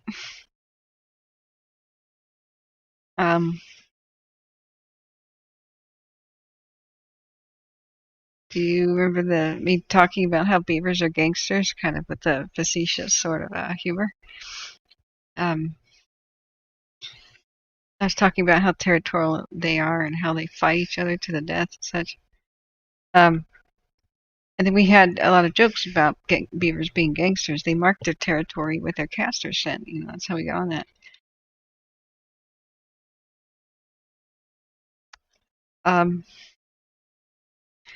Just moments after I went to bed, after explaining that beavers are gangsters, that they're not cute and fuzzy animals, that they're pretty vicious. And I would make a documentary about beavers, the way they mark their territory like gangs and get in gang wars with each other. So I rest my case about beavers being gangster with this article. Now beavers are starting fires. They're getting into the gangland racketeering. I guess somebody decided to say no when they said you got to pay for protection, and this is what the result is when you turn a beaver down that says you got to pay for protection. You don't get protection. You get that beaver burning your place down. A beaver just caused a brush fire near Multnomah Falls, which is the firefighters worked very hard to save Multnomah Falls and the historic lodge, from the fire lit by that idiot with the firecracker the other year. And so a new brush fire came out the other night that's just hours after I was talking about it, the night of the 17th. So Columbia River Gorge, a brush fire near Multnomah Falls Thursday was caused by a beaver, according to Corbett Fire Department. Fire officials said the beaver caused a tree to fall on a power line, sparking the flames. Then the east winds, the gorge east winds, which are no joke, helped fuel the flames, the fire official said. The fire was brought under control in about 2 hours. You can't make this up. You can't make this up. There were no evacuations. The deputies said that there was no immediate danger to the public. Well, until they strike again. Until the next person says, I don't want to pay for protection. But, with this demonstration, I think the beaver gang has clearly left its mark, so to speak. I have a feeling that the residents up and down the Columbia River now, that they know they're serious, will be ponying up and enriching the beaver pockets. And what we have to do is get some untouchables, clearly, to fight the rodent crime family that has to be stopped. Yeah, exactly, Vanessa. We can't drop hard curse word bombs in general. Oh, beavers now being homeboys? They're not homeboys now. Beavers were the original homeboys. They were here before humans. Laying down their law, imposing their will. We think about megafauna extinction. Maybe it was the beavers. Maybe it was them. the forest was too small for the other species that competed with them, you know. It's true. Look at it. They felled a tree on a power line. They're crafty. They're crafty. They don't often resort to this kind of force, but you know, times like these, everybody's got to make a side buck to survive. A lot of them will turn to crime. Most beavers are law-abiding citizens of the animal kingdom. Some of them, though, well, we probably shouldn't even talk about it because I hear that journalists are not off the table. They're not like Italian gangsters that don't do women, don't do children, don't do journalists, and don't whack police. You know, they've got a code, but not the beavers. Some say you can't even say that the beavers haven't organized crime, otherwise they'll whack you as a journalist. So I better. In fact, I never mentioned this. I'm going to go delete this part from my stream. Didn't happen. In fact, I don't know why the fire started in. I don't know anything about why the fire started in the Columbia River Gorge on the 17th. I don't know anything about it. I don't think there was a fire. Yeah, I never heard about that. What's a beaver? I have no idea. Oh. Terry Ann Deal says, good resting, Smitty. We'll prayer dance and then sleep till dawn. Yeah. I'm so sorry for your loss, Terry Ann. Big hugs to you. Hello, Amaranthine Crystal's Journey. That's a cool. Is that a crystal name? Amaranthine? Am I saying that right? How are you doing? Christopher Byers says the power company could have put a metal plate around the pole. It was a tree, though. They felled the tree. Beavers are not interested in felling a power pole or anything. They just fell trees in order to eat. They smell a tree, and especially when it has a scar on it, they smell the delicious fresh wound on the tree, or however else they select it. Usually it's by smell, and they have favorite trees that they like, you know, to eat. And so they'll fell it, and they just want the branches. They just want the little branches. They leave the logs there for the most part, and they'll eat the dentin that's just in between the bark and the wood daintily. You know, sometimes in the smaller branches they just feed it directly into their mouth like eat the whole thing. But for the most part, their food is in between the bark and the wood, called the dentin. It's like a little nutritious pulp layer. And then once they've stripped and it's just wood, then they'll take that for their dam making. It means immortal, a very old word. Amaranthine, cool. So I know adamantine means the hardest, like uncrackable, like the old word for diamond. So that's pretty cool. Diamonds are forever, or maybe that's where that comment comes from. So we still have pretty low level, but chugging away active activity. Yeah, it's getting late on the K&P, but it's moderated a little bit by the smoke blanket effect. But this is worrisome that it's kind of making its way towards the Wilsonia area. Yeah, Christopher says power company should have removed trees around the power pole. Ding, ding, ding, ding, ding. Correct. This shouldn't happen because there shouldn't be trees tall enough to fall over on power lines, going next to power lines. Burying them would be better. It's just hard to do in some sections by the Columbia River. They could definitely do a lot of it. But it's they built Highway I-84. Like they're at Bridal Veil. Holy wow! I know exactly where that is. Bridal Veil is a ghost town. That they barely saved the last building of it from the fires last year. Bridal Veil was a huge mill that they wanted to save as a museum, a time capsule museum. And they worked hard and worked hard and worked hard, and a stupid agency bought the land. They got donated. The land got donated to them. They wanted to, quote, return it back to nature. So they lit a match and they burned one of the oldest lumber mills in Oregon history to the ground, where it should have been a museum. And guess what nature it turned back to? It's just a bunch of weeds, a big parking lot, and heroin needles everywhere, and squatters camp there, and there's a bunch of invasive plants.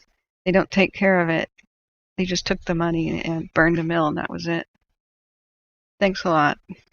I wrote that article about Bridal Veil Ghost Town at ghosttowns.com, and it just made me sick. The entire community fought for like 30 years to turn it into a museum. It would have been a huge tourist draw, and pretty much the only thing of its kind in Oregon, Northwest Oregon. And they burned it to the ground. The only surviving building was an old tool shed, which they turned into the Bridal Veil post office. And to this day, it's part of my Ghost Towns thing to do. One of the things I put on as an achievement is go to the Bridal Veil postcard and write yourself a letter or write other people a letter with the Bridal Veil postmark. It's one of the most active and busy post offices of the United States. A long time ago, they found out that if you take your wedding invitations, make a sack of it, and mail it to Bridal Veil, all of your wedding invitations would have the Bridal Veil stamp, you know, the hand stamp. And that's like the trend, the thing to do. So they get thousands and thousands of pieces of mail every day delivered to this tiny shack that remains, all that remains of the original town. I mean, there's like a house or two up and down the area. But this area used to have an incredible flume. Let's see if there's a Bridal Veil, Oregon.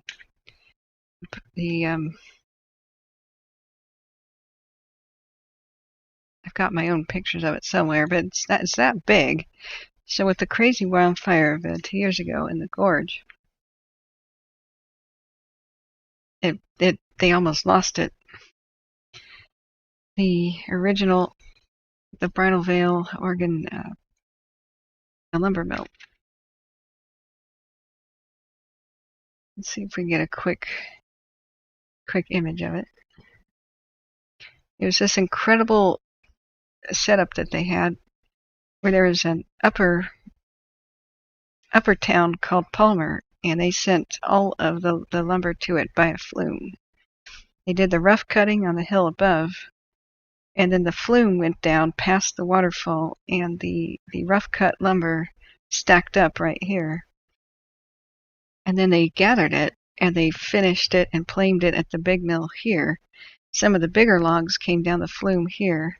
The flume being basically, you know, the log rides at like Disneyland? Well, they mimicked what already existed, which was a water slide for lumber. And that used to be all over the Pacific Northwest and all over California too. Look at the huge, awesome, ready-made, like theme park attraction, like for history, that the area could have had. It was struggling with its economy. The town was dying. They were shutting down the mill, and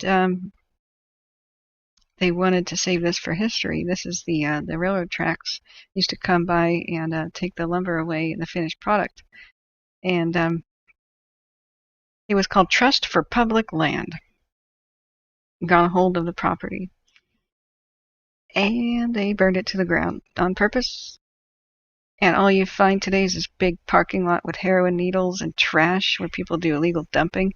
And all over the lovely waterfall area, the invasive weeds, the fire-promoting blackberry vines are taking over, plus English ivy is strangling the trees up there. They're not taking care of the land. I don't know who the heck's in charge of it right now, but I was pretty enraged to see that.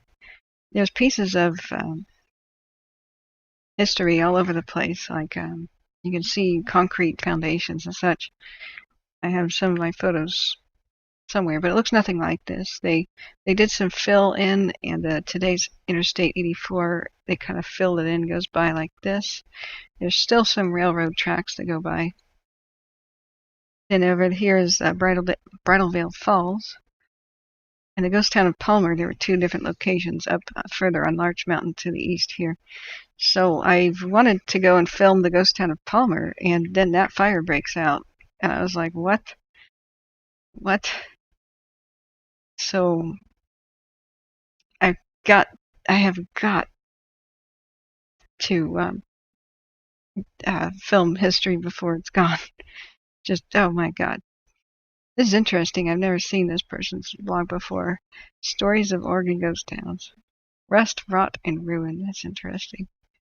Yeah, they had an amazing 3-story schoolhouse. It was a pretty big affair. There's a couple of cemeteries nearby, and a lot of the children, unfortunately, were killed by a diphtheria outbreak and some other pre-vaccine,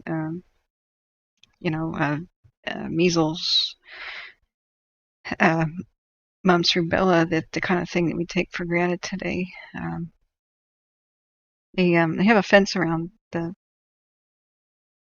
and I haven't seen it. But the other mill, I hate Pinterest for this reason. The mill was pretty elaborate and huge. So this is technically Palmer. This is the upper level mill at Palmer. There was a great fire at the turn of the century around 1915, and it killed about 15 people that couldn't make it out of the town. And I don't know if they had to they rebuilt it at a different spot. So there were 2 different ghost towns of Palmer up there. Yeah, this is the 1910. This is the pre-fire photo. And because the area grew back so much, I figured it would be hard to find the original remnants, but there's stories about if you go up there and follow some trails, you can find the original site of Palmer, and about all that's left is like some random hand pumps. It used to be the hand pumps for the wells in the front yard a long time ago. Hey, Shaz, how are you? Cobra Commander says, I remember the flume that used to be visible along Highway 17 all the way to Santa Cruz. It still had water in it in the 70s. Man, they should have preserved stuff like that. They really should have.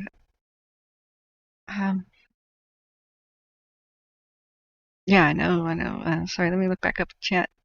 So, the Tyrion says, person's gold mine on Old Deal Ranch, located on Old Ranch between Coloma and Lotus, California, foothills, the American River. Sutter's statue pointing down the river where gold is first found. Gold. Great-great-grandpa's keeper's oldest sailor. Wow. John Robinson says, I can hear PG and sometimes in court this time around. It was the beavers, yeah. The beaver defense. It was the beavers, not us. We didn't do anything to you. You can't find us. It was the beavers' fault. Oh my gosh, the beaver defense. It'll be like the Twinkie defense. In fact, you know what? This depresses me so much. It's time to get a Twinkie. It's time to have some comfort foods. I want to pass you guys out a Twinkie as well, because I think this calls for a Twinkie. Let's look back at our cam. This is Bear Mountain 1 Fresno, looking at the KNP, kind of from the northeast of it, looking to from the northwest of it, looking to the southeast. Oh, but yeah, it's time I go film ghost towns before they're gone. Fire takes enough things, but also mankind's stupid decisions, like, oh, let's just destroy this history. I mean, the community wanted it saved. When I first researched this, I just couldn't believe what I was hearing. It was called the Crown Point Historical Society, and they wanted to take control of the lumber mill. The Kraft, the Kraft cheese people owned it last, and they used to make Kraft cheese crates, which are now extremely collectible on the antique market. And it was made from the lumber there at Bridalveil. Bridalveil Waterfall's a nice place to visit today, but it would have been nicer if the history was there instead of a parking lot with weeds and heroin needles, of course. But I just can't believe that whoever was in charge, judges or whoever, decided that you can take history and just light a match to it. You know what Oregon has? Plenty of wilderness already with weeds in it. We don't have plenty of the history left. That is endangered. It's a small site next to the side of the road, just a couple of acres. You don't need to return that to nature. What the heck are they thinking? What they did is they cleared history off the site, and now it's a big open parking lot, and they're trying to make a casino and develop it. That's what they did. It's just one of those, what? Oregon is a very uninhabited state. It has very few people in it. It's one of the least populated states. Most of the towns of Oregon are dying and becoming ghost towns and fading back into the wilderness already. You don't need to help that process along. Most of Oregon's towns are struggling to survive. It's just that the bigger towns keep getting bigger and smaller towns keep getting smaller. That's the way that it works. So, John Robinson, I'd love to watch PG&E lawyer attempt to depose a beaver in court. Oh my God. I would love to see the beaver sign language interpreter. Now that would be something to see. So, what was this, a 15-minute time lapse? Yeah, it looks like it was probably 1 hour. No, this is the 15-minute. Let's do the 1 hour time lapse. This is the K&P. We still have absolute silence on the on all the radio. I'm playing Caldor and Sequoia and everything at the same time. There's just nothing that they're saying. Let's do a 3 hour. Yep. That sounds like, what is that? Harvey Birdman Attorney at Law cartoon? I could see a beaver taking the stand.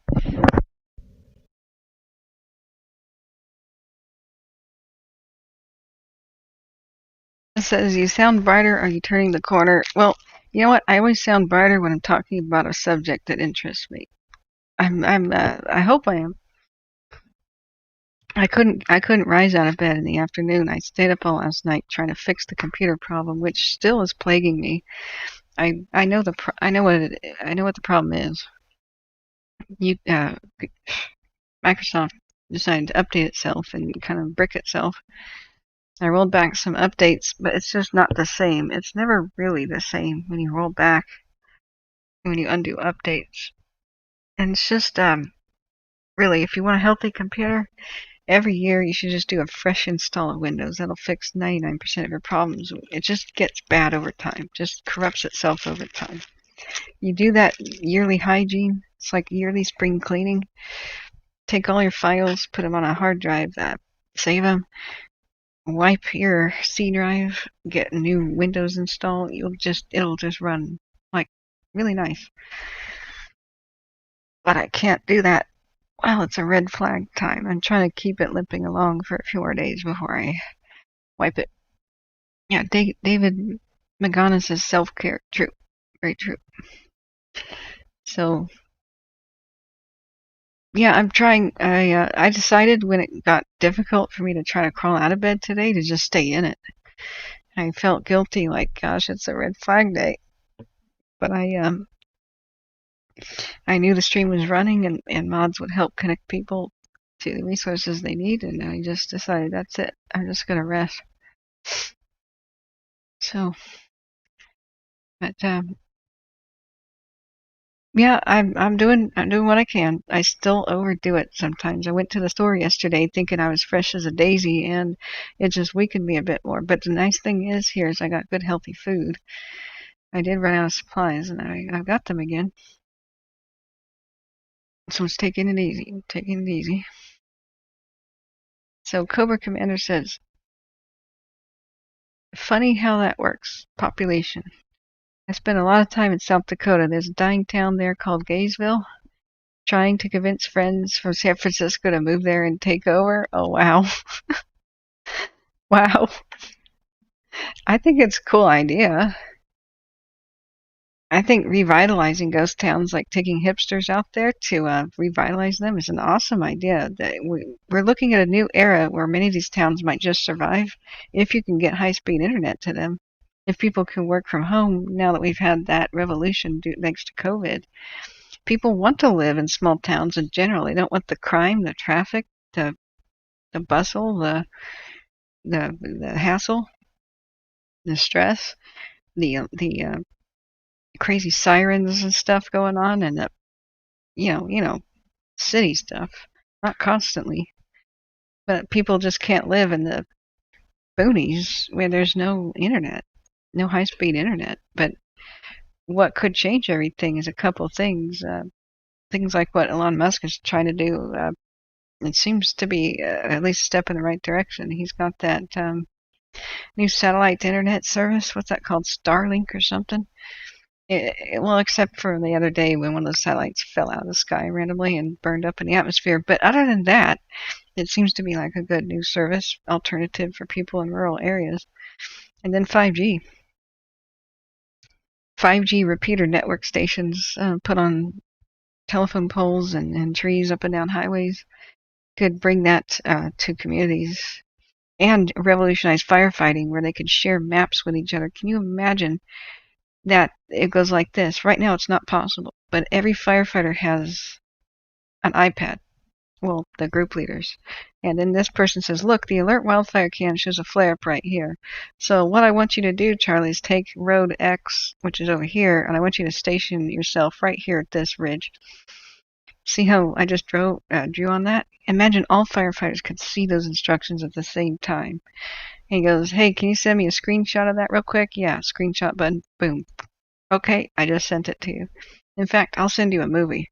I'll send you a 1080p movie about where I want you to go. Here's how I want you to go. Here first, I want you to do this at X. Then I want you to drive over here, do that at Y. Then I want you to be at 3 o'clock, 3 p.m. I want you right there. We think that the fire is going to go this way, and this way, by 5 p.m., blah, blah, blah, blah. You know what I'm saying? They need to be able to do that. Instead, what they get is, hey, I can't hear you. What'd you say? Can you call me on your cell phone? Can you drive 30 minutes down the hill and call me? I can't take a text message. There's no data there. I'll have to drive 30 minutes further down the hill. Then you can text message me the image, okay? And they're back to paper maps and scratchy radios and trying to communicate with each other. And when they fail, they send a messenger out to each other. Now that is slower than pigeons. We need instantaneous, fast, quick response. And that's what having internet everywhere in almost every square inch of the country will do. Revolutionize communications and firefighting. And then people can go back and start leaving the cities, which can no longer grow. There's a myth that every city can grow infinitely, but they're trying to do that. Like in LA, they're building these idiotic, last year we examined them down by Pasadena. They're building these suburbs right up next to the hills and right up onto the hills, the fire danger hills, where the Santa Ana winds blow. They're putting thousands of people, cramming them into little one-story, one-unit houses, like one-family houses with little tiny backyard pools, with the buildings right next to each other, ready to spread the fire. We're talking less than 9 feet of this spacing between houses. And all those thousands of people in those neighborhoods with the hills to their back, so there's no escape. There's just one way out of the town, just ready to make a traffic jam. And I just remarked, this is a death trap. There has to be a point where they just say no more building in the cities, and just have vertical towers. That's the only thing that should have been there, to house a lot more people in the same space but vertically, and then to make around the tower a fire-safe area. You can't expect everybody in Pasadena to just evacuate. There's millions of people living in there. You have to think about high density areas where people should shelter in place because they have safe places to shelter in place. That's just not sustainable. I don't understand why the building permits and building codes are allowing this. Just, at least in the future, people will have a choice. Right now, you got to take whatever housing you can get in California because there's a shortage and all the craziness related. But wouldn't it be nice if you could get your extremely high-paying job and go out and live in Gainesville, South Dakota, or where was it? Did you say South Dakota, or yeah, where? I mean, any kind of a place like that. I like the word gay, by the way. I think it's awesome. I want to bring it back to meaning happy. In old movies, they say, hey, I'm feeling pretty gay. Well, I'm feeling pretty gay now. You know, I'm having a good time talking about ghost towns. I'm kind of sick, but I mean, my attitude is pretty gay right now. I think it's great. I think that word is cool.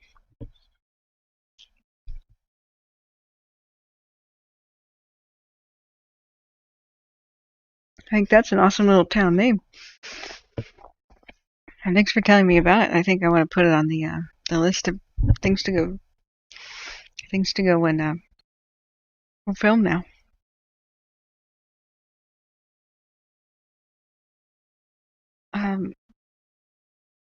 Let's see. Let's go back to the chat. How are you doing, Shaz? I hope you're doing well in the UK. Oh, Amaranthine was telling a story about a special place.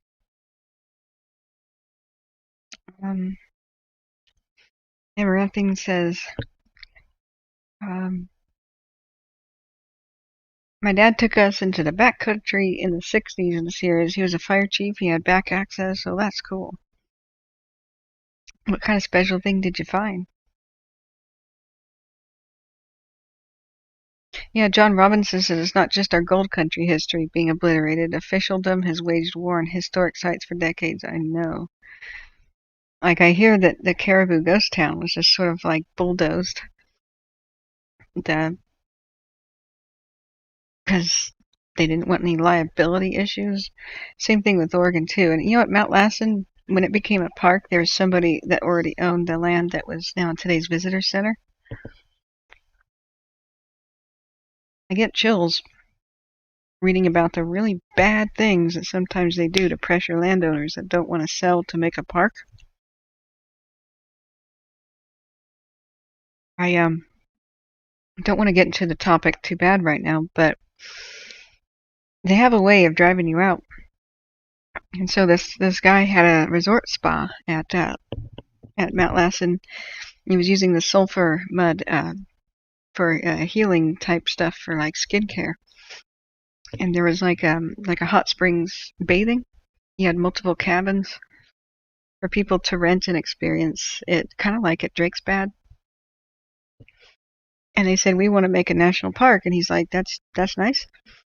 But I go ahead and I'll continue my business here. And it's part of the park attraction, right? They go, no, get out.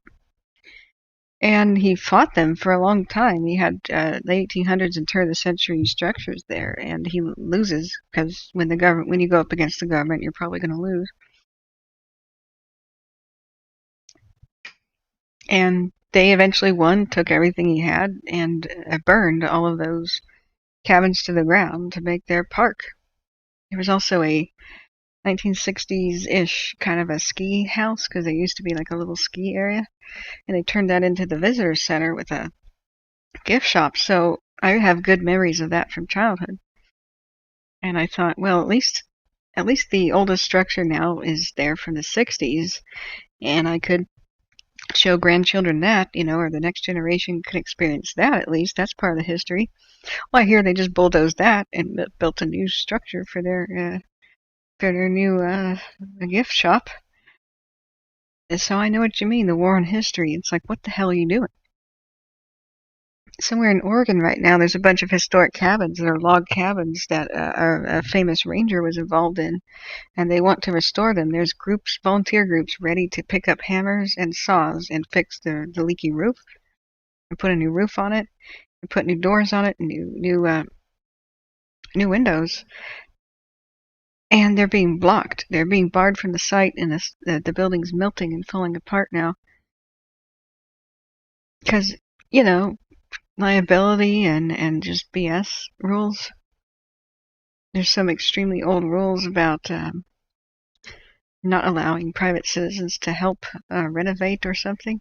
There's a lot of the fire lookouts that are kind of in bad shape, and instead of restoring them, they just lit a match and burned one to the ground. It's like, what the hell are you doing? Nobody told you.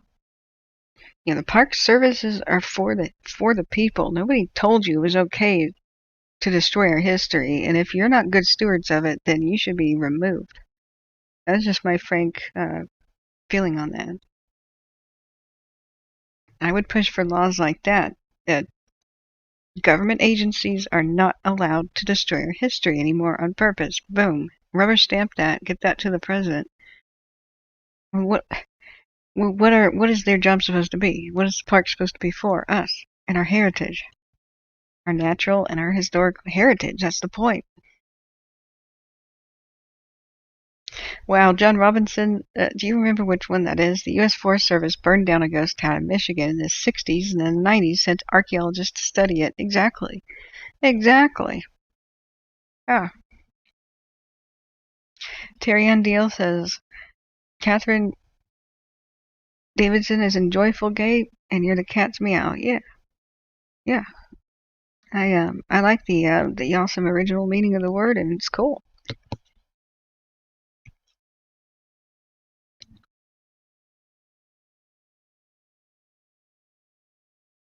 I know, Terry Ann.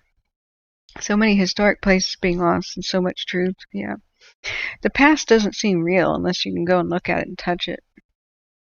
Photographs are one thing, but nothing really feels real unless you're there. I've been to Rome. I've been in the Colosseum. I've been to Pompeii and walked the streets. And I've seen the victims of Pompeii. And nothing about that seemed real until I saw them. And just touched the same walls they did and walked the same streets. And you can just close your eyes and you can hear the sounds of like chickens and people talking and telling each other, get the heck out of my way. I'm driving a cart here, And then you can open them and kind of imagine where they were. Something really changes, and Italy and other countries in Europe, they take care of their history. They don't graffiti it. They don't walk off with pieces of it. They don't dig it. They don't metal detect it. They like to loot it. They protect it, and they have a cultural pride. Somebody trying to do graffiti at somewhere like Pompeii or the Colosseum would be beaten on the streets by the enraged crowd. In the United States, it's more like, that's dilapidated, let's destroy it. Like, what the hell? What do you think a ruin is? The Colosseum is dilapidated. It's pretty ruined, but you keep it that way. And we keep losing history up and down the left coast because they say, oh, unless you can earthquake-proof it, or unless you can do that, or unless you can use the building, it shouldn't stand. Like, no, dude. Let it be as a ruin. Like the Gasco building in Portland was an amazing concrete ruin of a building with a copper roof. That was going to just stand the test of time. That would probably stand for 500 years before the roof ever collapsed. You're like, oh, it has asbestos, we have to turn it down. No, you don't. You could just stay out of it. But the gas company had plans for using that land. And I think it's eventually for development. And they can't clean up the site and then sell it for making condos if there's historical structures on it that have something like asbestos as a hazard, So there's a huge community movement to save the building. They put a price on its head that was just too much money to raise in a too small of amount of time. And they said, time's up, and they wrecking balled the building. But we looked at it with drones. those of us involved in trying to save the structure. And they said, oh, the building's toxic. It's got asbestos and pigeon poo in there. We're like, what building doesn't have asbestos in it? That's like even from the 60s.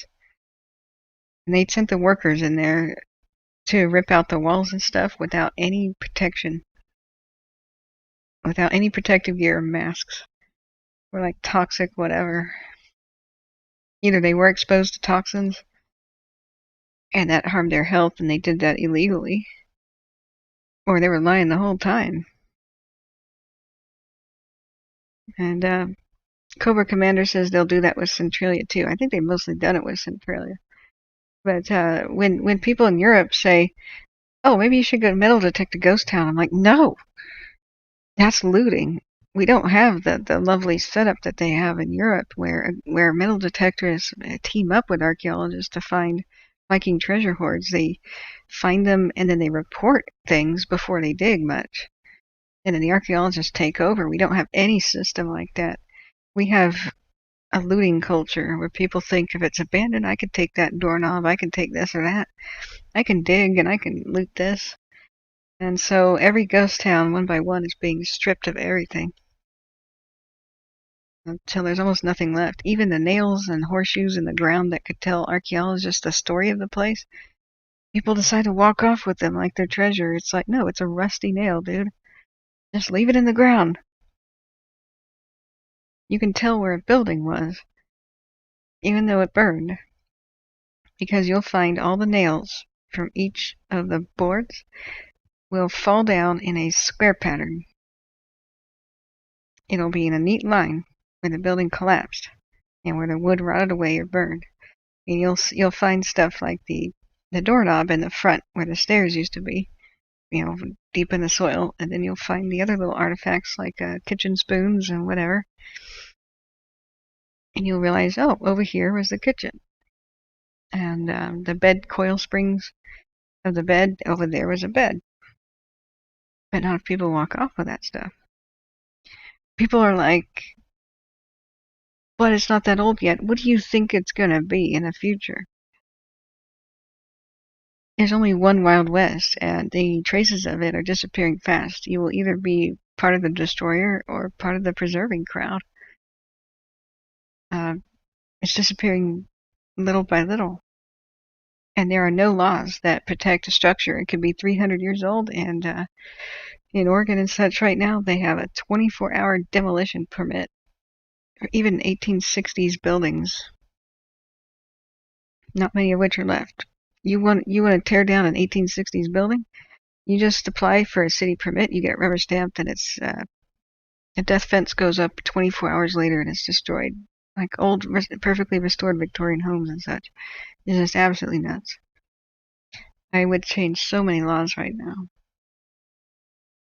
But unless we can, till we can, it's time to run out and film it before it's all gone. It may be that for the most part what I film goes completely the way of the dinosaur and everything's destroyed, and I have to just prepare myself for that. But at least I'll have captured things on film. Sutton Hoo, such a cool story. Yeah, the Sutton Hoo, I think it's HOO, Cobra Commander, right? Sutton Hoo. You're saying down at Westworld, that's a good show. I like Westworld. Oh. Yeah, Terry and DL, that was my point about detachment from humans watching life on a movie screen to real human experiences. The video is better than nothing. Yeah. We can do our best with video. Big Al says I'm trying to get that new video uploaded. Cool. It's 7 gigs, so it's taken a while. I may have finally uploaded a higher quality video. Yay! You can go to McDonald's and do that. That's what I've done before, using their Wi-Fi. It's usually on all night. You can even sit in front of their building at night in the parking lot.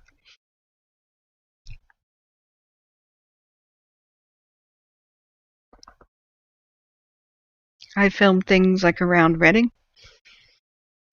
And there's a couple easy I-5 turnoffs to McDonald's around Reading. And I've gone in there, opened up the laptop or the phone, hit the upload button, I just sit there for about 2 hours sipping a tea or something. Uploading my high quality video, and once it's up there, then deleting it off the phone and doing the rest of the drive around historical places. Make it to Oregon, find the next McDonald's at Ashland, do it again. So we've got some nice mellow activity.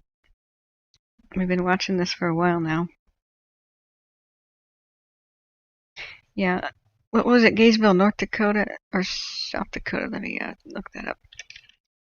Gaysville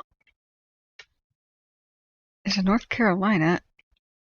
You said it was, were you saying it was South Dakota? Oh, the community of 407 people? That says Gayville. Was it a Gaysville? This is Yankton County off Highway 50. Within minutes of Yankton and Vermilion, we have a great small town atmosphere with low crime and family-friendly neighborhoods. Many businesses, churches, parks, athletic complex, community center, gas, convenience store, bank, and a growing public school district. We have the same entities of larger communities such as natural gas, city water, and sewer. Gayville is the self-proclaimed hay capital of the world. Gayville is also constantly in competition with nearby Meckling, the self-proclaimed hay capital of the universe. Oh, shots were fired. Will it be pistols or swords, gentlemen? Whether you are a visitor looking for information about Gayville, South Dakota, or if you are a resident looking for the latest info about our community, you have come to the right place. The town of Gayville originated in 1872.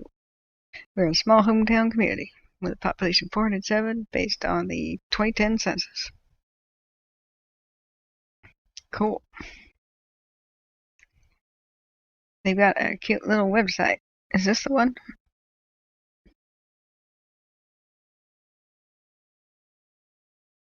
I wonder if they have tornadoes. Do they have... Ooh, there's a history section. Gayville history pictures. Neat.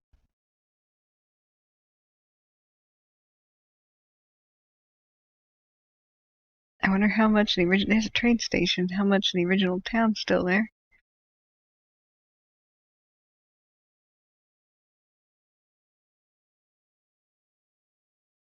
Cool. Blah, blah, blah, blah. Here's a history. Is this the one? It's a lot to read. Oopsie. There's back to Bridal Veil and Palmer.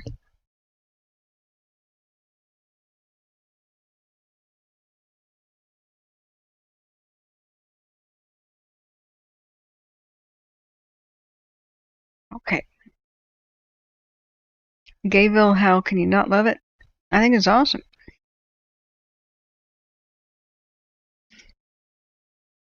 Yeah.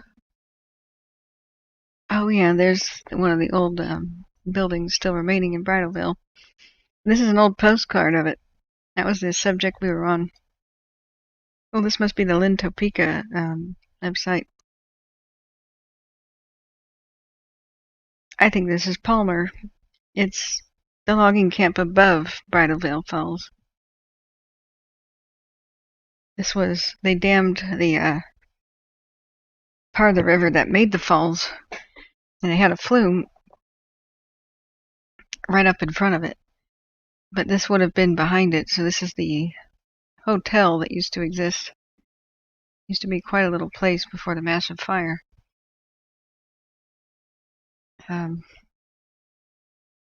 I've lined this photograph up with what I believe is the location that I found in Google Earth, but once the fire was gone, had gone through it, you know, I don't know what to expect these days. Okay, so this is where the big lumber mill was, and look at the big weed-infested, heroin needle everywhere parking lot that it's today. This was what the Trust for Public Land did for it. This is what it was like in 2006. It's worse now. It doesn't look this nice. It's completely overgrown with fire-promoting Scotch broom and blackberry, and they're letting the strangle vine called English ivy just completely destroy most of the native plants over by the waterfall, which is down that way. It's just history destroyed. Here's some remnants of the mill and the train station and stuff. You just left it as rubble. You'll find all kinds of condoms and things. People squat there, and people use the bathroom over here. It's just a crying shame. That's one of the big failures of not defending history. But then you got the cute little post office kind of nearby. This is all fire devastated now. I wonder what it's like. I'm not too far away. I could be there in several hours. I need to get out and look at see, this is what used to be. I need to go out and look at the world again. I haven't really been outside of my house except for a couple times since July 14th. I don't know why that's not loading. Yeah, this is way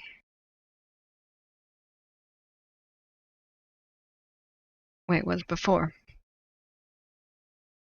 Wouldn't that have been nice to keep the town there and keep a nice little museum? Yeah.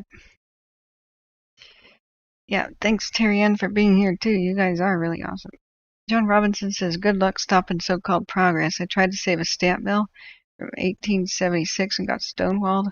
Everyone lied and said they never heard of it. Didn't matter if it was in the local history books. Oh man, where was that at, John Robinson? And thank you for your work trying to save it. Yeah.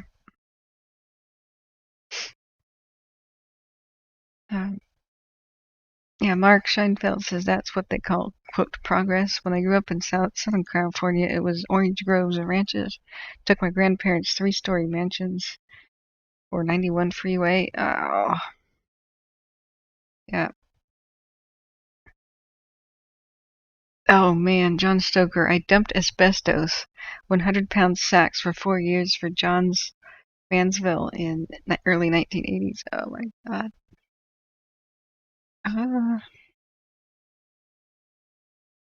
Makes me ill. I think it would be fabulous to have a thriving LGBT, a gay community in Gayville. Yeah, that would be cool.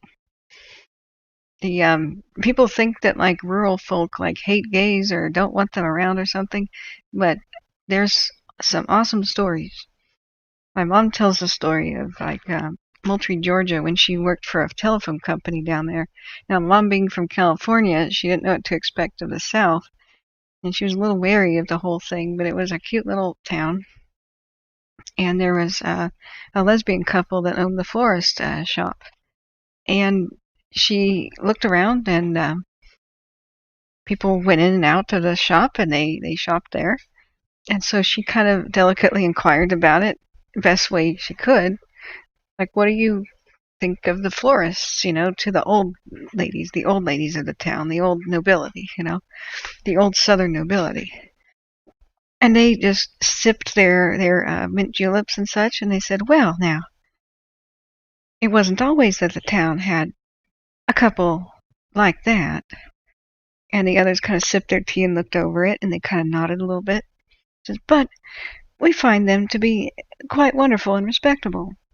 We're very proud of them. We're very proud of that our town has them as residents.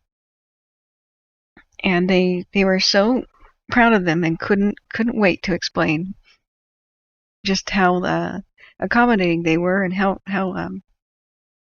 they were, not stereotyped, as one of those hateful types, They wanted the whole world to know that they were very accepting, and that blew my mom's mind. I think that was the early 60s, mid 60s or so. So, prejudice goes both ways. If there was a funny quote that somebody said, I don't want to move to the South because people are prejudiced. Oh, the irony of that statement. It's like, do you know what you just said?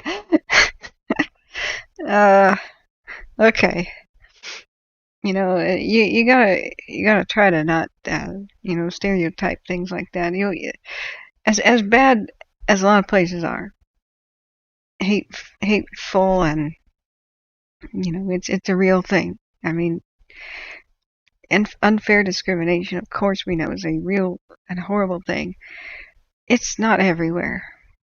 There's plenty of shining lights to hang on to for hope, and it's good to give places the benefit of the doubt. It could be a totally different environment than you imagine. It varies from place to place. Hey, Opus Singer, how are you?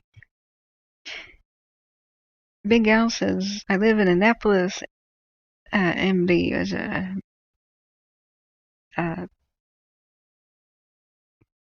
okay, Cobra says, oh, we can't drop S-bombs. I can't reveal that comment. We got to keep this family friendly. That's my agreement with YouTube, remember?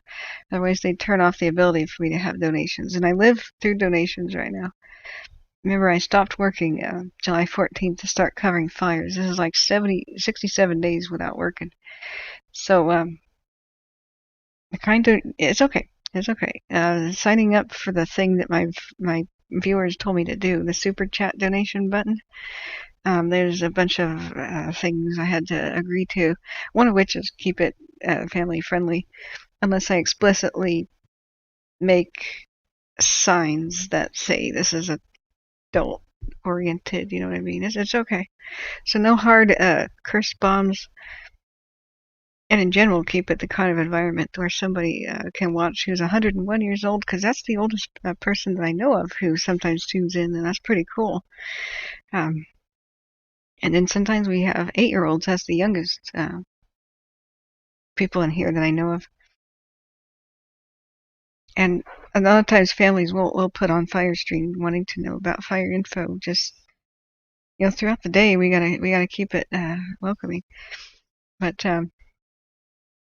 the Big Al says, I work in a bar where the building was built in the 1830s. Wow. We couldn't add a second doorway on the outside because it would change the architecture of the face. Some of that stuff is ridiculous and needs to change. A lot of times people want to restore a historic structure, but there's so much red tape to it that they can't. And it ends up falling apart while they wait for approval. Or it only gets approval to do something they can't afford. That has to change immediately. I've heard a lot of bad horror stories like that. Now, Canada is a shining light example of sanity.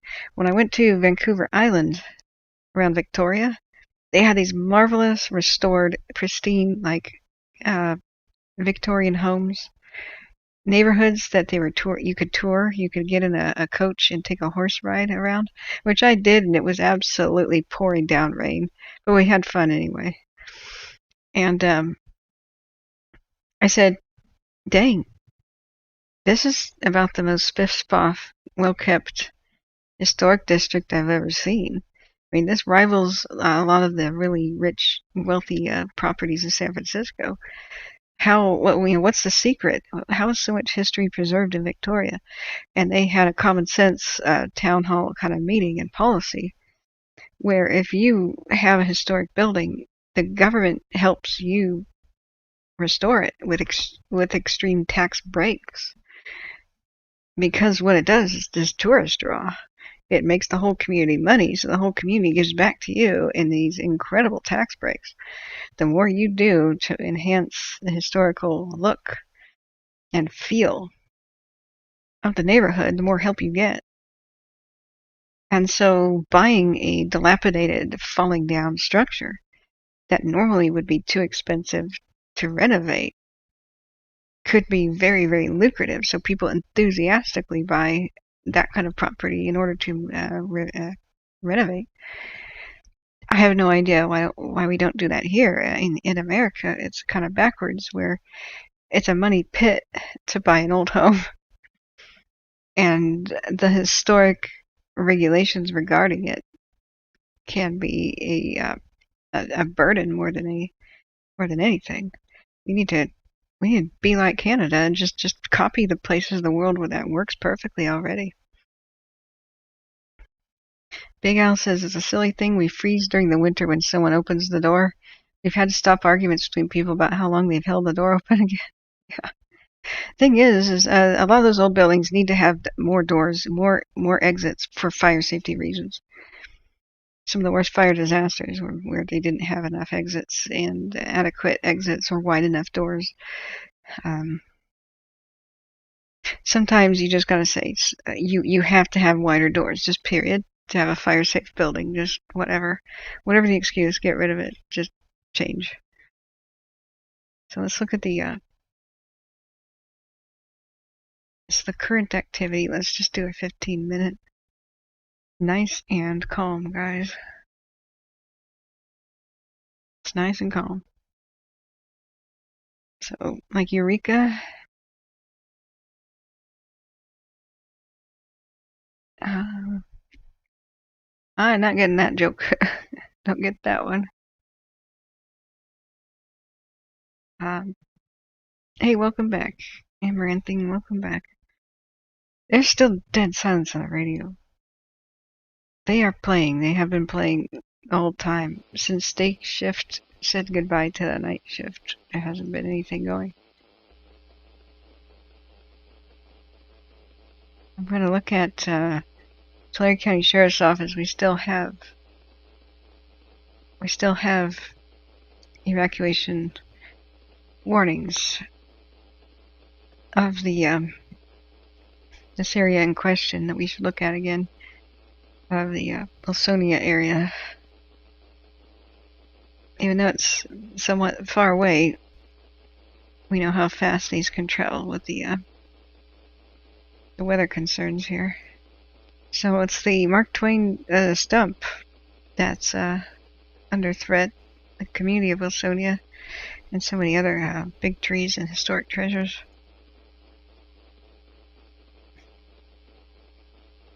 Wow. Yeah, big trees. Now this is just deadly. Look at all this stupid little bushes growing at its base. This has all got to be removed to make the tree safe. Look at the dead trees.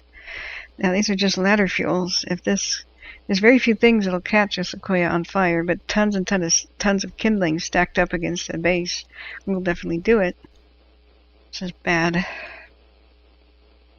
Look how thick this is, and with all the trees here growing next to each other and no light, all that's dead. So an ember landing in here, they would just whoosh. This would just go up like crazy. Every tree touching each other. All the dead limbs at the bottom because they can't get any light. It's just common sense to thin out the forest. Don't clear cut, just thin it. Just make every other tree that lives healthier. I just don't know what the problem is. Most people are for that common sense kind of logging that just helps. You know, EBL, environmentally beneficial logging. Night Ops, Intel 2-4, air to ground command. Right, the radio's live.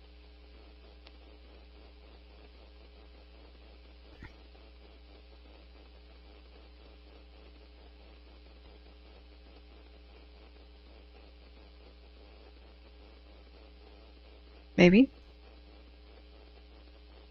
Kings Canyon. This is 2007 photos. So a whole lot more of these trees are dead now because of the stupid beetles. Wow, look at that broken off giant. Still impressive.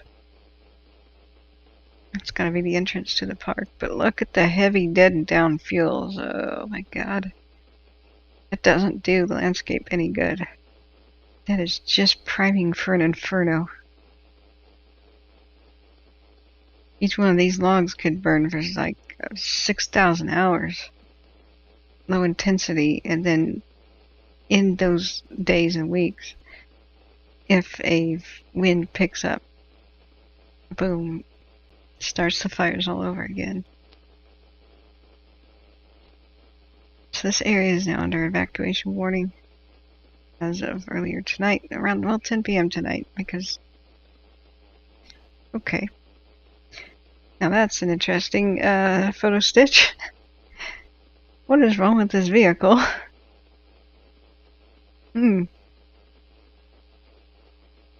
Yeah, Cobra was saying, just like Eureka, California, they restore all their Victorians. Yeah, they probably have a good local policy. Opa says, I appreciate all the hard work being done by the cleanup crews. Yeah, Tahoe cannot begin to recover until 50 is open. Long road ahead. Yeah, tomorrow it's open to locals and economic things like the trucks. And by Tuesday, I think it'll be open in general, but with a lot of delays, I'm sure. Hey, good night, Mark. Good night. So, yeah, well, this is a very interesting vehicle. You know, it's a three-wheel vehicle, the double extended cab pickup. Yeah. Every once in a while you can see the seams in the photos. This Google car takes it and drives by. Whoa. Whoa, look at these. Look at these giants. I hope that this area is going to be okay.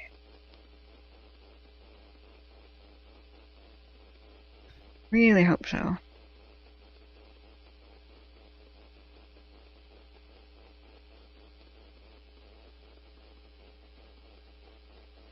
Alright.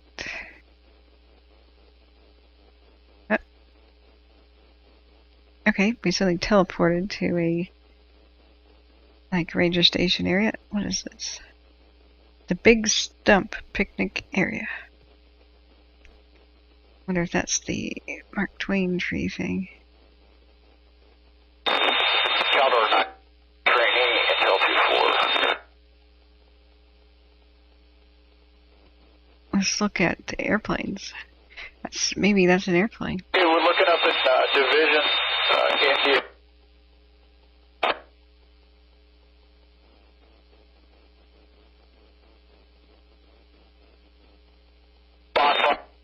That were already charted are still there. We're not really seeing anything new.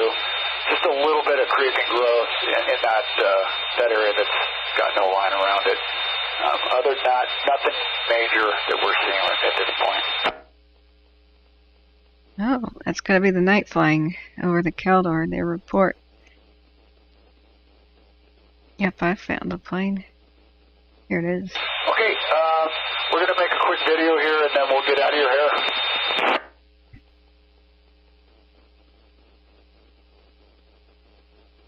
Yeah, night mapping the Caldor. So they said that Division India, which is over... He has access to this. We can't do it live because our satellite is down, but we'll make sure that it's there first thing in the morning for you guys.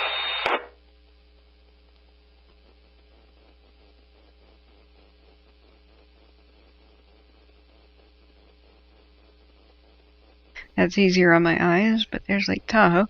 So they said that Division India, which is here by the Echo Lakes area, and the, oh gosh, what's that smaller lake, the Pyramid Peak Zone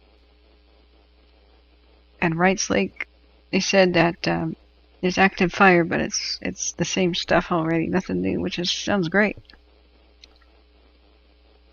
It's mostly burning unburned islands of fuel deep within the lines, like they kind of said during today's Caldor meeting.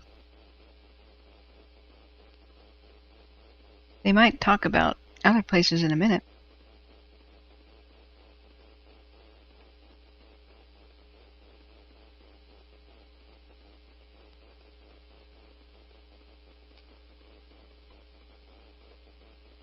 Yeah, but that is a success story. You're right, Cobra Commander. Eureka, California, restoring all the Victorians. There's that's why it has a good tourist draw. I think Eureka does a little bit of that too. I get both of them confused every once in a while. Yeah, Opa Singer says local firefighters say there's a lot of guardrails that need to be opened before Tahoe traffic is open. Oh yeah. They have a word for a tree that breaks in half and falls down on fire down the slope. It's called a torpedo. The torpedoes smash through the guardrails. And they, shatter, well, they smash through anything at the bottom. When a full-size tree goes down a couple thousand feet, like off the cliff in Tahoe, man. I would love to record that sound. Can you imagine the sound that would make? Like a sound effect? Like, dang. Crash, bang, crunch, boom. But anyway. So guys, I can't speak much longer. I'm going to destroy my voice. And we don't have much going on with the fires. We can keep monitoring them. I have an idea. We could watch a classic movie that is out of copyright and pause it whenever they say something on the radio. Would you like to do that? I could try to find one. Oh, your new upload is going? Oh, Big Al's. Oh, Big Al, is that done? Oh, do you have a new one for us? So, yeah, I'm subbed. Oh, the gym. Oh, okay. Neat. Yeah, it's a 360p right now. I'm sure that it'll be processed to a higher resolution later. So it says, oh, General Sherman Tree parking lot to Waxahachie Lodge Drive, which is where the fire's at right now, I hear. This is 1 month ago. So you can see exactly how the fuel load was when the fires were kind of breaking out. They've done a lot of work now, but you can still see the alarming amount of dead trees in the distance. So this is cool. Make it a tiny bit faster.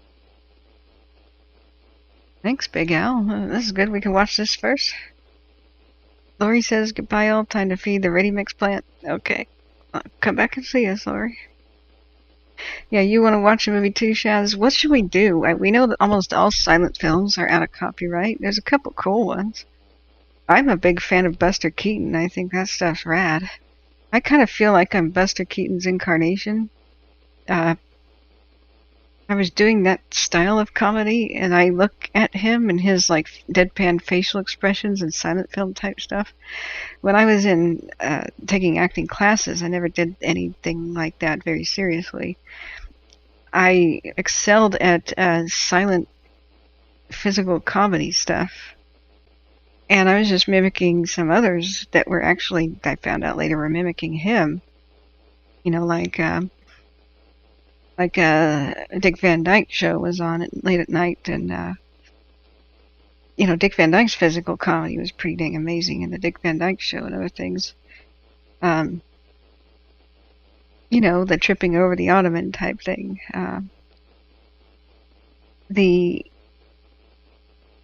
You know, you learn pantomime and do skits and such, like on the stage.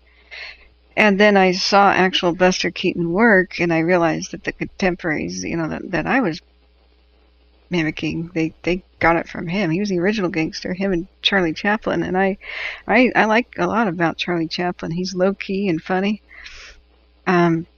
But Buster Keaton is the opposite. He was one heck of a vigorous acrobat, doing high-risk stunts constantly. And he got injured sometimes. You dig Metropolis? Ooh, I've never actually seen that.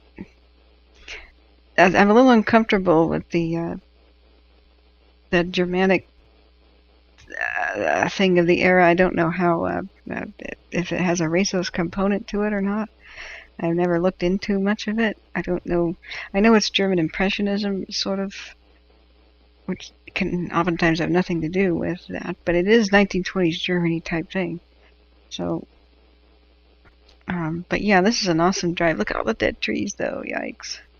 Thanks for sharing this, Big Al. I'm sure it'll go into a nicer resolution soon. But that's a legend. I know that's a legend, and I hear they released new versions of it. But I want to make sure it was totally kosher, family friendly. How does one find out if a movie is off copyright? Well, there's a couple of ways that are easier. One of which is you can look at a couple of sites that sell DVDs of old movies. They're usually the ones not copyrighted. They're usually B movies. In the past, copyright worked like this. If you wanted a copyright, you had to go and register. There's a lot of myths about it, but this is not legal advice. Disclaimer, disclaimer, disclaimer. This is not legal advice. This is just word on the street. Do not take my advice as legal advice. Do not rely on me for legal advice. Please consult your own attorney for legal advice on this matter. What you're about to hear is for entertainment purposes only. There. Okay, I shouldn't be sued now. But there's a lot of misunderstandings about copyright. In the past, like you can buy a photo album from the 1920s, like some of these old pictures, and you can use them for a commercial purpose. There's a lot of myths where I see them floating around saying that everything in the past was copyrighted automatically. Nope, that is not the way it was. In the past, you had to register. So anybody's home video, anybody's home photo, chances are it never went to be registered. And they had a window of time to do so from the moment they took the photograph. They had a window of time to go and register it. So if the person who did the work is deceased or whatnot, or elderly now or whatnot, they really can't go around copywriting their works from like the 30s and such, now. That would be a weird legal thing. I mean, if anybody's if the original, especially if they're deceased right now, there is no going back in time to copyright something from the era. They had a window of time to do it. They failed to do it. And then if they had registered their copyright at the time, they needed to renew it. And that depended on which law was enacted at the time. It was usually within 30 years you had to go back and renew. And over time they changed it so the period of time was longer before you did a renewal. But many things from the eras just never were renewed, because back then, especially movies ran through the theaters once. They were never really reissued. That was it. They made the money at the time, and it was illegal for the public to own the movie. We really take something for granted today, which is our ability to have rental movies and have a movie on the shelf. It was illegal. So once the films were issued to the theaters and such, usually they were damaged as they got ran again until they were mush. So I don't think they had too much of a system for reclaiming the tape, so to speak. It generally was just discarded. And the original films, the nitrocellulose film was so... hang on.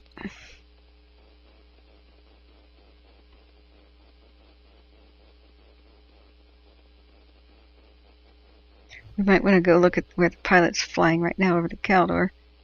Usually they give a report to the ground crews. They're surveying where there might have been expansion of the fire. Map tonight, you're looking at about 40 acres, maybe 50 acres more than what the last map showed. Yeah, this is by Kirkwood.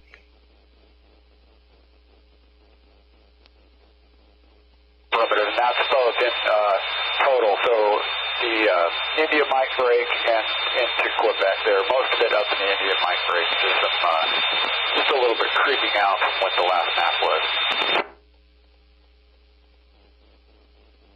Hey, thanks, Opa Singer. Have a good night. Okay, we're out of here. Thanks for your help. Yeah, so it looks like there's 50 acres of expansion somewhere near Kirkwood. They've been going around.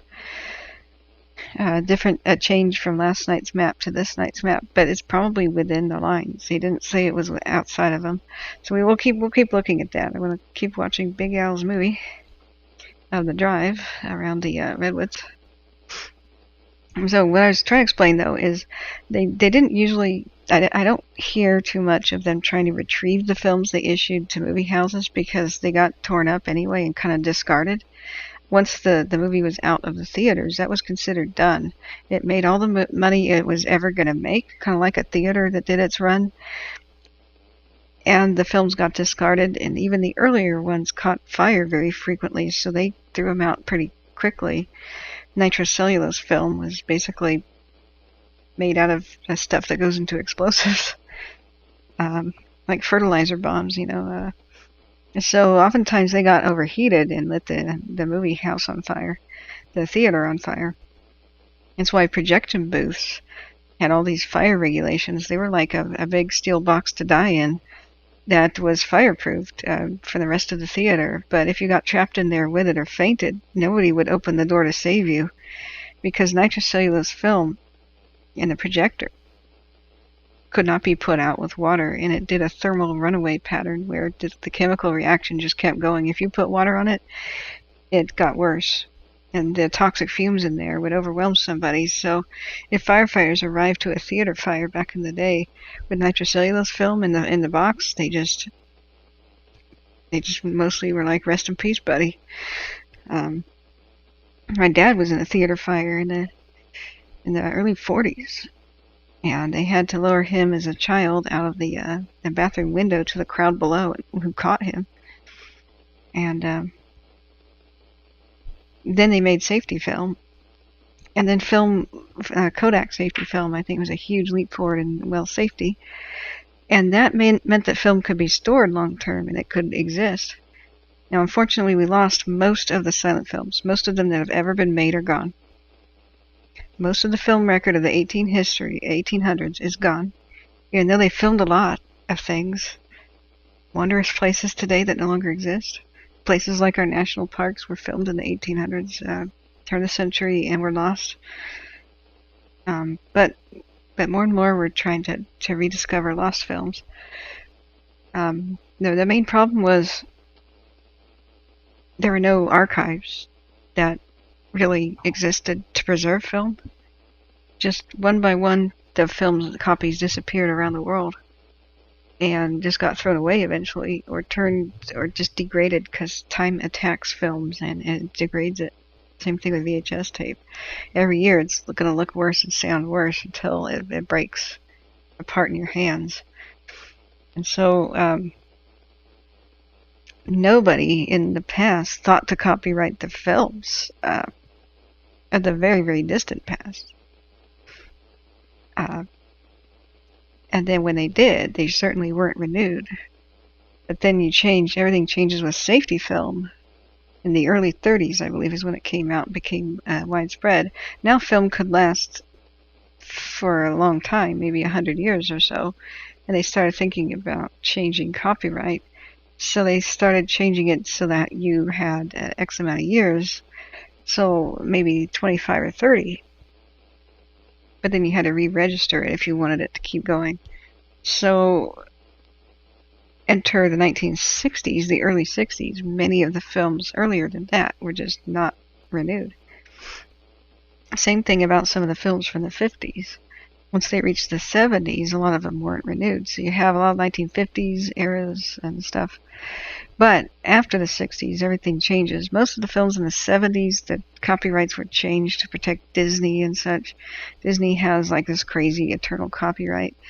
Even though Mickey Mouse is from the silent film era, it somehow still has a copyright. Don't ask me why. Felix the cat doesn't. Oh man, look at all these dead trees. But it's still a marvelous drive. Thanks for uploading this.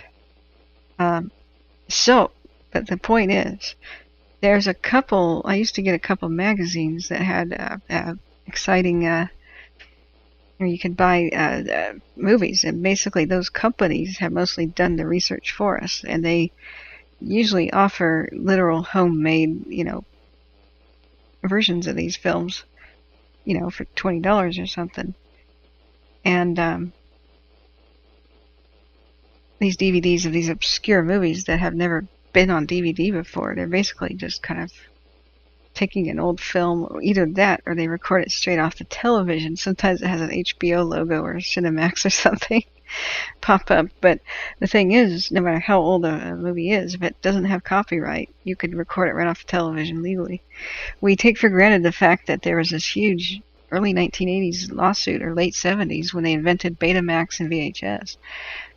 The concept was you could now, can the public own a film? Could the public record the TV?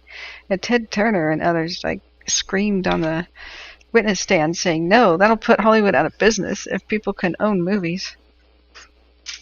Thank God he wasn't listened to legally. And then from that moment on, we could suddenly have films at home, but it was too late to save the silent films. Most of them had turned into vinegar or exploded, literally. To this day, they go into the archives in Chicago, and they open up old film canisters, and there's a horrible smell, but the film disintegrates in your hands. So, but let's see, which archive.org has a lot of free movies, books, and documents. Oh, cool. Yeah, and there's a Wikipedia one too. Nessa says, my father was in a movie in 1961, so I'm curious now. Sometimes that's easy to look up. The Copyright Office, you can make an inquiry, and I don't know how to do that. I was just getting into classes for video production that were just starting to cover that when I dropped out of school for it just being way too expensive for what I was getting. You can almost find anything about video production now online, and they wanted thousands and thousands of dollars per class, and I met a Hollywood director that said, get out of that as soon as you can. Just work on movie sets, figure out stuff in the field, and learn online. You'll never make up that, you know. And I went, oh, okay. It was good advice. School is just way too expensive right now. So, do you know the title of it, Vanessa? You might be able to find it. But if we could find that website that sells non-copyright movies, the one I'm thinking of, it had a big green magazine. I want to say it was like something like VLC.com or something like that.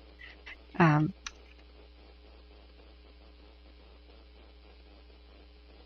going to try to search for it.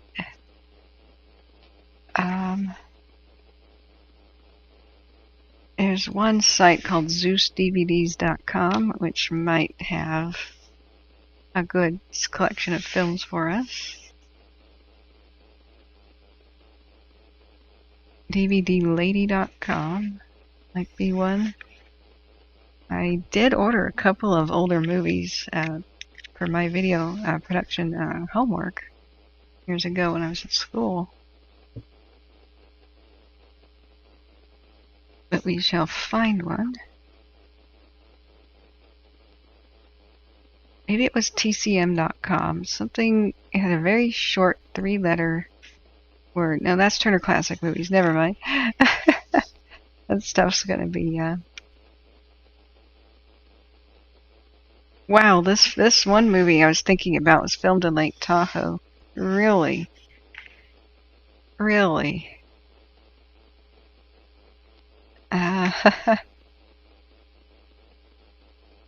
Now, I was researching the ghost town of Astoria, you know, the fur trade port, and I found an ancient movie with Walter Brennan in it and Franchot Tone. It was just awesome. And it was a Frank Lloyd movie, but it was a B movie.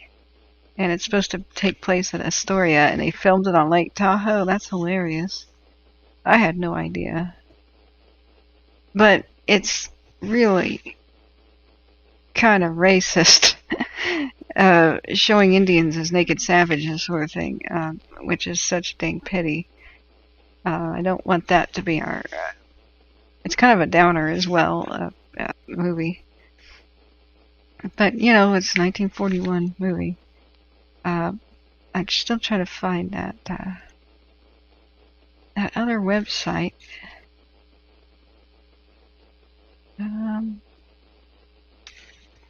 I would know it if I saw it. I mean, assuming it still exists. DVDbeaver.com. That wow. Okay, that's an interesting one.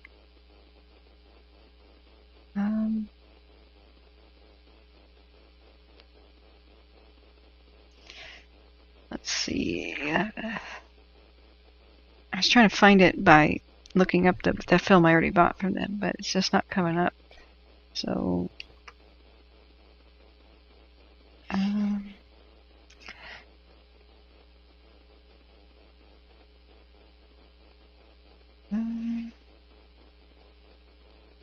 I love 30s movies though. They've got some awesome, really awesome costumes. You guys have a tip, like what kind of movie would be non-copyright?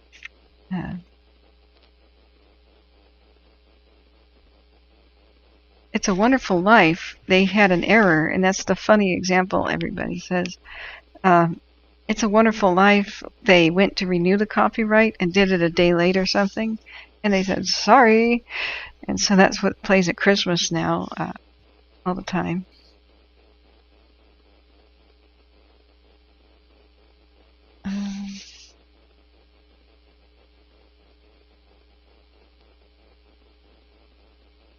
So a lot of them though are just bad. Just bad. And that's why the copyright was not renewed. It was considered a total loss for the studio, and they just went, well, whatever.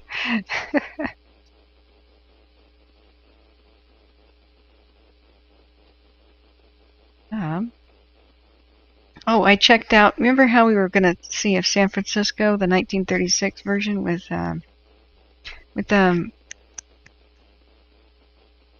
my gosh, Clark Gable. You know how we were going to try to figure out if that was still copyrighted? Well, it is, because when I showed that movie clip, I got a notification from Warner Brothers that I showed a bit of their copyrighted movie. So I have to respond to that and explain that that was for the purpose of education and commentary, and just a movie clip. It's part of their movie trailer.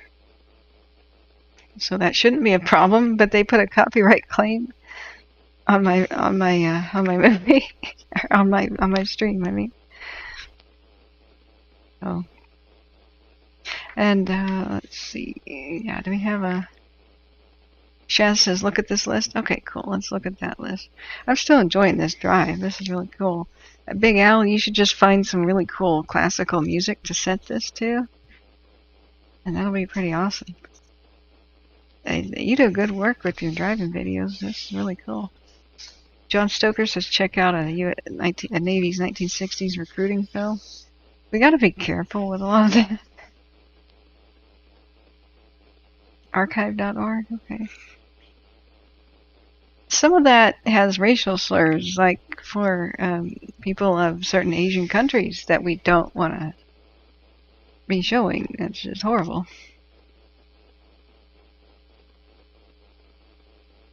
Just because it was from the United States government doesn't mean it's acceptable today, if you know what I mean. We want to have fun here, you know. Okay, so Danger Lights, 1930s. The Devil Bat. Okay. Now we can't get a pre-code either, because pre-codes in the 1930s was that magic time in Hollywood where there were no rules. So they started showing gay and lesbian couples. They started showing interracial kissing. They started showing women in power, you know, doing things. They started showing adult, you know, tasteful but adultness. And so if we accidentally hit a pre-code, a movie from the pre-Hays Code era, it was from 1929 to 1936, this magical period of time where there were no rules in Hollywood. There was no such thing as a censor. Oh boy, those are incredible, but kind of shocking. Things like Ecstasy, full frontal nude scene with Hedy Lamarr. Oh my gosh. We got to be a little careful with that. She was incredible. She pretty much invented everything we need for Wi-Fi today. She was a genius and a fearless actress.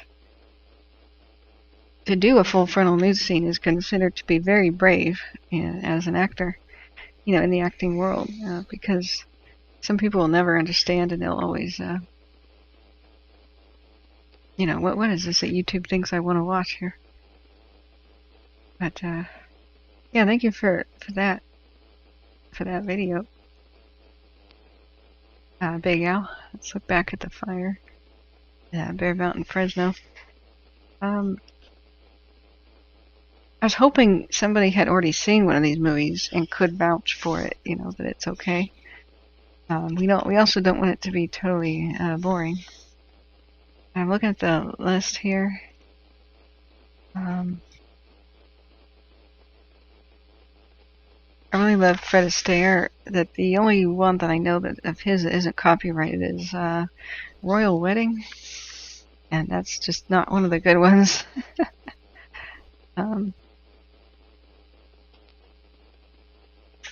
Let's see.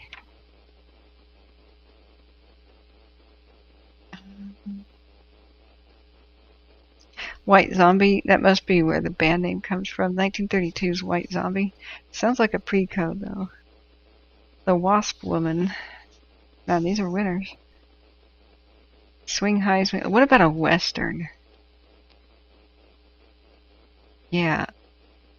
I was watching Death Rides a Horse. Lee Van Cleef. Dude, he was the king of the B-movie westerns. I don't think I finished Death Rides a Horse.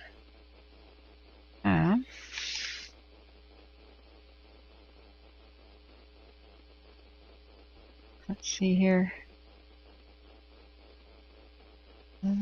Kansas City Confidential. And here's why I look at the list. I'm not sure which movies are good, looking at the list. Looks like the camera super zoomed into this spot.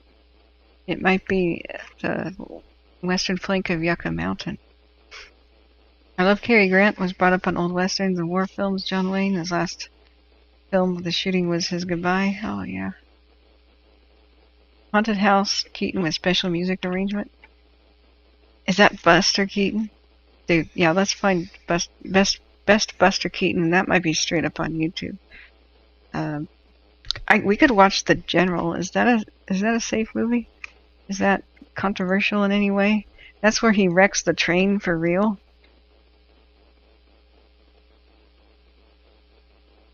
I mean, most people just cut straight to the train crash scene. Buy it or rent it. Come on now. Original piano score by William P. Perry. Blu-ray quality full movie. Really? Hey, that's colorized?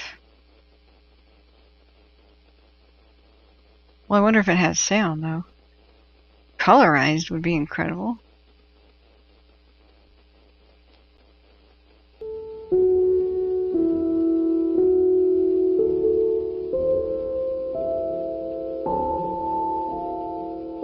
Whoa.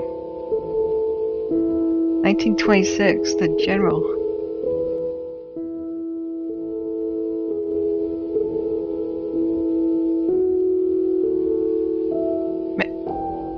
This might be our winner.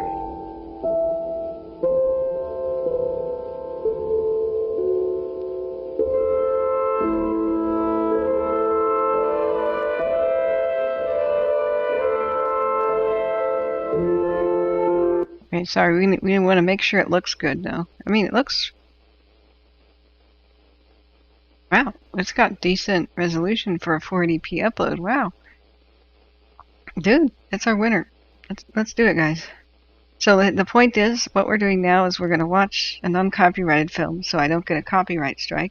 We are waiting for them to say anything about any fire on the radio, and we will keep pausing it to check on the fire. But right now it's just simmering. It's just simmering. This is the only thing that we can see for hours.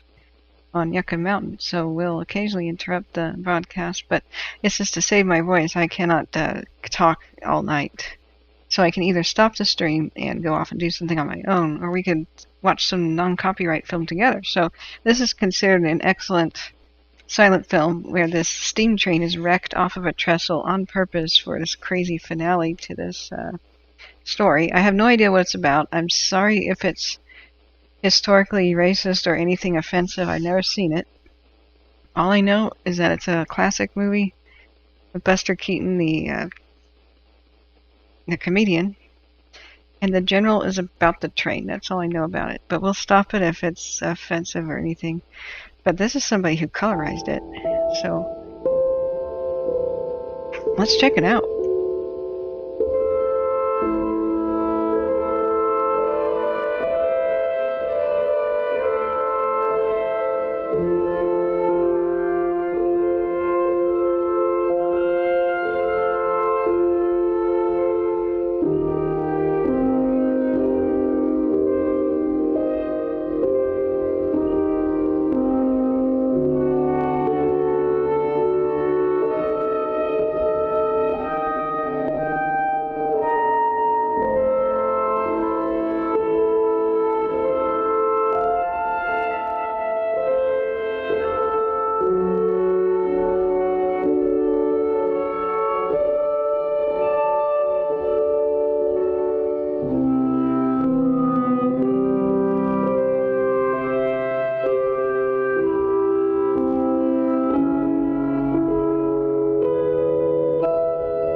Oh wait, I'm sorry. I just realized this when I went to the other room.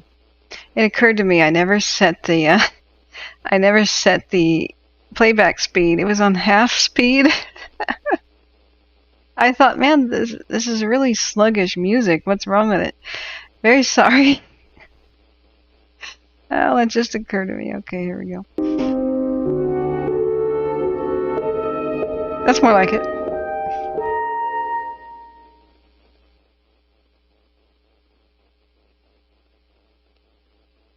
This does look cool in color. Buster Keaton in color. There were two loves in his life. His engine. And her.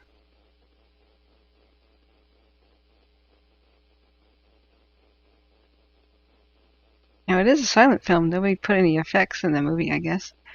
Huh. They were handed a movie score.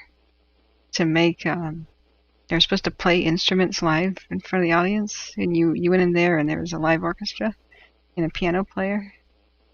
Just a piano player if the movie house was kind of poor and couldn't afford the others. I didn't realize it would be completely silent, but this looks amazing. This is 1926.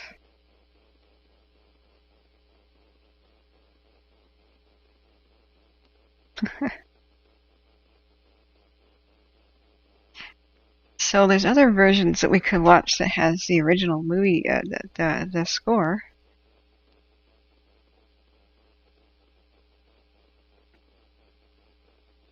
But this does allow us to listen to the fire radio. Yeah, Opus Singer. Sorry, it was my fault. But now it's playing at full speed now, and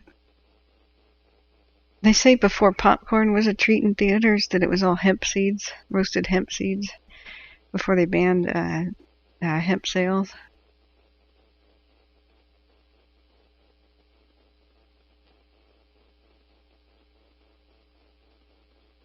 I was going to sit down with a sweetheart. He had a real distinctive face. He hands her a goofy picture of himself and his train to his girl. She's like, oh, that's lovely.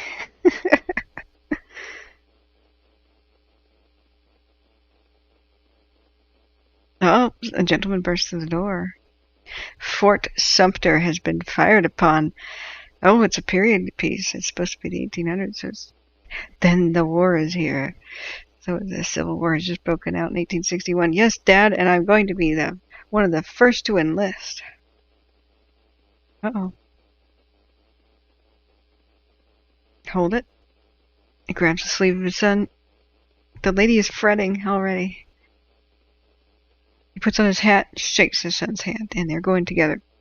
Oh, the lady is like, bye-bye, bye-bye. Oh dear. It's time to fret and worry. Buster Keaton gives her a look like, so, we're alone.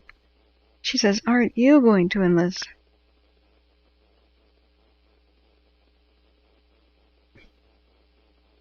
He gets his hat.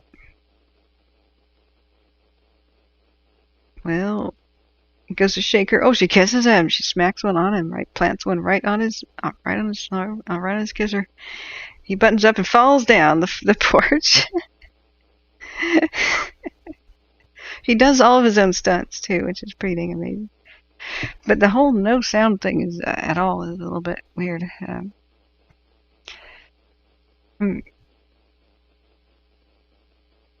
We could try putting the sound on from a non-colorized version, I suppose. But I don't know that it would sync up. Opus Singer says I'm producing my own soundtrack and like it this way. There you go. But yeah, this is amazing to be in color. It's his name, Johnny Gray. That's Buster's name. Occupation? Engineer on the Western and Atlantic Railroad. The dude's skeptical. Dude's crowding him. He's like, back off, buddy. Dude behind there is like, Colonel Sanders is not too sure about this. Don't enlist him. He is more valuable to the South as an engineer. Other dude says, yeah. The dude with the shellacked hair says, Dude, buddy, you can't enlist. We can't use you. Scram. Beat it. Buster says, no, I won't be ignored. Dude shoves him easily out of the way. Now he is forlorn and looking lost. Colonel Sanders is hanging out in the back. He has an exquisite tie. Buster seems to be a rather small man, actually. Was he really a small guy?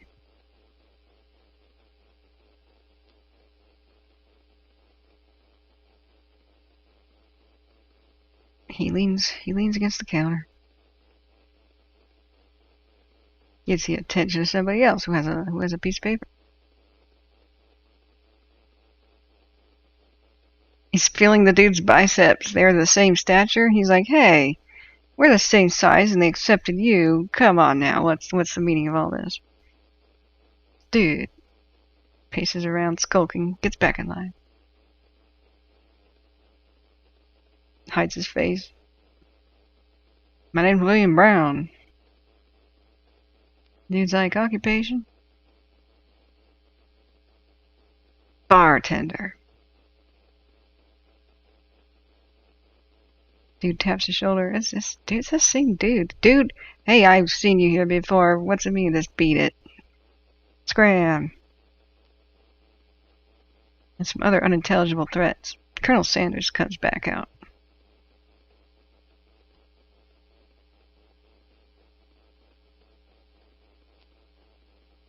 Now look at those mailboxes. Those were nice mailboxes. Look at the brass pull handles and everything. The dude grabs him by the shoulder. Colonel Sanders yanks him back. Says, dude, that's yours. He just pilfered it. He was trying to steal somebody else's,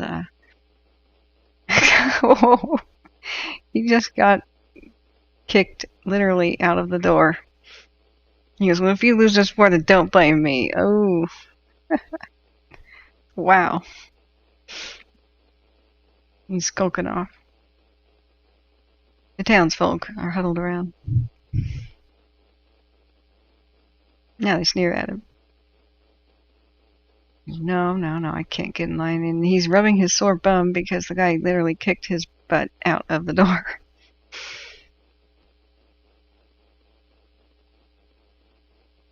Yeah, he does look pretty small. So.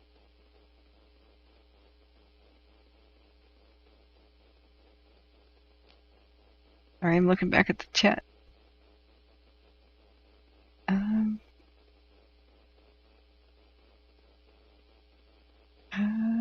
Shasta says, which actor of silence had a problem when speaking movies started because his voice wasn't great? Oh, Rudolph Valentino or something like that.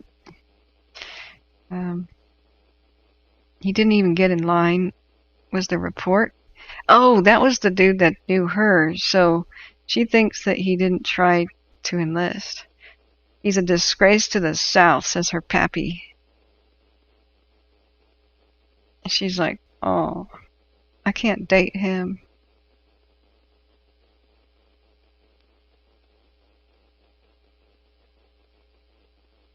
It's just a big old misunderstanding.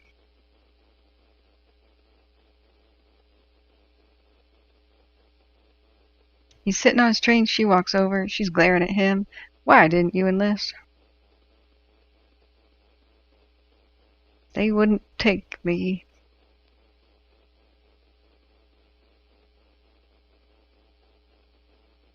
Please don't lie.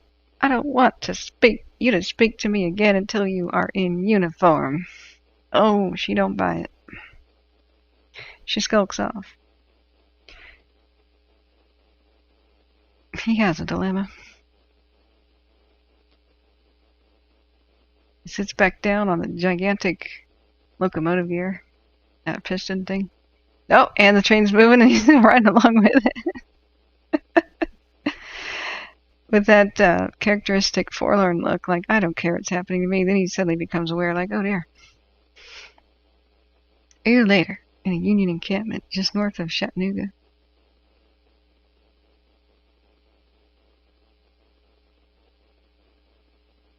Some sort of a General Thatcher and his chief spy, Captain Anderson. Oh, Al Jolson's voice, Opus Singer says, yeah. I know of every foot of this railroad from Marietta to Chattanooga, and with 10 picked men, I cannot fail. There's some generals kind of sitting there. That might be Burnside, because he had Burnsides. We will enter the South as civilians coming from the neutral state of Kentucky to join the Southern cause. Oh, wait, no, there's the spies talking to each other then. So they're talking about getting towards Atlanta. At Big Shanty, we will steal the train while the passengers and crew are at dinner. And proceeding north, we will burn every bridge, cutting off the supply of the army now facing you.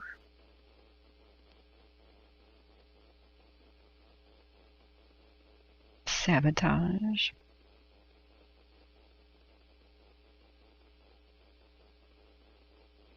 Big General's kind of skeptical. Then the day you steal the train, I will have General Parker advance to meet you. Oh, he's going with the plan.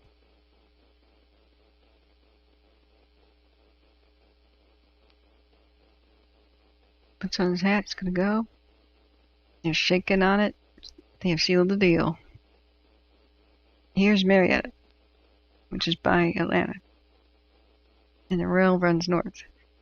The lady says, as soon as I arrive, I will let you know how seriously Father is wounded. Oh, no.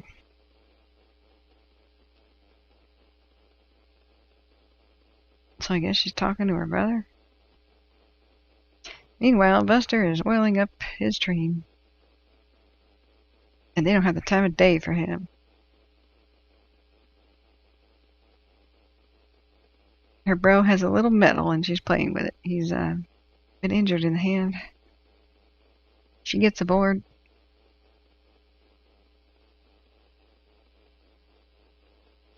They get on. Big Shanty, 20 minutes for dinner. Big Shanty, 20 minutes for dinner. Sorry. Oh, look at this scenery. This is so cool. This is a Lost World movie about a lost world. I find that ironic. The fate of this poor historic train. This is when Hollywood wrecked trains with reckless abandon because they were basically for the scrap heap. When they switched to diesels, there were just tons of steam engines just all over the place. You get Lawrence of Arabia and other cool movies where they just said, let's blow up a train. Okay. Other movies like Ring of Fire. The Saboteurs. Take out a coupling pin from one of the cars. And whoopsie, did it just fall on the ground?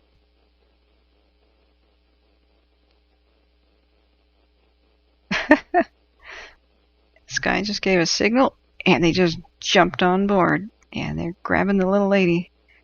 They just stole that train.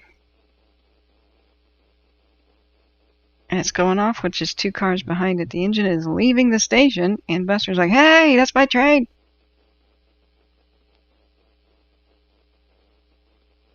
Are you guys on that train?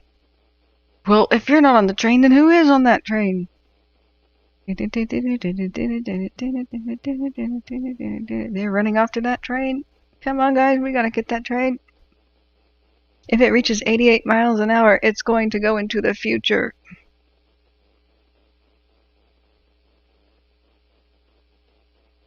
They're tying her up. Don't know why they didn't just kind of push her off the train, but oh boy, it's going at a high rate of speed now. Here it goes. Some of them are running off. And they're going to sabotage the telegraph. Oh, they just clipped it. That ain't no cry for help leaving now. Buster is running down the track. Nobody has followed him. Everybody else figured it was pretty stupid to just sort of run after a train.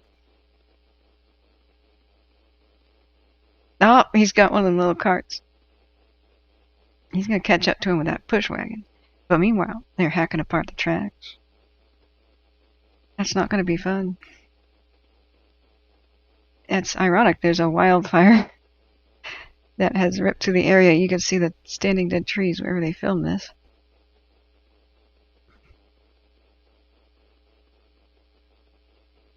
We could find out where they filmed it. Man, they didn't just sabotage the track. They just pulled a big chunk of it off and tossed it. It's kind of going to be above and beyond the Saboteurs' Call of Duty. Oh, the rest of them did the smart thing and got on a train to chase it. Oh, Buster. Dang. He really did his own stunts. He just tumbled right off that thing. Let's go back to that. That was pretty impressive.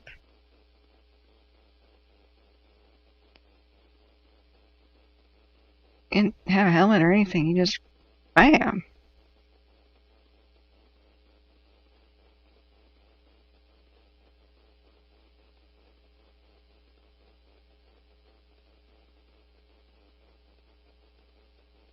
Now that's a sweet, what are those called?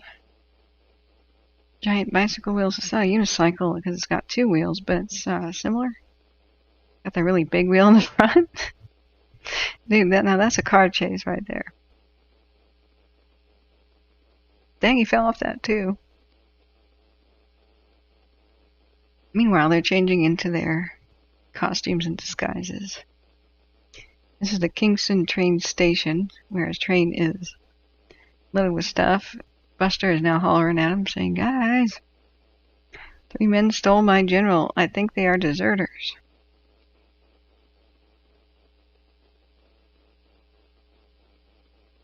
So the Confederate army is on it now.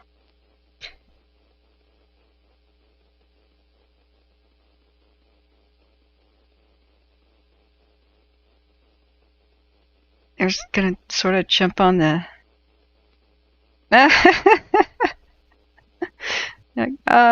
Wait a sec, dude, guys. Okay. Buster thinks the army is with him. Goes off in the distance.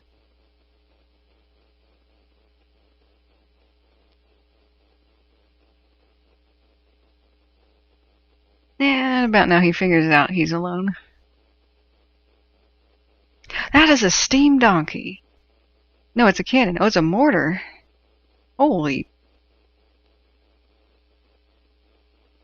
Okay, Buster Keaton just found artillery. He just hooked it up and he's taking it with him. Okay.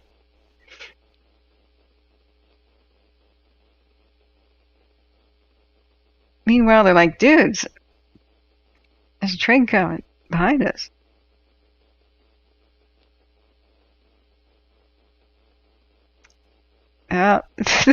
They probably should have put the water spout up higher.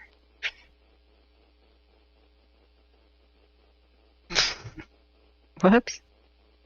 Splash.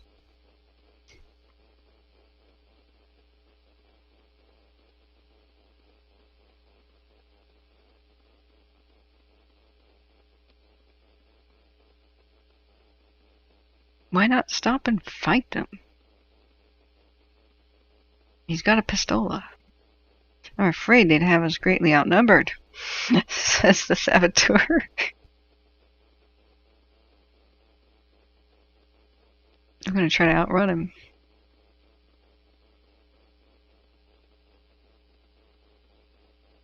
And this is not movie set stuff. This is real stunts. These guys are actually running around on top of a moving train with axes. Wow.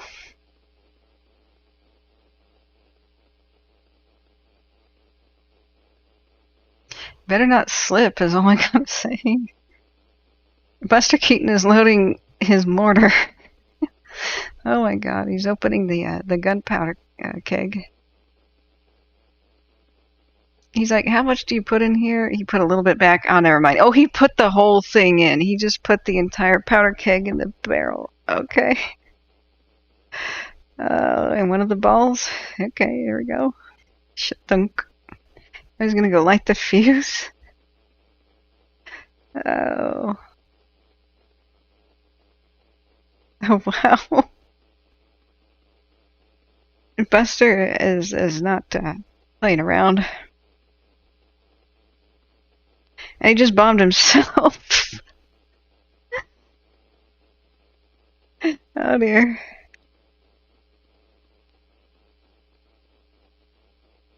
Yeah, Opus says, I love the mutton chop mustache. That may be my new thing. Oh yeah. I find it hilarious that Burnsides get their name from. Whoa.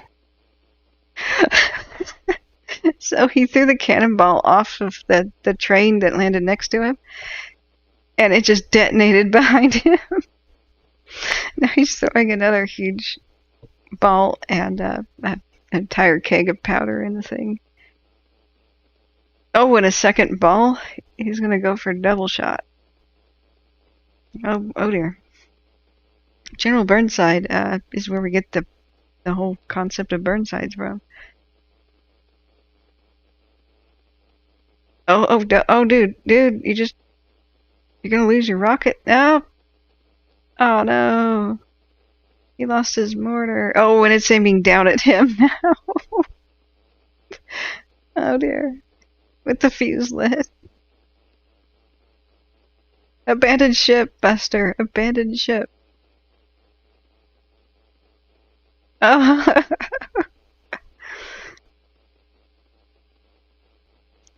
He got stuck.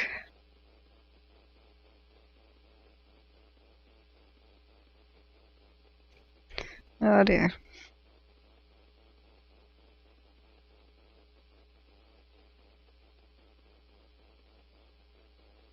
This sure does not look anything like the South. I bet they filmed this in California. Near Hollywood somewhere. Oh, it detonated. It just launched. Oh, it hit the other train. Or landed near it. Oh. They're like, we're being fired upon. Go, go, go. Buster took shelter on the front of his own train. This is amazing. He just let loose one of the cars. They're on a collision course, and he's kind of sitting on the cow catcher. Oh dear. Look out.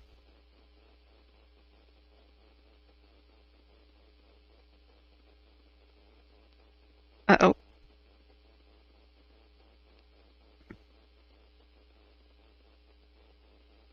Yeah, this dude was talented, so he wrote and directed and starred in it, apparently.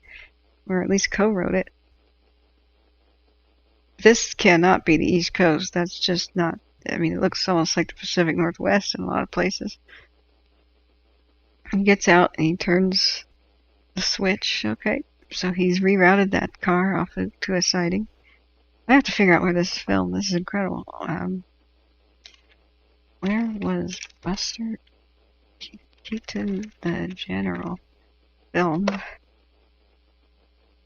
Cottage Grove, Oregon. That explains it. That's why it looks like Oregon. Really?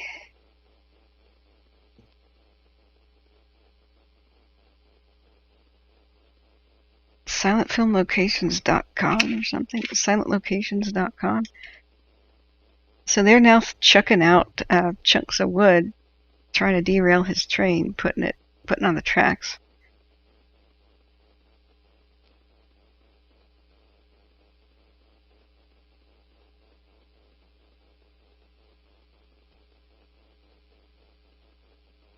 He randomly puts on a top hat that he finds. He's looking for gloves.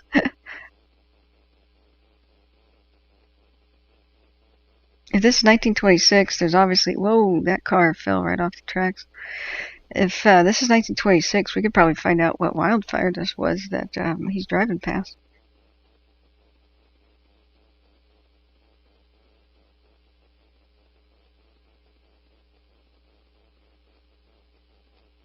Like, wait, what? The dude's awesome.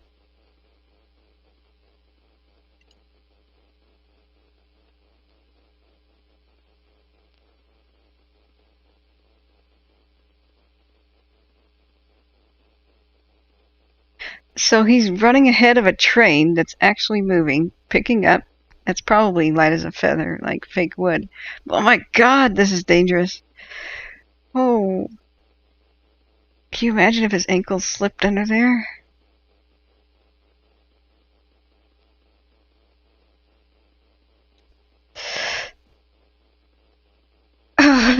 Oh, wow.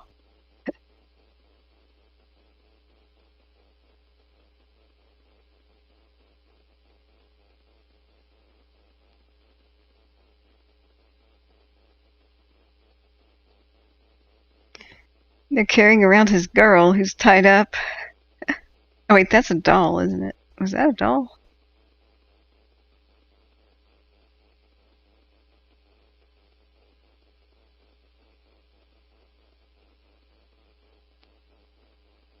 Oh crap. Oh it stopped, yay.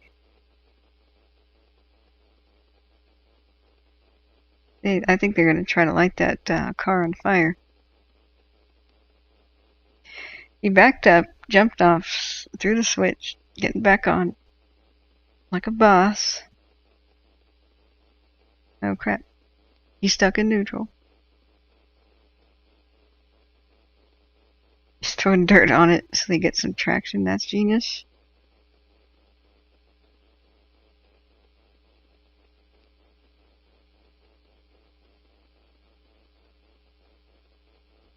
That part wasn't.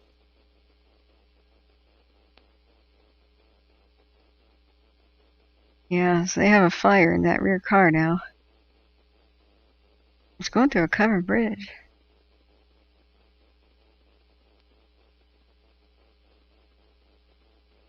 Didn't they say Chattanooga? No, Georgia. It's supposed to. Well, maybe. I mean, I didn't look at that map very hard. But yeah, this definitely doesn't look like they're near Atlanta. I mean, they started out at Mariposa, supposedly. But the thing with Hollywood is they had to figure out where they could do a train wreck, where they could get a steam engine. And if the ones out west were for sale cheap, the ones that were in lumber, as logging railroad shows started dying out.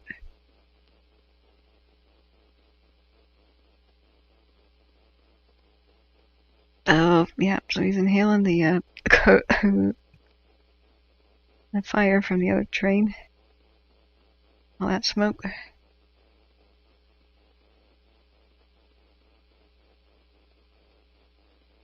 I'm just blown away. They're going like 30 miles an hour. He is randomly jumping around on top of wood piles. The Southern Army facing Chattanooga is ordered to retreat. Oh dear.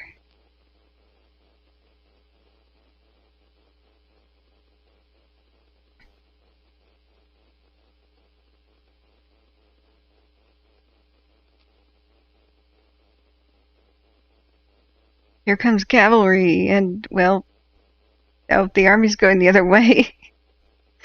Okay, there goes the cavalry, and the artillery and the infantry retreating.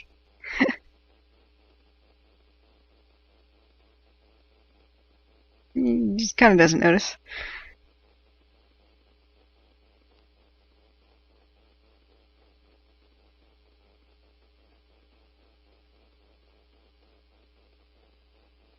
But he just cleaved in twain a very large log, like a boss. He was a small guy, but he's got brawn. Those guys hid from the Army on that train, and they just popped up their heads like groundhogs. General Parker's victorious Northern Army is advancing. All right.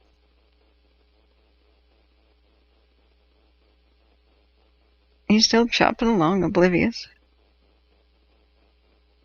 Opus Singer says, before Hollywood, the town of Niles, California was where all the movie production began. Very cool little town to visit. Really? Well, in the Pacific Northwest, Beaverton was rivaling Hollywood. I had no idea until I went into an old Beaverton theater, and there was information about that on the wall. There were tons of silent films made, and I don't know if any survive.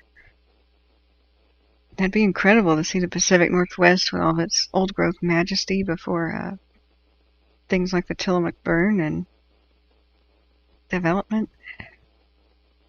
He's still chopping up some firewood for his train, and he broke his axe.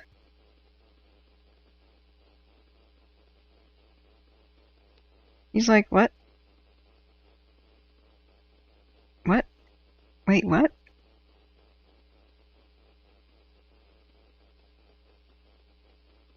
What exactly is going on? He's surrounded by Northerners, so he just sat down, kind of hiding from them. Oh, look at that amazing trestle.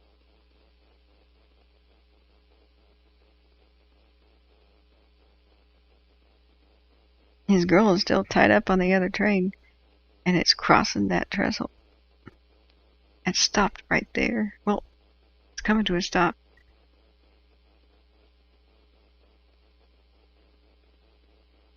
Oh, they're going to throw it right down on his train.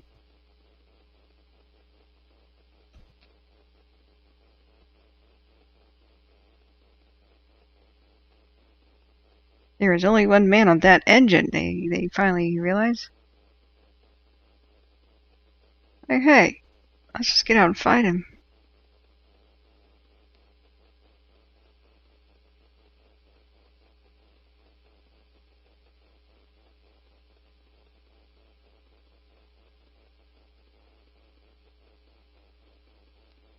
Buster goes off into the woods.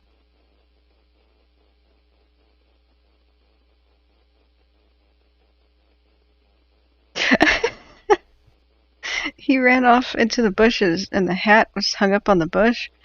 So he realizes, my hat's gone. Then he walks underneath the bush again, and it lands back on his head, and he reaches up and feels it. He goes, my hat. That stuff's great. In the enemy's country, hopelessly lost, helplessly cold, and horribly hungry.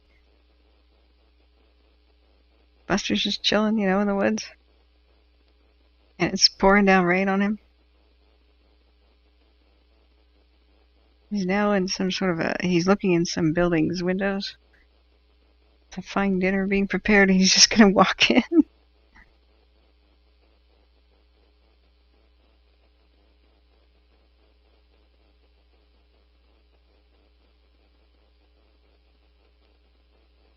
I'll take that.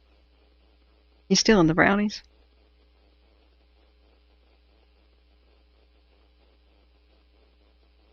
Oh, and the Northern Generals just happened to be using this building, of course, discussing their plans. They got the big plans. Side under the table, he's got the brownies. That's all he needed. John Stoker says, I was in a B movie, played an undertaker about 12 years ago, called Living by the Gun in Columbia, California. I spoke no words. Well, that would be cool if we could see it. Do you have a copy?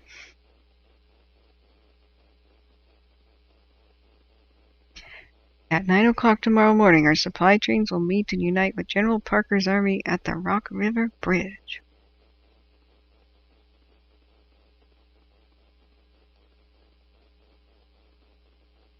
Then the army, backed by our supply trains, will advance for a surprise attack on the rebels' left flank.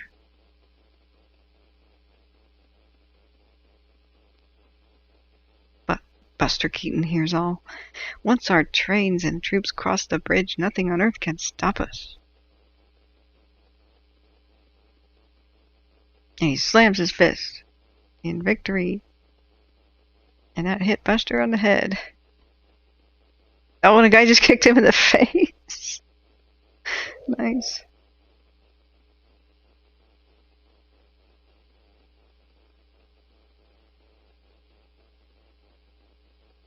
Oh, and somebody just burned him with their cigar. And they lit the tablecloth on fire. Good job, dude. That was silk.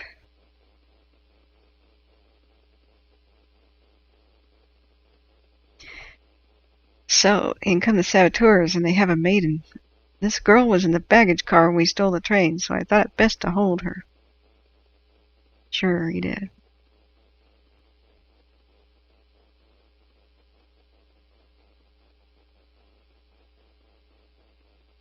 She says something. Buster's like, I know that voice.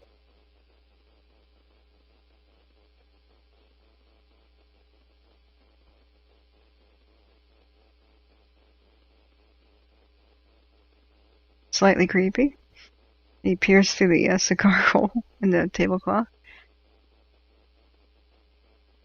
Whatever she said, we have no card for her, so I guess we don't know. She's been locked in the bedroom.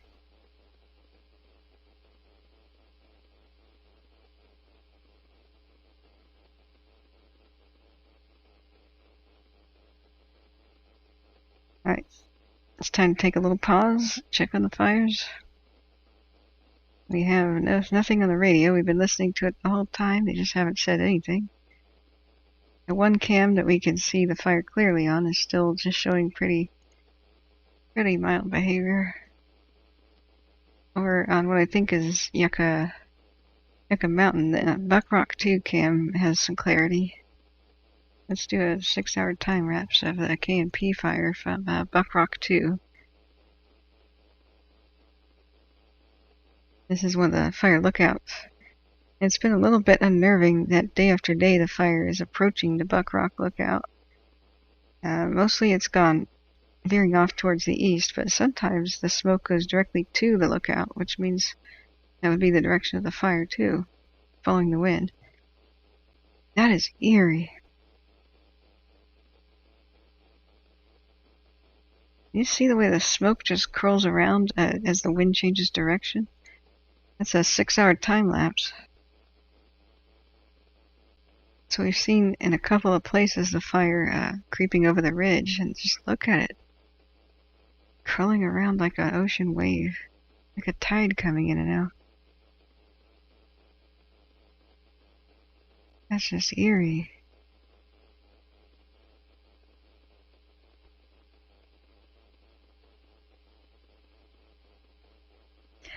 And the fire's vigorously burning even underneath the smoke blanket. You can see the detections of heat and light popping out of the top. So that's just spooky. Yeah. So we can see why Wilsonia is under evacuation warning now. Opus Singer says, whoa, reality check, yeah.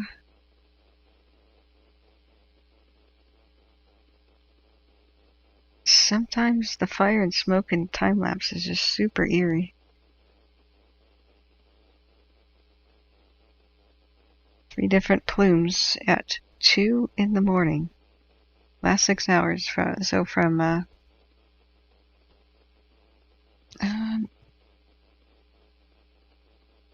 around 10 p.m. or so till now. It's almost 3. Or 9. That's the Buckrock 2 cam. We'll check Tobias Peak and see if it's functional again. I don't think that it is.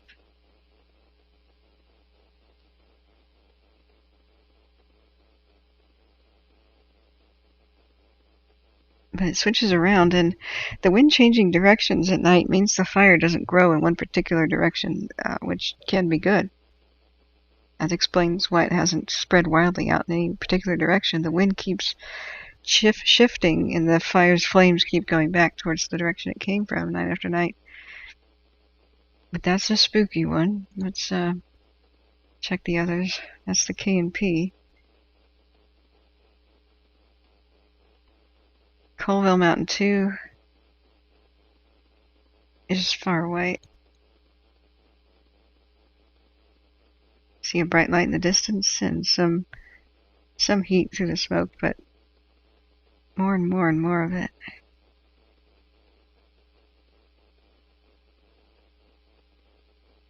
I wish we had FLIR.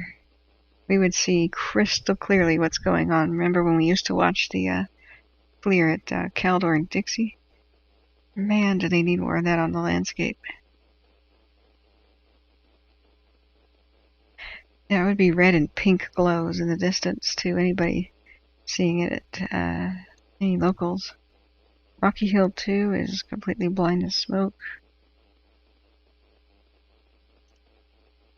Blue Ridge 2 is completely blind as smoke. Tobias Peak 1 is down. That was the last image we had a long time ago.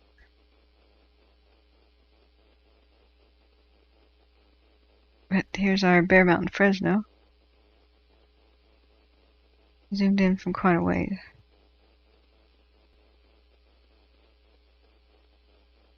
Now Delia Lookout is aimed that general direction. Let's just see if there's a 6-hour.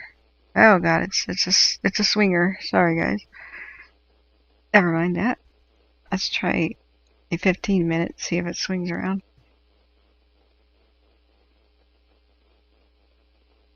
Yeah, Yeah, it's a swinger, so we're just not going to do that one. Okay. I still have both Caldor and Sequoia National Park radios on, so if they say anything, we will stop the silent film. That's why we're watching a silent film. We're able to hear any radio updates.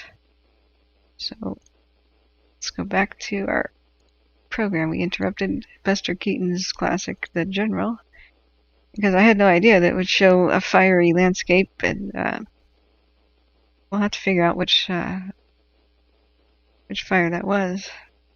So these Yankee generals are adjourning for the night. The gas light was extinguished with a little snuffer. Buster Keaton is still hiding underneath their table. Oh, and the servant boy doesn't have a bed, so he just put a pillow on the floor. He got out a blanket in the kitchen. Meanwhile, his girl is fretting. His chick is fretting. That isn't Lillian Gish, is it? She was a superstar. She was one of the last silent film actresses to be alive. She lived to be almost 100.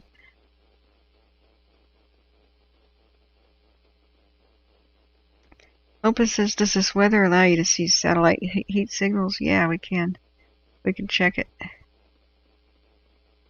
Oh, John Stoker says, I was Jack the Ripper in the Wild Wild West, but it never made it to the silver screen. Wow. Yeah.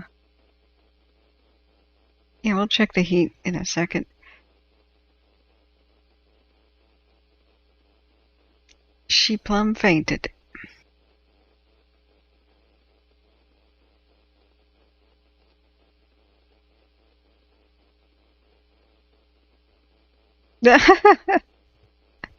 Buster knocked out a guard, took his uniform, walked towards the other guard, and smacked him on the head with his rifle and knocked him out. That's classic.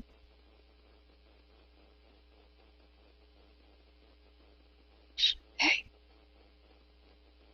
Wake up. She somehow is sleeping through the howling wind outside and the torrential rain and the window that just opened.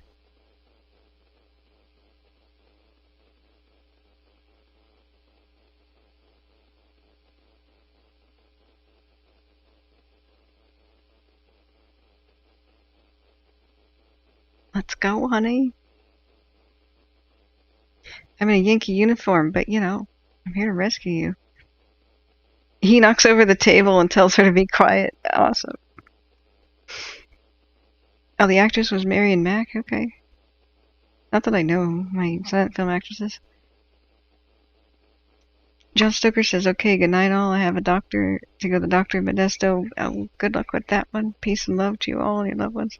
Hopefully we could see clips of your films later, John. That would be cool.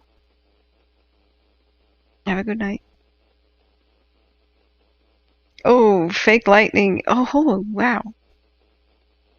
That was a good stunt. Like, actual part of a tree just collapsed on Buster. That was pretty impressive. Like, you can tell this part of the film did not age very well. It's pretty deteriorated. When they go super dark like that, it's... Was that a bear? I think they ran smack into a bear. Darker portions of film seem to have degraded faster. Yeah, they walked into a bear. You see it? As the lightning flashes, you see the bear. Although I think it's probably taxidermy, and they put it on a table and swung it that way and said, "Rawr."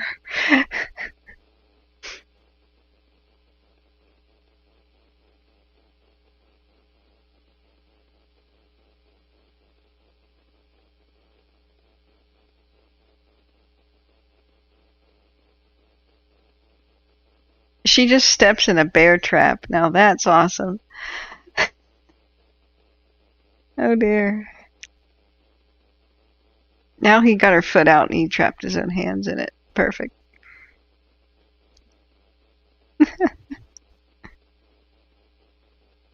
It's a number 10 long spring. So he releases his hands by pressing on the springs with his foot, only to get his foot now caught in it. Excellent.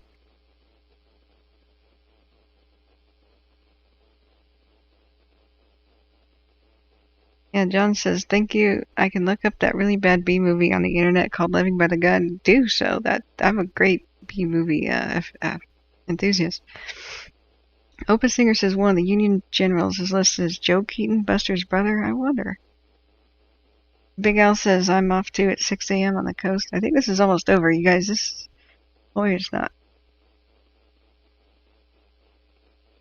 I guess it's not. I guess it goes on for more. This is one of the longer silent movies.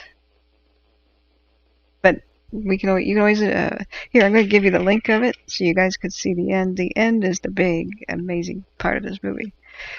They bought this train to wreck it. And they do so with style. It's still one of the most impressive stunts talked about in Hollywood today. She says, it was so brave of you to risk your life coming into the enemy's country just to save me, she says. So soaked and wet and in the woods, but she's finally fallen for him.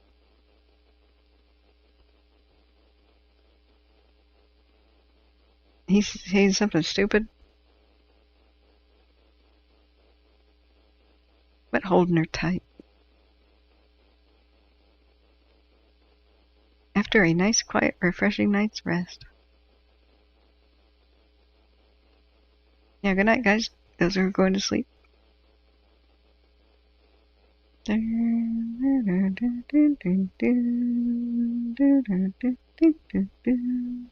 Dawn has come. And a giant pine cone lands on his head. And they're completely dry.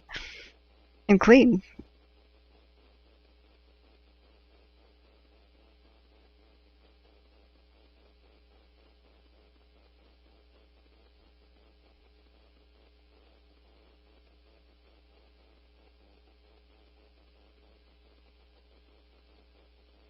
And there's the Union encampment and a train.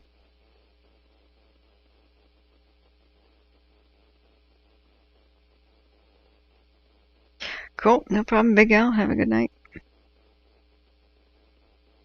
Most silent films are about, 30 minutes, 28, 30 minutes long. So this is pretty impressive.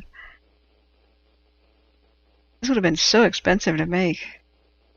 We've got to get back to our lines somehow, warn them of the coming attack. And he's in a Union uniform, he just realizes.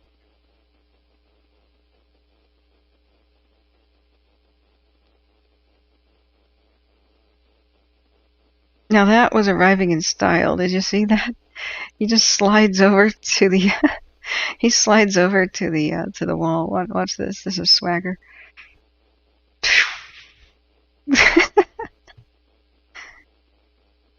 He's snatching a sandbag and hauling it somewhere. And he almost surrendered to a tree. He backed up into a tree, put his hands up, and realized, oh, that's just a tree.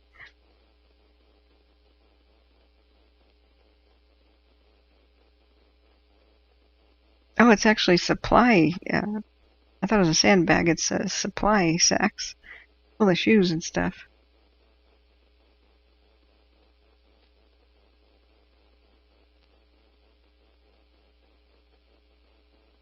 He's telling her to get in the sack. Aha. He'll sneak her in.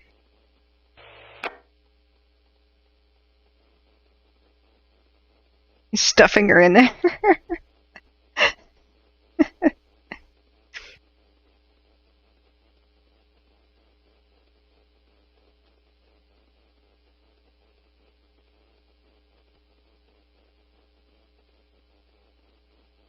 He's finding new shoes.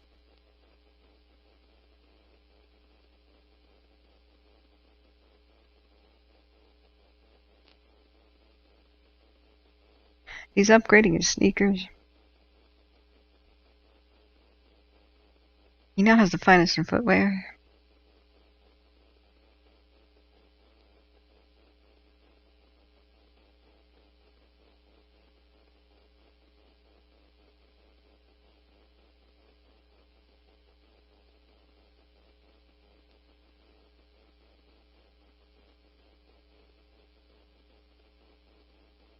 And he's not throwing the lady in the train. Just like, oh. You're like, hey, where are you going with that? Put that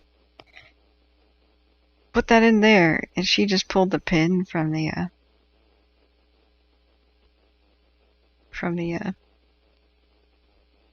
car. So only these two cars will leave. So he places her in there delicately. Oh my God! Oh, and he just threw a giant chest on top of her in a barrel, and he's going, oh God. Hopefully she moved.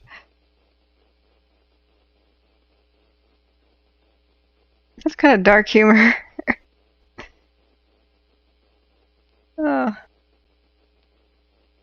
Opus says, I must correct myself. Al Jolson was the first big star from talkies. It was Errol Flynn who couldn't live up to swashbuckling reputation because of his high voice. I really thought it was Valentino. Errol Flynn was still popular in the 30s. But yeah, Al Jolson was in the first of the talkies. He was in The Jazz Singer. I forgot that too. I've seen it. It's a decent, good movie. The blackface in it is kind of a cringe, but he says, I will get that spy before it reaches the southern lines. You follow with the supply trains as planned.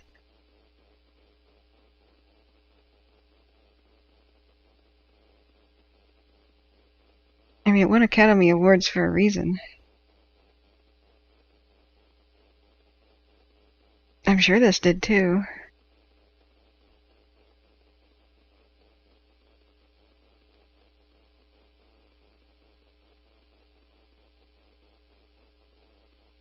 I would love to find modern music to score this.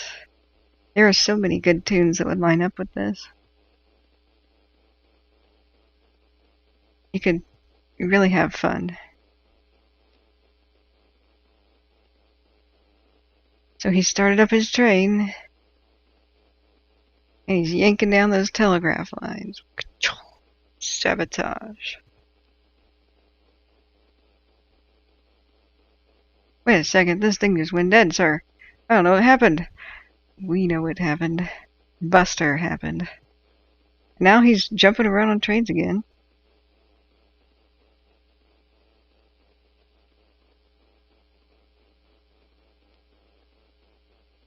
Oh, you got the title. Opus says, on third thought, Valentino sounds right too. Time for bed soon. Ah, man, you can chill though.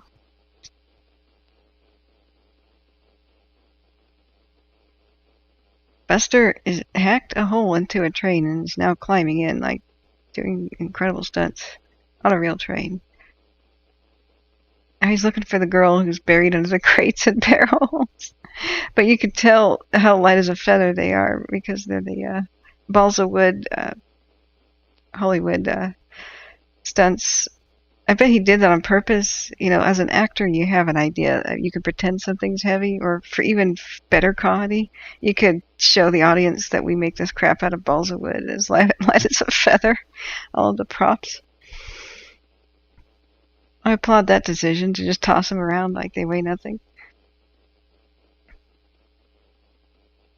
I wonder what town that is. If it's filmed by Cottage Grove, there's a couple of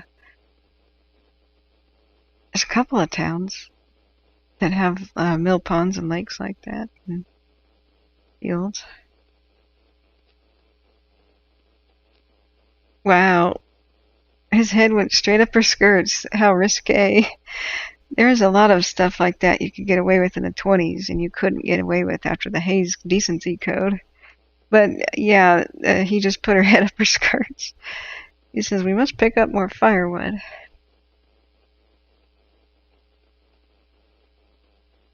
Because the train's kind of slow. He goes out there to tear apart some fencing. You guys don't need this anyway.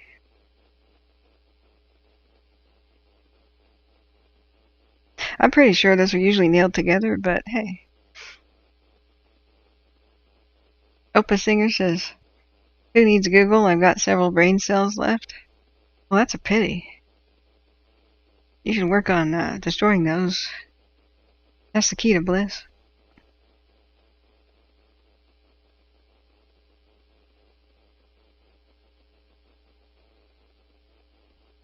You know, there's a new trend to take Half-Life the game sound effects and rescore movies with them.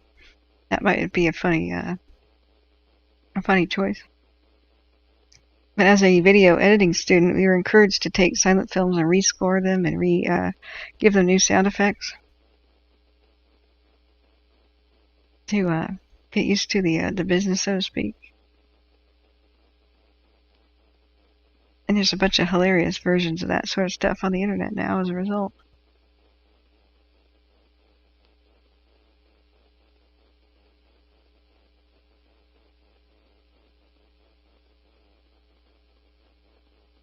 Why are we stopping?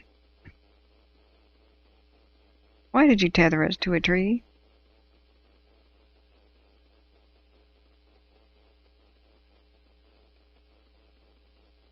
Well, perhaps it was a good thing. Not that that's going to stop that train.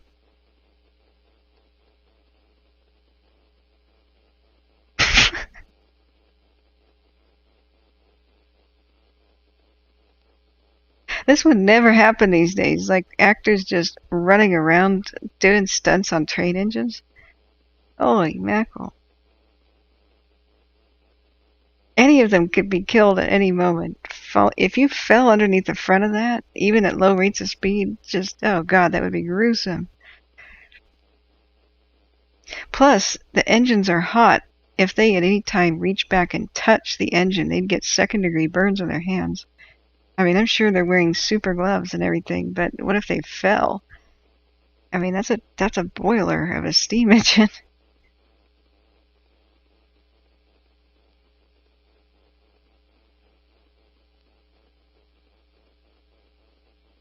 They're swinging real axes and they're hacking real wood.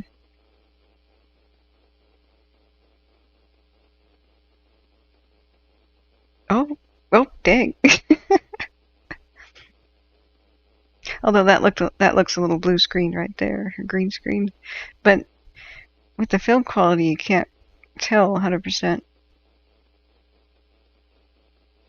Yeah, Opus Singer says no insurance needed then. You could do anything. Yeah, that's when stuntmen on movies routinely died as well.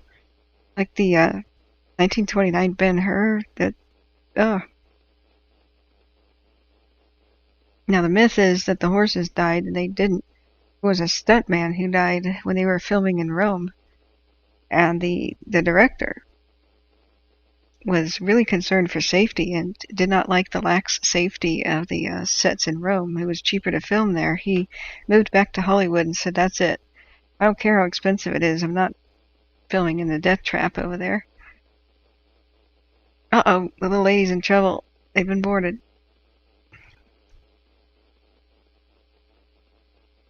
And he, you can tell when you slow down that the chariot race scene, the horses are running super slow. And like the wrecks they run into are comically slow. And he had to use inflatable horses that were made out of rubber, latex, to depict dead horses. And they flop around and bounce on the set when other people touch them. It's completely fake. But there's this crazy rumor that 80 horses died filming it, and for some reason people believe it. That was awesome. Splash. She's like, dang. So on a steam train, you gotta stop and fill up the boiler periodically. And they just made all their wood wet, all the fuel. That's great. Good job. Whoops.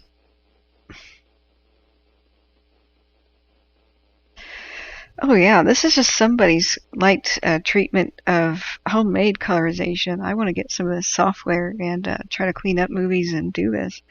You can sometimes convert them, upscale them to 4K. It's now starting to be AI programs that remove the dust and scratches. We're going to enter a new world, a new era of the old films being restored and looking awesome. Because people don't realize these were shot in resolutions high above 4K. It's just a film degraded. People keep asking me, like, when will you know, what resolution were films shot in back in the day? And I was like, excuse me?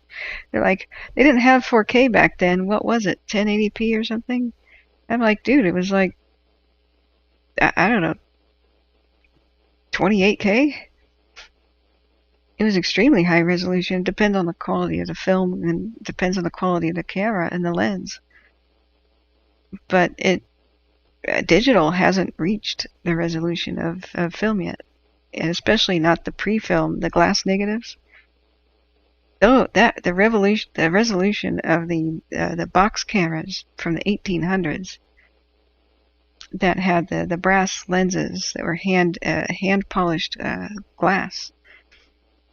The resolution of those is insane. You can zoom in on people and almost read the clocks from their pocket watch in their hand.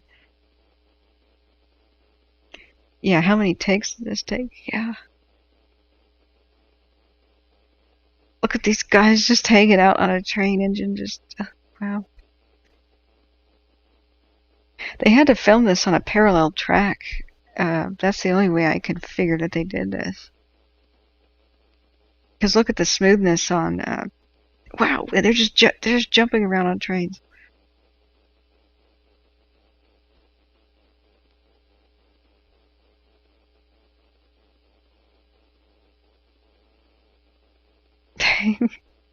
Now that's some pretty low speed stuff, but some of this is higher.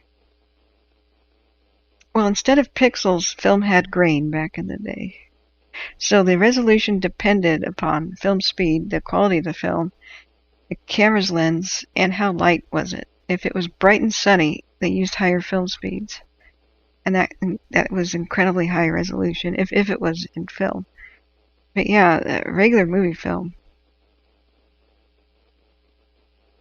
The only reason it looks bad is that time has destroyed a lot of it.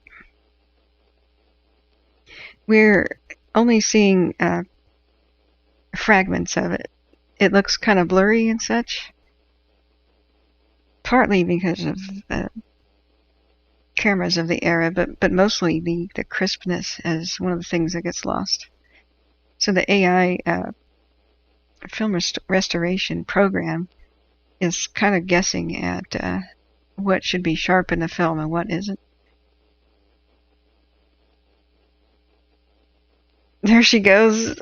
The train took off without him, and he was at the switch. Whoops.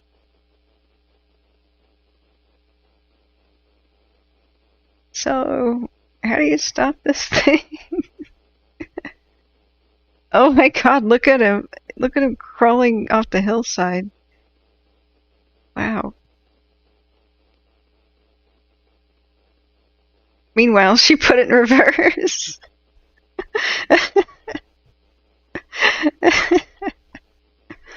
Awesome.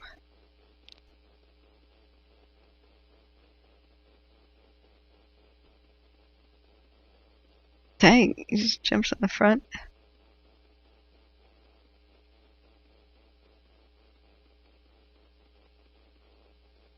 Cue the Benny Hill theme. Whoa!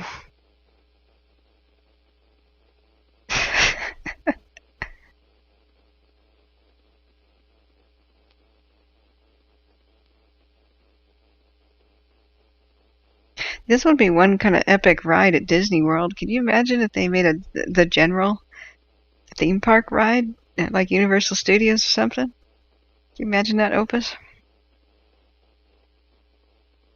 I'd get on board that ride. That'd be sweet. That'd surely one up the Thunder Mountain Railroad at Disneyland. Although I hear that they had a fatality on that ride. That the train derailed. I just can't remember.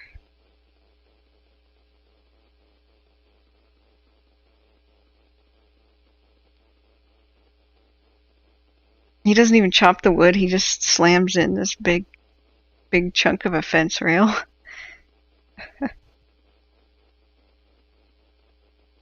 Whoa, that's when trains had a lantern in the light. Holy mackerel. I didn't realize they had a... Oh, here's the scene. Okay, so the Red Rock Bridge. So here's the train. This is not a miniature. It's an honest-to-God bridge with a train on it.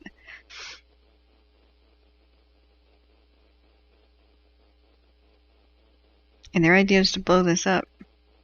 You love Thunder Mountain Railroad? Oh, that is good stuff. Lorna Wade says, Errol Flynn made successful transition to talkies, including Robin Hood, which was shot in Bidwell Park. Was it? Wow, Robin Hood was an early 40s film, and that was what was playing in the theater in Vanport, Oregon, when somebody ran inside and said, everybody get out, the levee broke. The Northern Division nearing the bridge to meet the supply trains, and that's when the kids and such had to evacuate the town. There was a tidal wave of the Columbia River coming into the town and erased Oregon's second largest town off the map, second largest city, in less than 24 hours. Oh, you loved it almost as much as the Matterhorn? Dude. Remember when the gondolas went through Disneyland and you could ride them over the top of the park from one end to the other, and it went through the Matterhorn, and you could see the people on the rails below? Wow, so he's using the kerosene from the lantern in the front of the train to light some flaming debris on the trestle on the wooden train bridge. And whoa, it's going. He's like, whoa, I wasn't done yet. I guess, crap. You can't get past the flames to get to the train. She's like, dang it.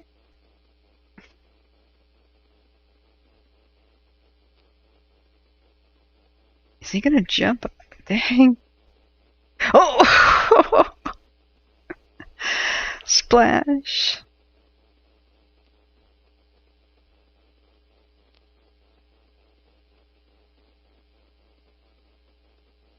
Yeah, the Matterhorn was awesome. I wonder where this part was filmed. I just pulled up the website. Check this out. This is all the filming locations for the General. I wonder if my affection for the Country Bear Jamboree led me to my current career. Really? What about the Tiki Room? That was some awesome stuff. Country Bear Jamboree was pretty dang awesome though.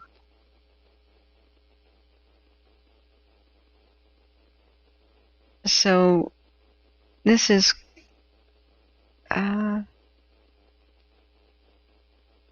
it's in Cottage Grove, site of the reportedly single most expensive shot of the silent film era. I can believe it. We're getting closer, guys. We're getting closer to the finale, the awesome super finale of the General. Still talked about in Hollywood to this day. He rolls into town. The poor train's about to meet its end. Now, can you imagine the tension, the pressure on the stunt crew? You have one shot at this. We are going to do an incredible finale to the end of this movie. We are going to wreck the train. We have to get this right. We can't just buy another train.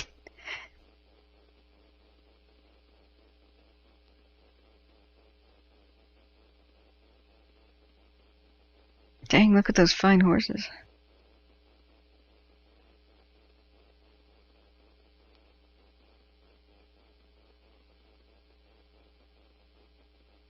Now in the 20s, there were still some amazing breeds of horses that would later go extinct that you sometimes see in old films. One of the things I like to watch old films for is you see extinct animals. Things like Barbary lions running around. I mean, there's still a couple, but you see extinct breeds of horses like Spanish barb horses, and so many of them go off to World War I and World War II and get slaughtered. And horse breeding in general just doesn't make a comeback after the automobile really takes hold in the 20s. But back then, horses were still bred for, carriages and messengers and Pony Express, and that era is just about to end though, in cavalry and the army.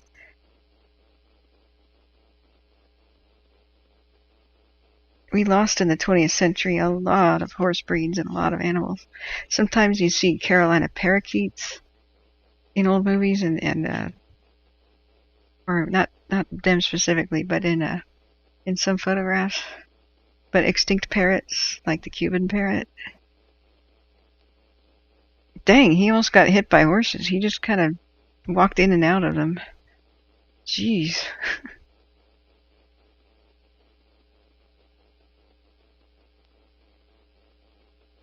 Some of those stunts are just as dangerous, but he's not as, praised for him.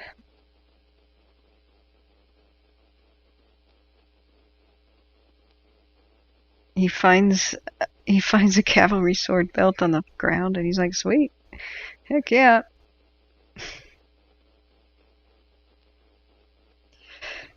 Yeah, the whole shot was crazy dangerous. Well, you got to see the stunt that ends the movie. That's still talked about today.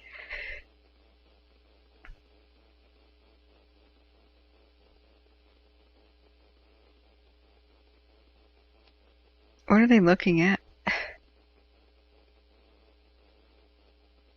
Oh, they're wedging the track in place so it doesn't switch. I see. Meanwhile, a fire burns on the trestle. Look at those fine animals. Dang. Those are sleek. Those were bred for war. They probably just hired a bunch of a cavalry division to be the extras.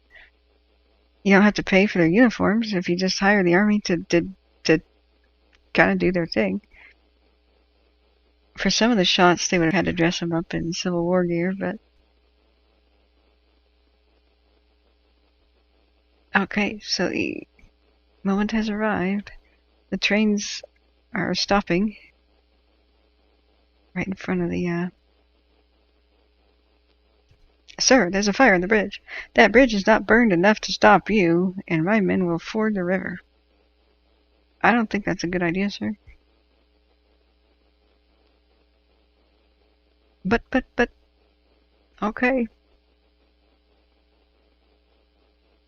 Orders are orders. Here it goes.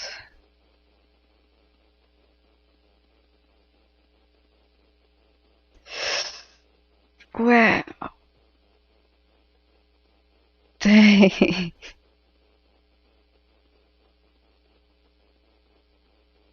That just cries out for some awesome sound effects. Look at him, he's like, oh crap. Oh crap.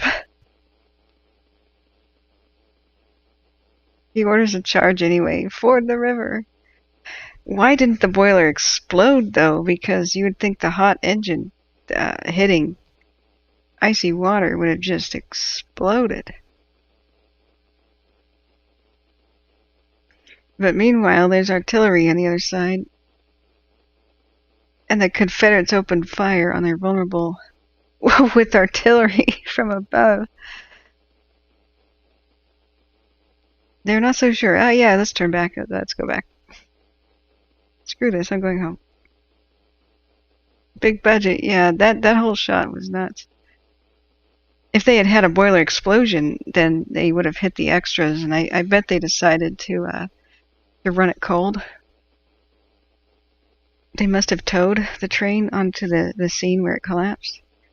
Otherwise, that would have been boom. And the pieces could have detonated and hit the actors and the horses, so I get it. But that could have been even more spectacular if they had the engine at full. Look at that magnificent horse. Dang. Buster unintentionally stabs a guy walking by.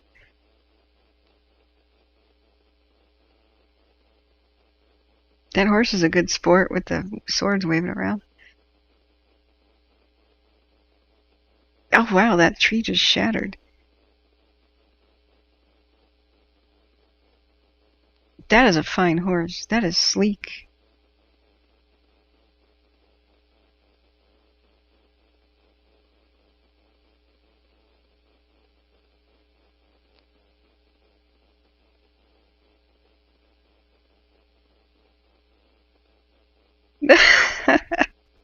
He gestured with his sword and the blade fell off.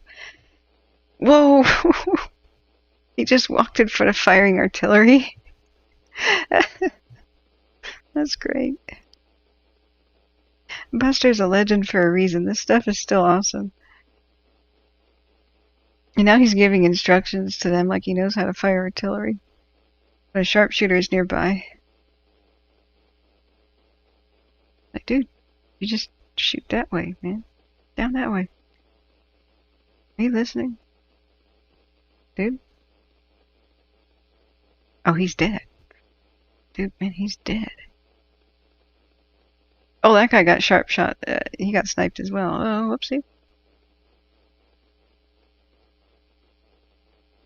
I guess there were supposed to be shooting sound effects.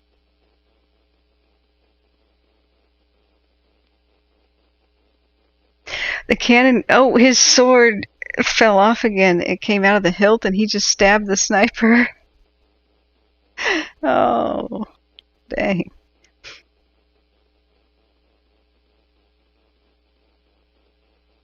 He's trying to discharge that artillery. Oh, crap. Cue the sound effect of the mortar coming his way. He's like, I'll just kind of move over here. Oh my god, it's coming down. And it just burst through a dam. Although that's an obvious miniature, but it's still good. It's still a good effect.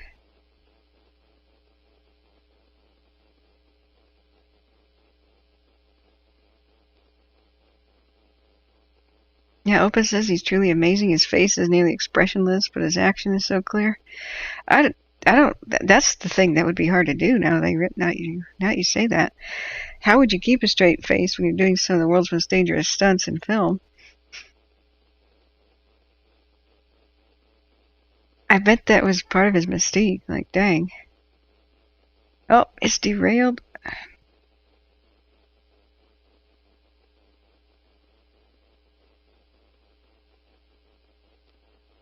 Oh, flag bearer just got shot. Oh, pick up the flag. Don't let it hit the ground. Oh, it's down. Buster tripped and threw the flag on the ground. Okay, the card reads Heroes of the Day.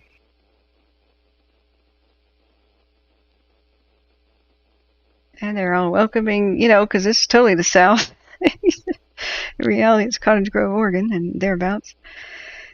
But I can see why they had to take what they could get. There's only so many places you could film these scenes. With a parallel track and a bridge that you could detonate and have collapse like that. Nobody's celebrating him and he did everything. They're cheering at the cavalry going by, of course. He's like, nobody's celebrating my little general. Oh, there's the saboteur that got knocked out. He just wakes up on board the train. You there? What?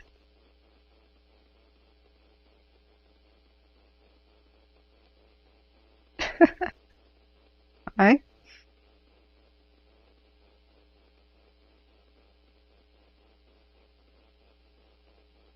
So did he just capture somebody important? Actually, is that one of the Union generals, or is it just one of the spies, or what? We just took a prisoner. High-profile prisoner. Yeah, he does look like a general, doesn't he?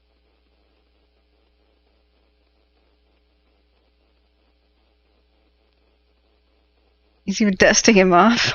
Like, sorry for getting you dirty. Like, what the...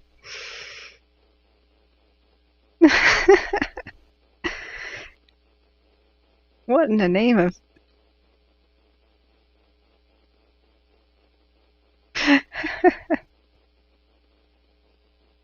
He hands his sword over and surrender. And Buster accidentally discharges his weapon. Sorry, guys, never mind. Like, what on earth are you... He accepts it in ceremony. Wow.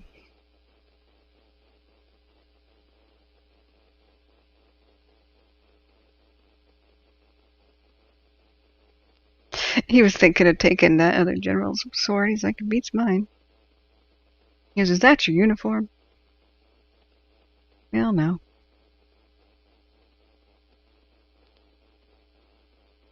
I had to wear it to get through the lines.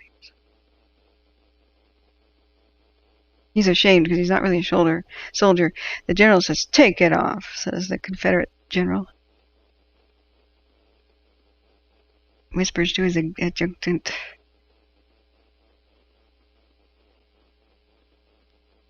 We are on fire watch patrol. Weirdo.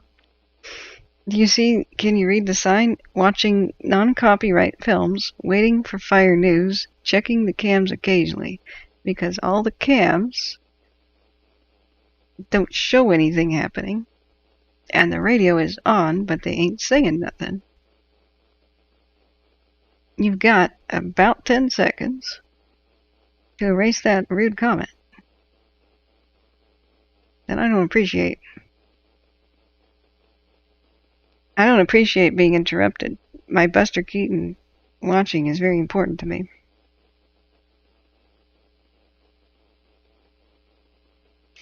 It keeps one sane after 67 days of 14 hours a day on average covering fires. The clock's ticking.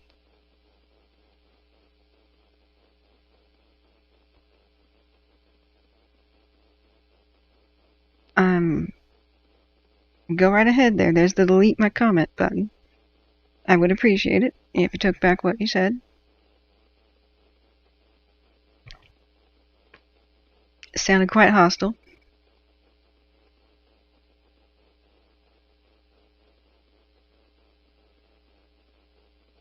Alright, Buster gets the girl. Oh, they're smooching on the train. Oh, I'll just do it for you. There we go. Man, he's the man. Of course he gets the girl at the end. He's got a shiny uniform.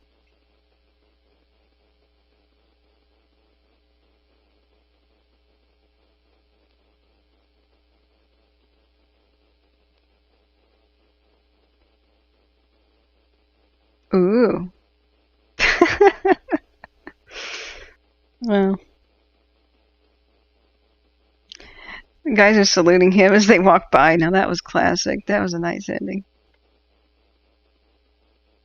I wonder if we could find out which fire was depicted in the film, because plenty of times going back through it, you could see the landscape has green trees in some areas. And this is by Cottage Grove, Oregon, but then you see the fire devastation. I didn't realize that that was in the background of the movie. But this was 1926, so we can imagine it might have been, see right here, 1925. I wonder if we could look that up. It looked like it was a pretty severe one. There's been some growth in the brush since the fire. So it could have happened maybe 6 years prior to 7. There are some decently sized trees regrowing, Christmas tree sized trees. So it would have been a late teens fire by Cottage Grove, Oregon. Maybe it was a big one because it fills up a lot of the scenes, and they're going many places. You know, you don't see the background repeat.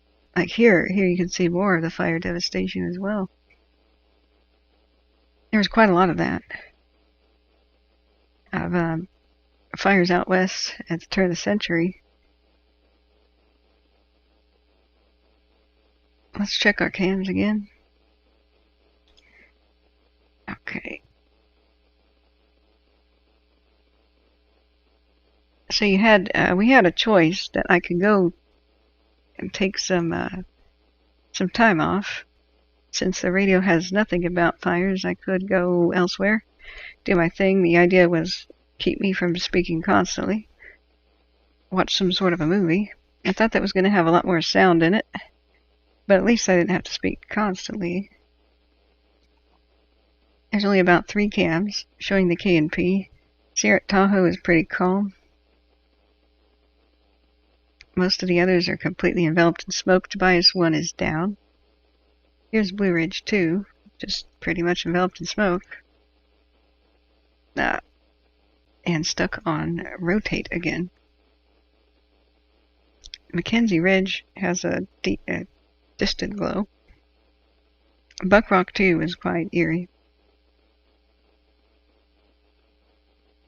But it just became socked in smoke. So we could either, A, I could go off and rest because I'm sick with the flu, turn off the stream, or B, we could watch a non-copyright movie together and check the cams every so often and keep the radio on. But the radio hasn't made a peep for hours. Occasionally I hear it click up, but we haven't heard anything on Caldor since the flyover of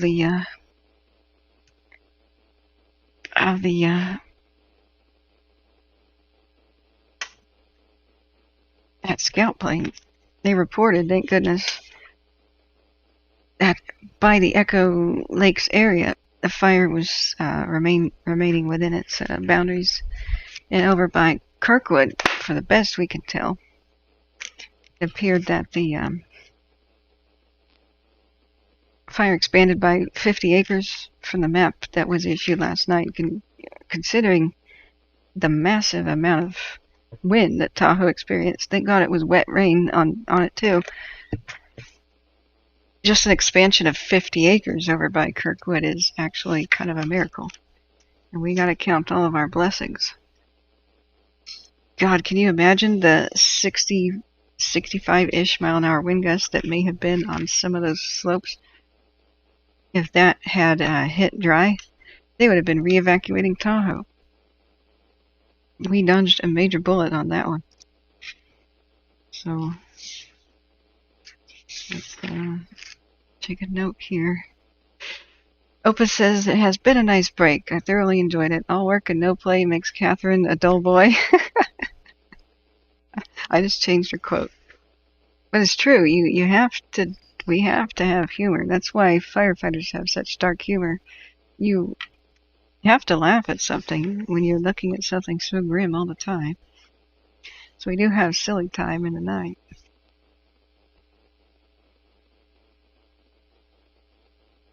So it's 3:40 in the morning.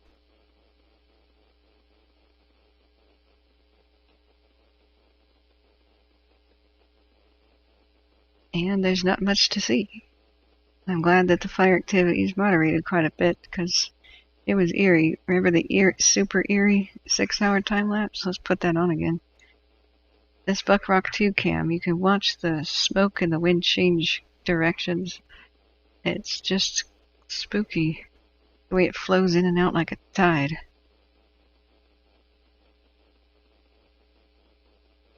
And that's what's keeping the fire from spreading out and too much in one direction. It's the wind shifting. If the wind's pushing it one direction, then blows back on itself, it'll kind of sit there, and that's exactly what we want it to do. Burn up its own fuel around its own edges. That's good. It buys them extra time to respond.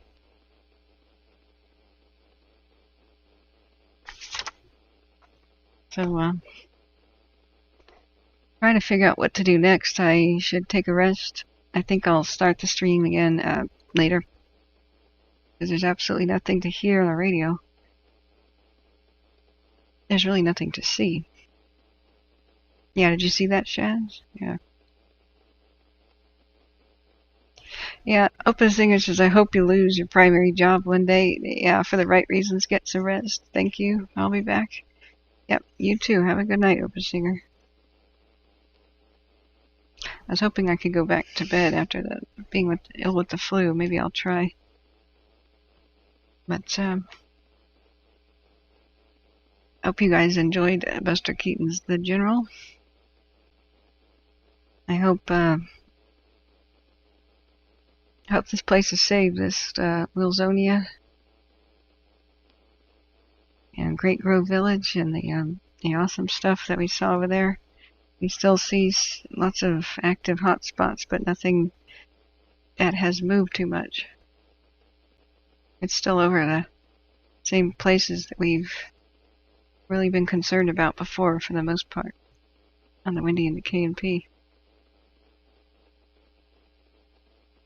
So, good night, guys, and I'll restart the stream sometime towards morning. And thanks everybody who has donated. Use the little super chat button and PayPal link. I appreciate it so much. Thanks even more for the people who have helped out the victims and used the pinned link in the chat to donate to those who need it so much. I have to quit Firestream if I am not supported. I don't make any money during the time that I do this, and this is day 67 or something like that. So, yeah, Desiree, we just did. You just dropped back in as I was going. Oh no, yeah. We watched it in color. Let me give you the link. It's in color, but it was with no sound, which sucked. Hopefully one day they pair the two together, the original score from the non-restored versions. And we explored a little bit of history and did a little bit of story time. I gotta rest my voice and work on the computer a little bit. Yep, I'll get some rest. If you guys can hit the like button on the way out, that would help me reach more people to have a quote trending channel. Helps more than you know. And if you hit the subscribe button with the ringing bell, you'll know whenever I go live in the future. Oh, I'm so sorry to hear you're having foot pain, Desiree. You're having a crazy foot pain and can't sleep. Oh. Well, that'll be cute. You could also rewind the stream and act like it's live, you know? You can always do that. They say drinking pickle juice can help that for some reason. I don't know if it's potassiums or salts or whatnot. But there's really nothing to see in the cams. So, we'll see what the daybreak brings us. Have a good sleep, guys. Good night.